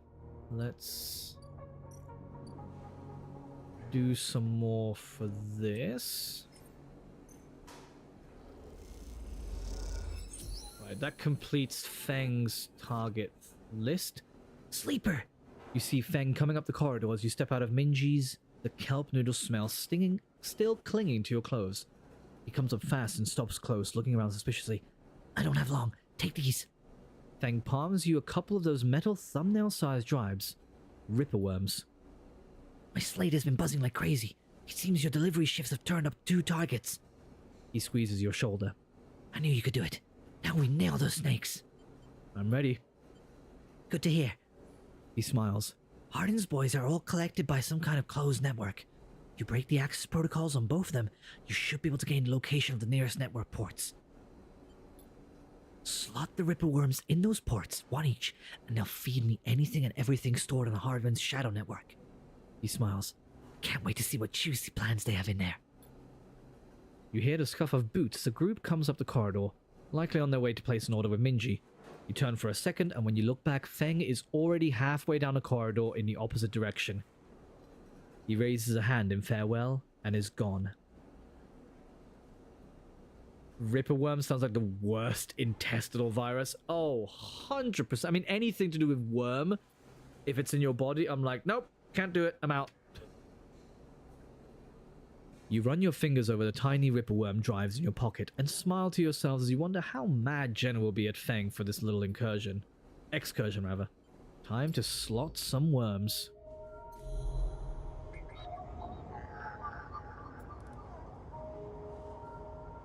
Yeah, so we got a match here.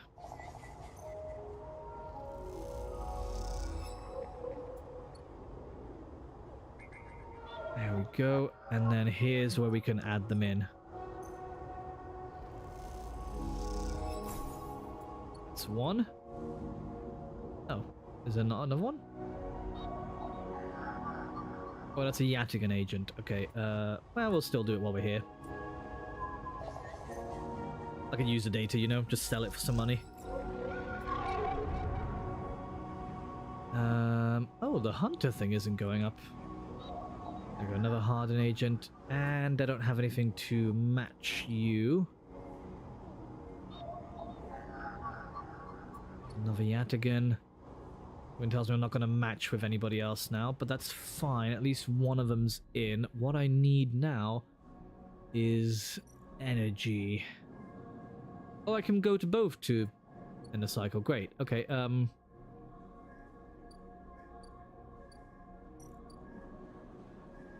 acquire stabilizer. It's only 80 now. That's pretty good. The ORT exchange. Sell components. Not that I have any. Alright, well, let's take a chance. Cool. And yeah, I really need to eat something.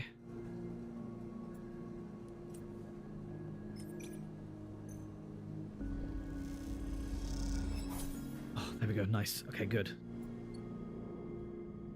Selling downloaded data for money? Cyber crimes?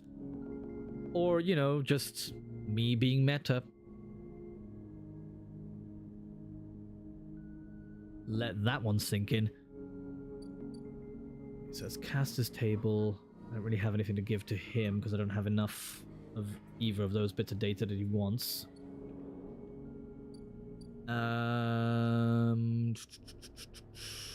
Yeah, I can't do anything here. Can't go anywhere to get... Oh, no, actually, I can sell these to get some money, can't I? Oh. There's another one for Yatigan data? Oh, no, the Yatigan data is down here, sorry.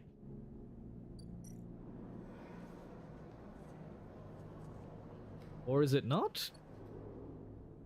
I thought it was around here somewhere.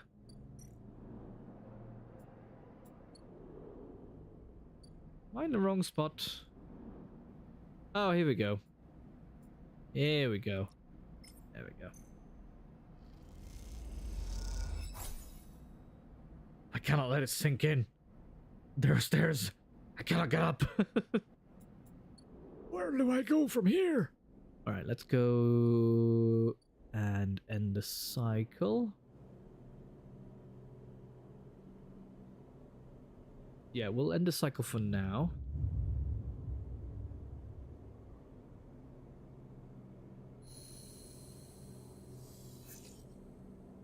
Okay. Right, that's flickering again, but I can wait with the stabilizer for a little bit longer before I need to use it. Okay, we should have a match for this. So let's bypass that. And then we can pop the next Ripper worm in. Right over here. Boink. Nice, okay. What did these ones need? Another Yatagan agent? Why not? It's only a 1 anyway. How deep can this bit go? As deep as you want. There we go. Feng, what you got for me, boy? As you walk into the timber, you quickly spot Feng arguing with Jenna. Just gonna keep my distance for a sec. It doesn't look good. Feng seems to be explaining something, but Jenna is having none of it. She points to the door, and Feng walks away, catching your eye as he turns. Could have done with you getting here a minute or so ago. He glanced back at Jenna. Well, either way, it looks like I'm fired. Good news is that it doesn't look like I need the job anyway.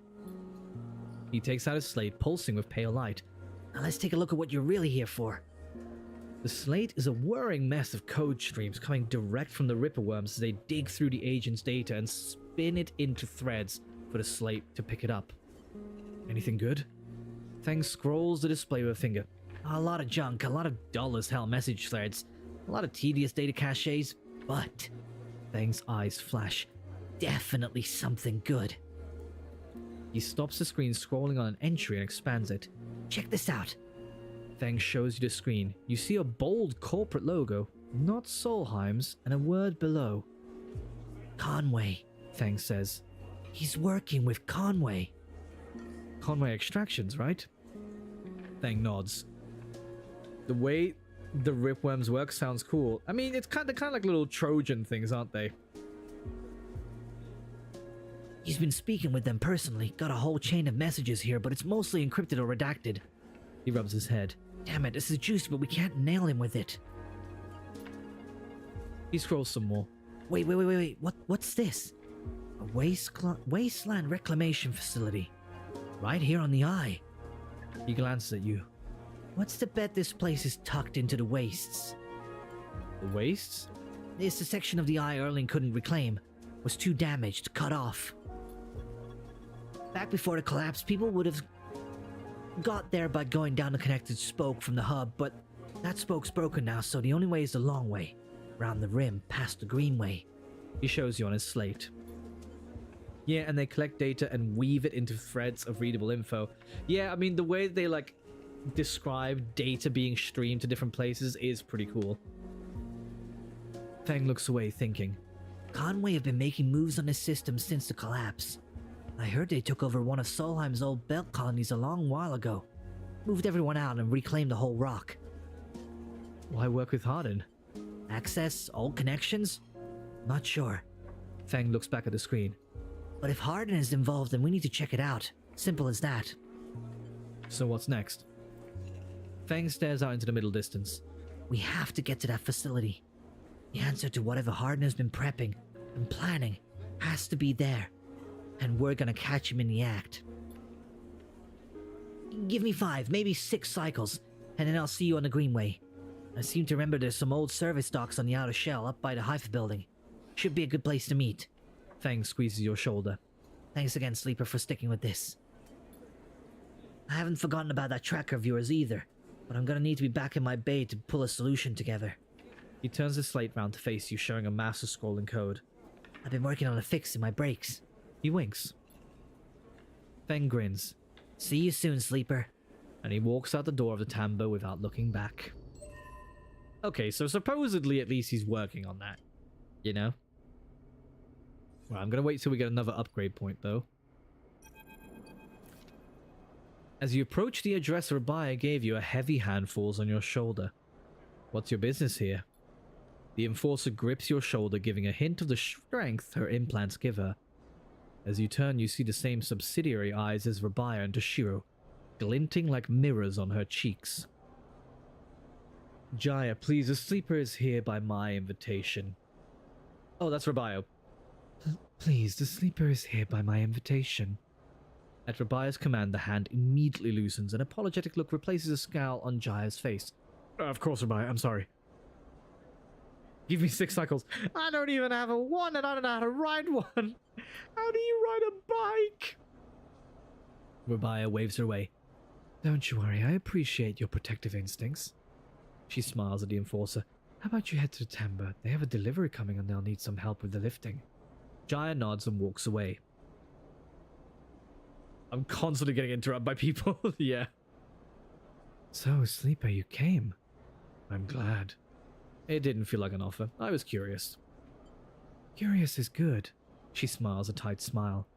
You have to understand, finding you there in Sabine's unit, I wasn't sure where we stood. There are more than a few people in the station would rather I was dead. I had to be sure you weren't one of them. Not yet. I wish you no harm. You read the cycle thing exactly how I imagined it. Oh, that's good. Look at that. Same wavelengths. I am glad. Rabia begins walking and gestures for you to walk with her. She takes you down a staircase into the bustling walkways at the low end. What do you know about Yatigan? You run the low end, you're a gang. She laughs. That sounds impressive. We run out of the low end, yes, we don't run it. People with carts push past, moving crates of supplies around the thin and winding passages. Our reputation is one that implies threat, is that fair to say? We're framed as aggressors, parasites, criminals. She gestures around at the people in the passageway. But when was the last time you saw a lawmaker on the eye? A policeman? Who makes the laws here? Havinage, Erlindid, no one. Yeah, somebody must. This is true. The eye is lawless. So it's up to you and us all to make it work for us. But I don't imagine you think that is a good thing. If you had spent your time on the low end, maybe your opinion of us would be different. This is our place, our people. The low end was empty in Erlin's time. They didn't need to house thousands and keep the yards and the rotunda safe was work enough. No, the low end was reclaimed later, when the refugees started arriving. Rabia meets your eye. The collapse didn't just happen here on the station. When Solheim collapsed, the entire system fell in. Colonies were abandoned. The moons of Ember and Cinder suddenly gained independence overnight. Some took advantage. Some tried to hold it together. Some fled. The Eye became a refuge, and Erlin, to his credit, extended an open hand to everyone. But many within his organization disagreed, and those new arrivals weren't as simple to control or corral as they had hoped. Rabia leads you through a small market hall busy with small stores and traders.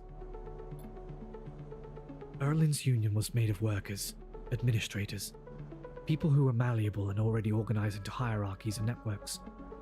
The refugees came from different factions and families. They were scared, injured, desperate. Conflict was inevitable. Yatagan is a child of that conflict, a child born out of the need for us to stand up and claim our future, to provide security, strength. People call us a gang, but we're a community. And I take my position as lieutenant seriously, and from my birth I have worked to earn it. Her clothes are very cool.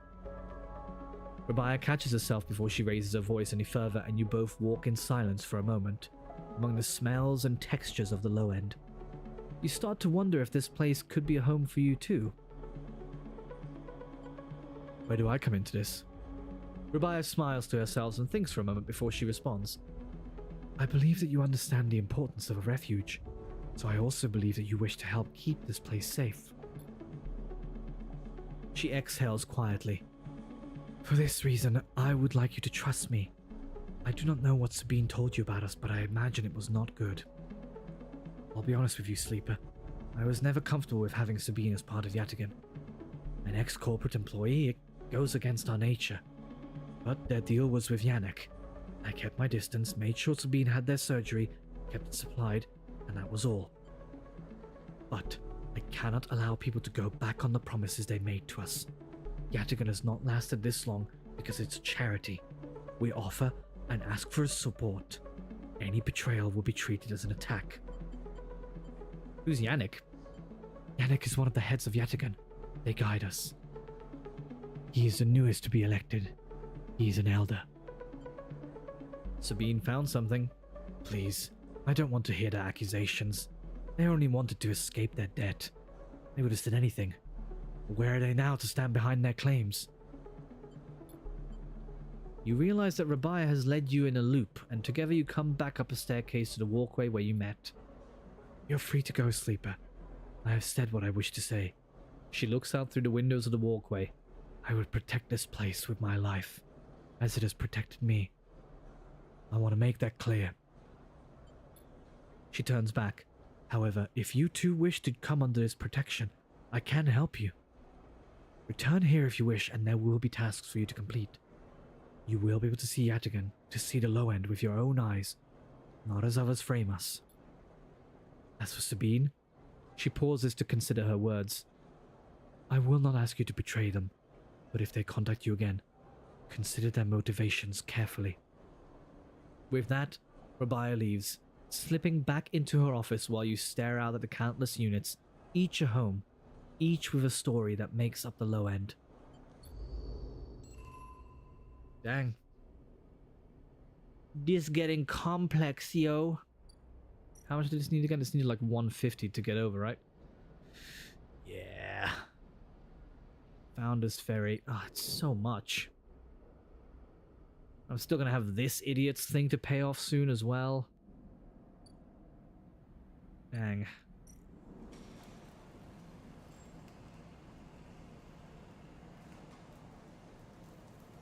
Let's see if one of these can maybe get us some money. I don't know if it will, I can't remember. Okay, cool, it does. Neat. That was some great dialogue and lore of this area. Yeah, no, it's structured really quite well. What's this? Oh, right. I guess I'm not really...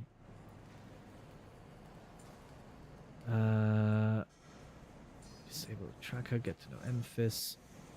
Win a sidereal ticket. Work for a buyer. Okay, I'm not really following anything, but that's fine, because I can't really decide what to follow just yet. Let's get this.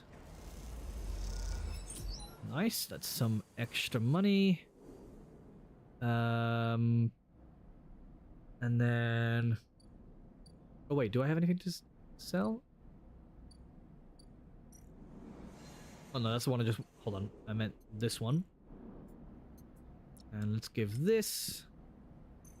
This is just so that I can get a bit more money so that when I'm now gonna have to go and buy food, I'm not left with too much less. Where's Emphis? There we go. Let's get a little bit of that. And then let's come back here. Paired unit, here we go. Right, we'll briefly feed the cat. Because we love the cat. Okay, we don't get any new lore, but that's fine.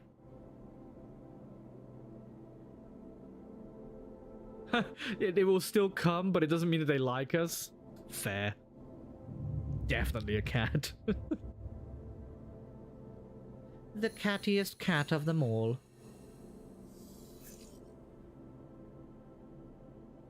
Okay. Alright, we got some more stuff to play with. Let's try and get like a bunch more money. Although actually let's... Oh. Oh, right, Ethan, of course. Alright, back to Ethan. Yes, definitely cat behavior. The compressor is quiet today. The usual crowds are elsewhere and the pumping music washes over a handful of spaces and a few drunks. Ethan is still in the same stool, in a same pool of light. His head is low, close to the bar, and the bartender is ignoring him. I feel like if I leave, he's just gonna shoot me, so I should probably approach. As you get closer, he lifts his head and turns. Sleeper! He turns to look at you. Time to pay up again, is it? He gestures to the bartender. Come here, take the chits. Ooh, do I say no more? Oh, what to do, what to do, what to do.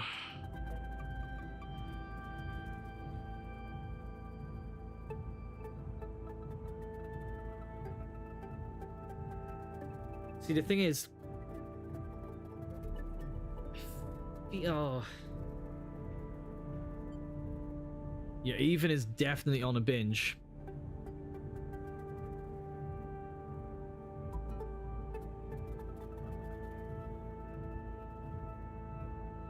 what to do.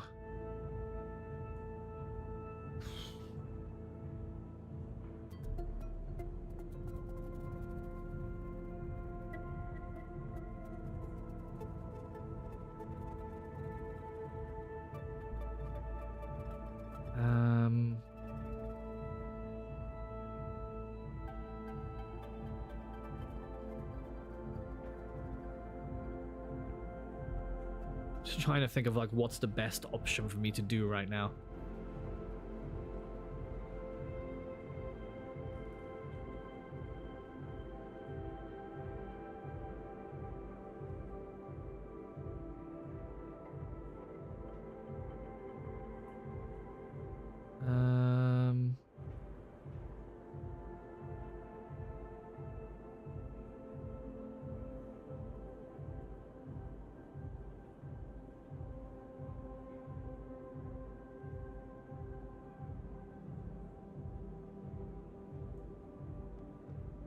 Let's see.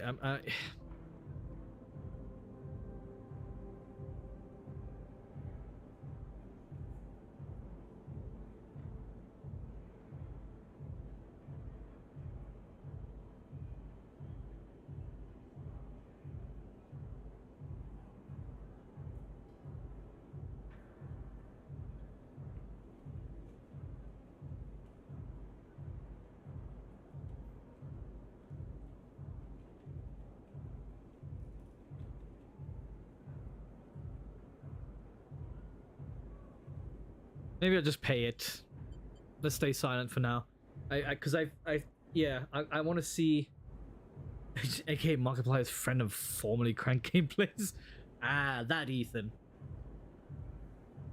The bartender ignores Ethan. It seems they've cut him off. Oh, he's been cut off anyway. Hey, He slams a hand on the bar. come take the chits. The bartender ignores him. Ethan lets out a huge sigh, rubbing his eyes with his palms. He reaches towards his holster. Sorry, let me just check something. Someone's like beeping their car outside.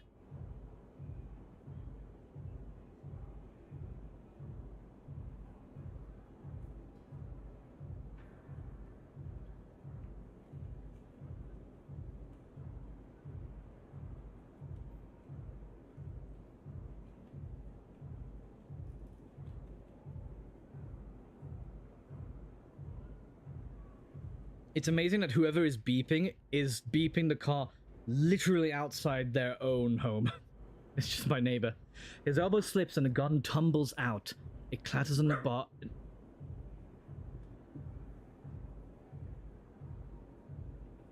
Sorry, now Panda's parking back. And that's the only time you'll hear her. It clatters out onto the bar and falls to the floor, bouncing onto the ground between you. Both you and the bartender look at the gun, stare at it. Butterfingers, Says Ethan, and puts out a hand beckoning for you to give him the gun back. if you would. Why on earth would I give him his gun back?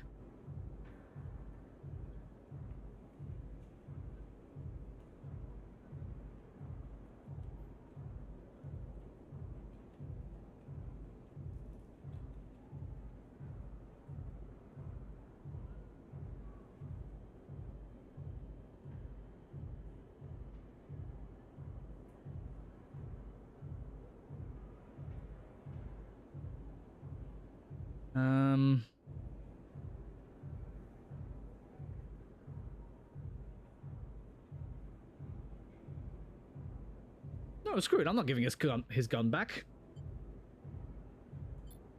Screw it. We're pointing the gun back at him. The gun's in the other hand now, and Ethan is plastered. Ethan turns his head in your direction a little, a sharp, pale eye locking with yours. The bartender backs away.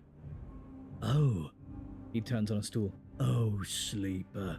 He stands. This is more like it. Oh, do I pull the trigger? You don't wait, you pull the trigger. The gun clicks. By now, all the attention in the bar is on you and Ethan, who looks at his gun with a bemused expression. The bartender raises an open hand, and in it are 10 shiny bullets. 10 shiny bullets he took out of Ethan's gun while he was asleep on the bar. Oh man. Ethan smiles at the bartender. Oh well. He says, and grabs the gun, slamming it back into your face in a single move. You stagger back and drop to a knee. Somewhere nearby, the gun clatters onto a surface. It hits a glancing blow, but it makes your vision swim. Through the blur, you see Ethan wrestle a small, thin slate from his belt and hold it up. Enough of this, I'm logging the job and call it in. Ethan taps at the slate. No more playing. Your head aches. Ethan taps through a few screens impatiently.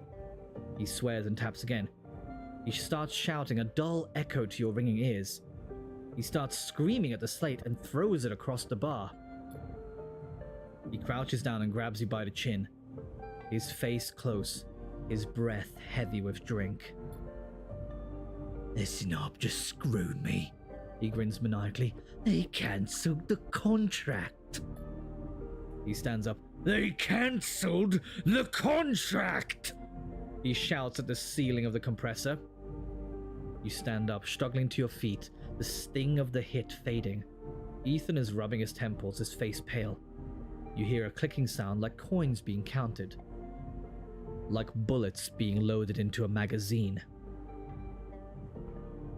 When you shake off the last of the blur, the bartender has Ethan's pistol trained on Ethan's head.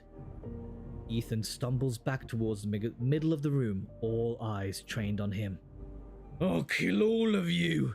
He screams. He stumbles into the wall, spinning away towards the door. I'll be back for that! He shouts at the bartender and lunges out of the compressor. You steady yourself on the bar and catch your breath. The rumble of conversation returns. The bartender goes to say something, but then thinks better of it and begins to clean the bar. After a while, you wander out, into the light of the bright market, looking for Ethan around every corner. Oh, damn.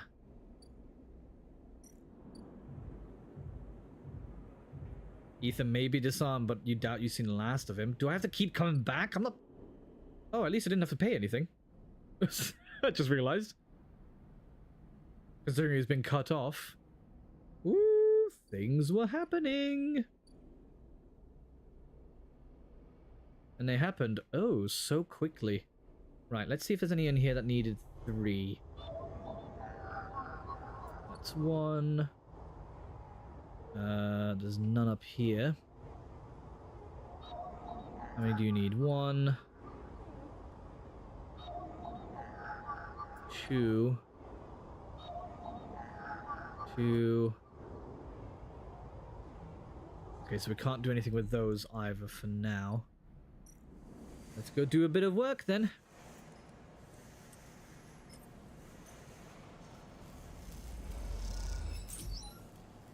Brothers mate, nice. And 1 over here. Good way to keep getting paid at least. Can't go wrong with that. Okay, and another one here.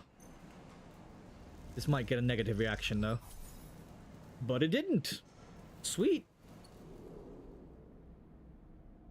Okay.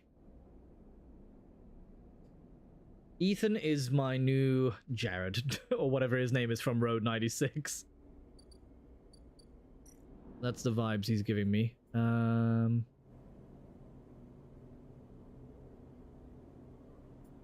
Do I use this?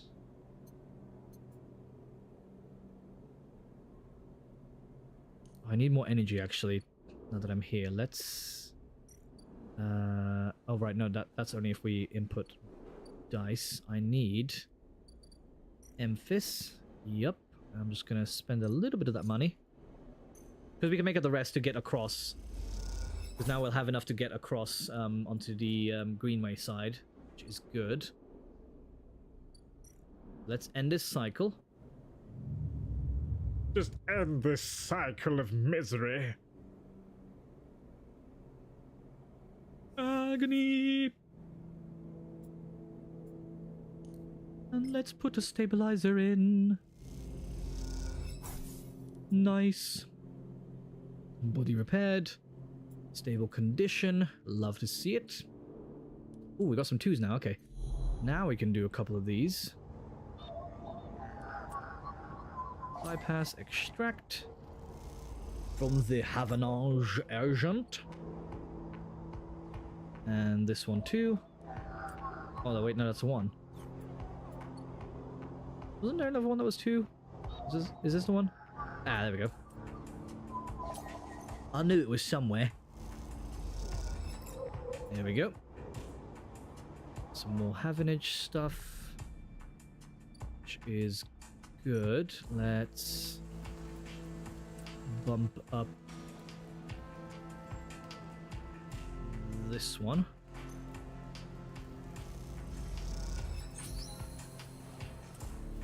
And this one.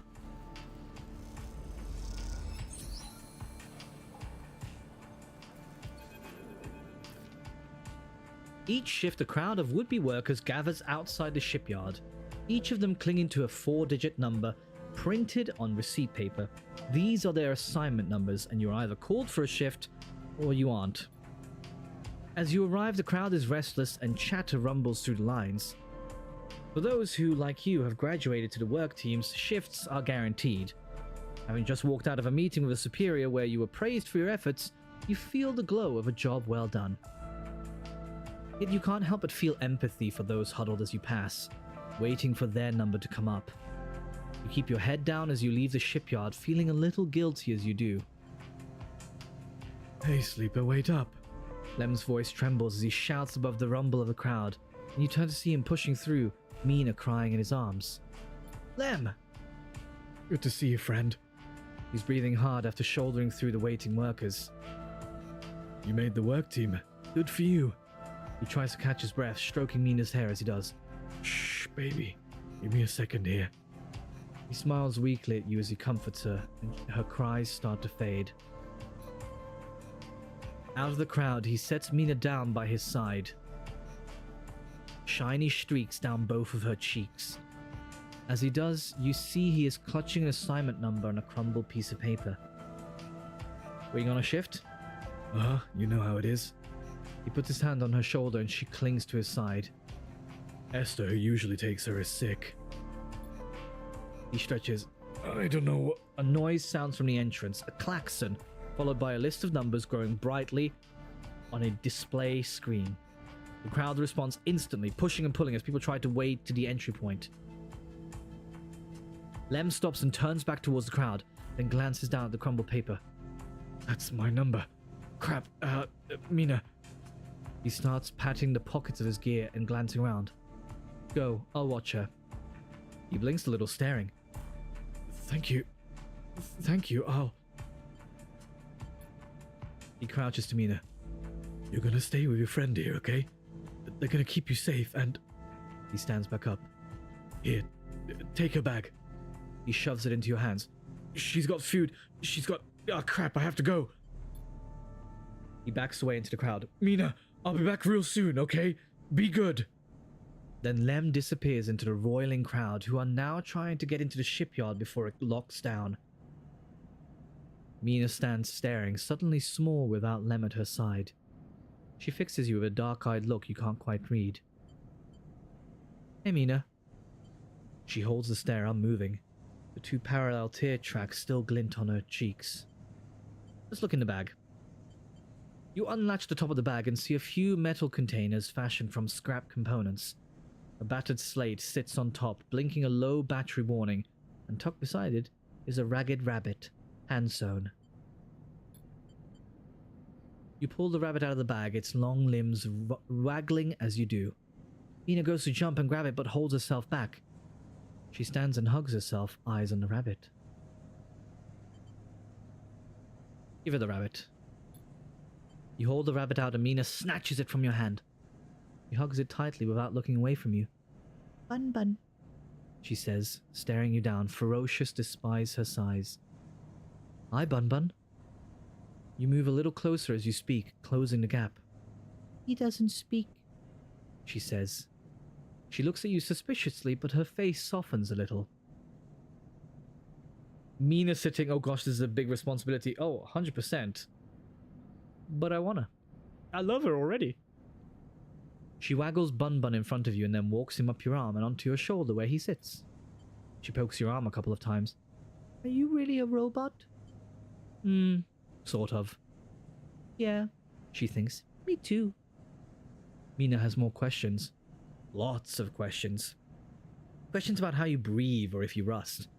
But before long, you're talking about rabbits and what Esther, the lady who usually takes to, smells like, and whether or not fairies live in the eye's heating pipes. You pass the time like this, sitting side by side on the floor by the walkway as others pass by. Sometimes talking, sometimes drawing on the slate, sometimes playing with Bun Bun the rabbit. And this is how Lem finds you, just as both of you are starting to yawn. He's dirty and tired, but Mina leaps up his legs and into his arms as he stumbles backwards. You two get on okay? He asks, trying to keep Mina from climbing onto his shoulders. More than okay. Mina shoots you a smile from Lem's arms, her suspicion gone. Well. Looks like Meanie can be nice. He pokes her in the ribs and she squeals in delight. Thank you, friend. I mean it. He gives you a warm, wide smile. I owe you. Look. He glances around. It seems like Esther, the lady who usually watches her, is going to be out for a spell. If you ever have some time, I'd really appreciate you coming down to our place in the low end. He grins sheepishly. If you have time. You worry if Even shows up? Well, great, now I'm worried too. But now I have to take this one to eat. He plays a biting Mina and she giggles in response. See you, sleeper. He waves and they stumble off down the corridor, drawing gazes from passing spaces as Mina's laughter echoes down the corridor in bright squeals. Oh, they're too cute. I love them so much. What is this? Oh, that's their unit. Ah, and I can. This is where I can babysit. Unless Lem gets time in the shipyard, he won't qualify for the Sidereal Crew lottery. Watching Mina gives him that chance. I can work on getting him a ticket out of here. Okay, I definitely need to keep doing that then. But now, we have enough to buy our way across here. Alright. How do I get across? Across the Greenway. I don't have to pay that every single time, do I? As you step out onto the passageway, someone barrels into you from behind, sending you stumbling down the corridor. You turn to see an unfamiliar spacer laden with heavy gear. She steadies herself, staring you down as if daring you to respond. Excuse me? She squints at you, shaking her head before setting off down the corridor. I'm sorry for her. The second spacer smiles at you apologetically. She's on a mission. And when she's on a mission, they shrug. No, not a problem. They smile. You're sweet. Peek! She stands further down the corridor, glowering at her friend. She chops at the air, pointing down the corridor to whatever end she is rushing to. Peek raises her eyebrows at you. Eshe, please, do you want everyone on this station to hate us? Eshe hardens. They want to hate us. They can hate us. She drops her hip. I'm not exactly seeing much love as it is. We're lucky we got through before they set up that damn cordon. I'm not going to interrupt. This seems like a they thing. Peek sighs. This station isn't Hawthorne. Or Hawthorne. Everyone isn't yoked to the same corporate protocols. Eshe sighs. I'm not saying they're part of the administration. She jerks her head in your direction. But I am saying we need to get these supplies to the Briar before someone starts asking questions.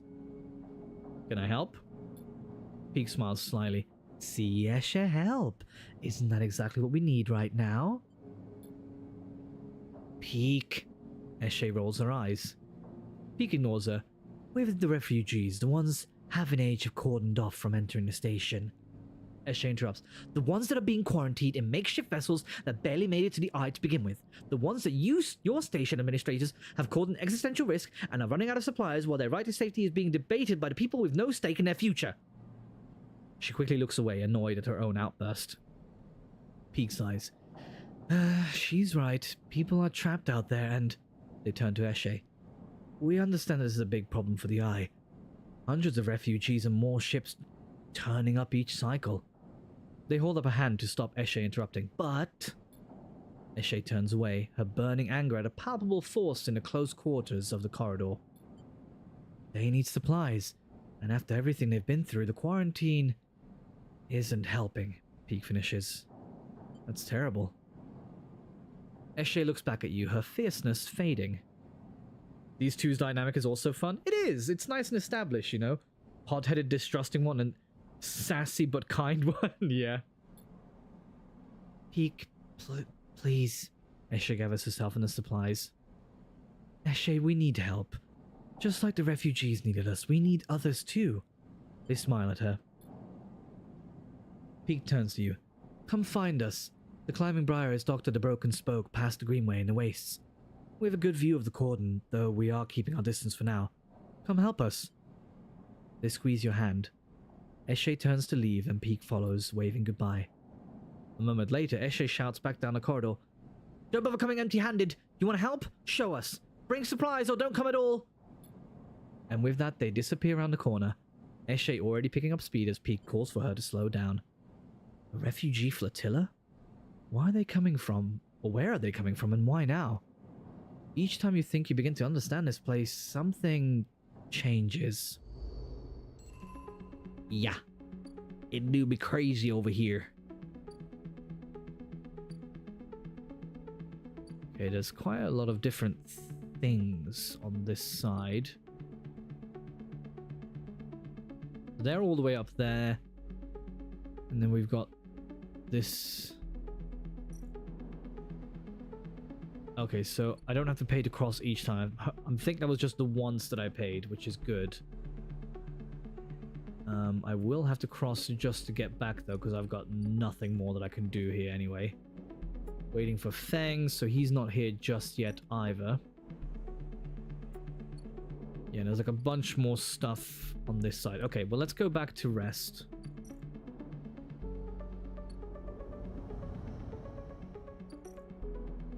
Yeah, okay, cool. I did just have to pay once.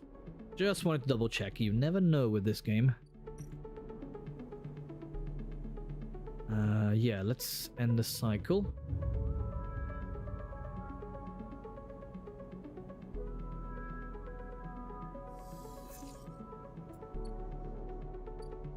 Alright, so we've got a couple more dice to play with, which is always good.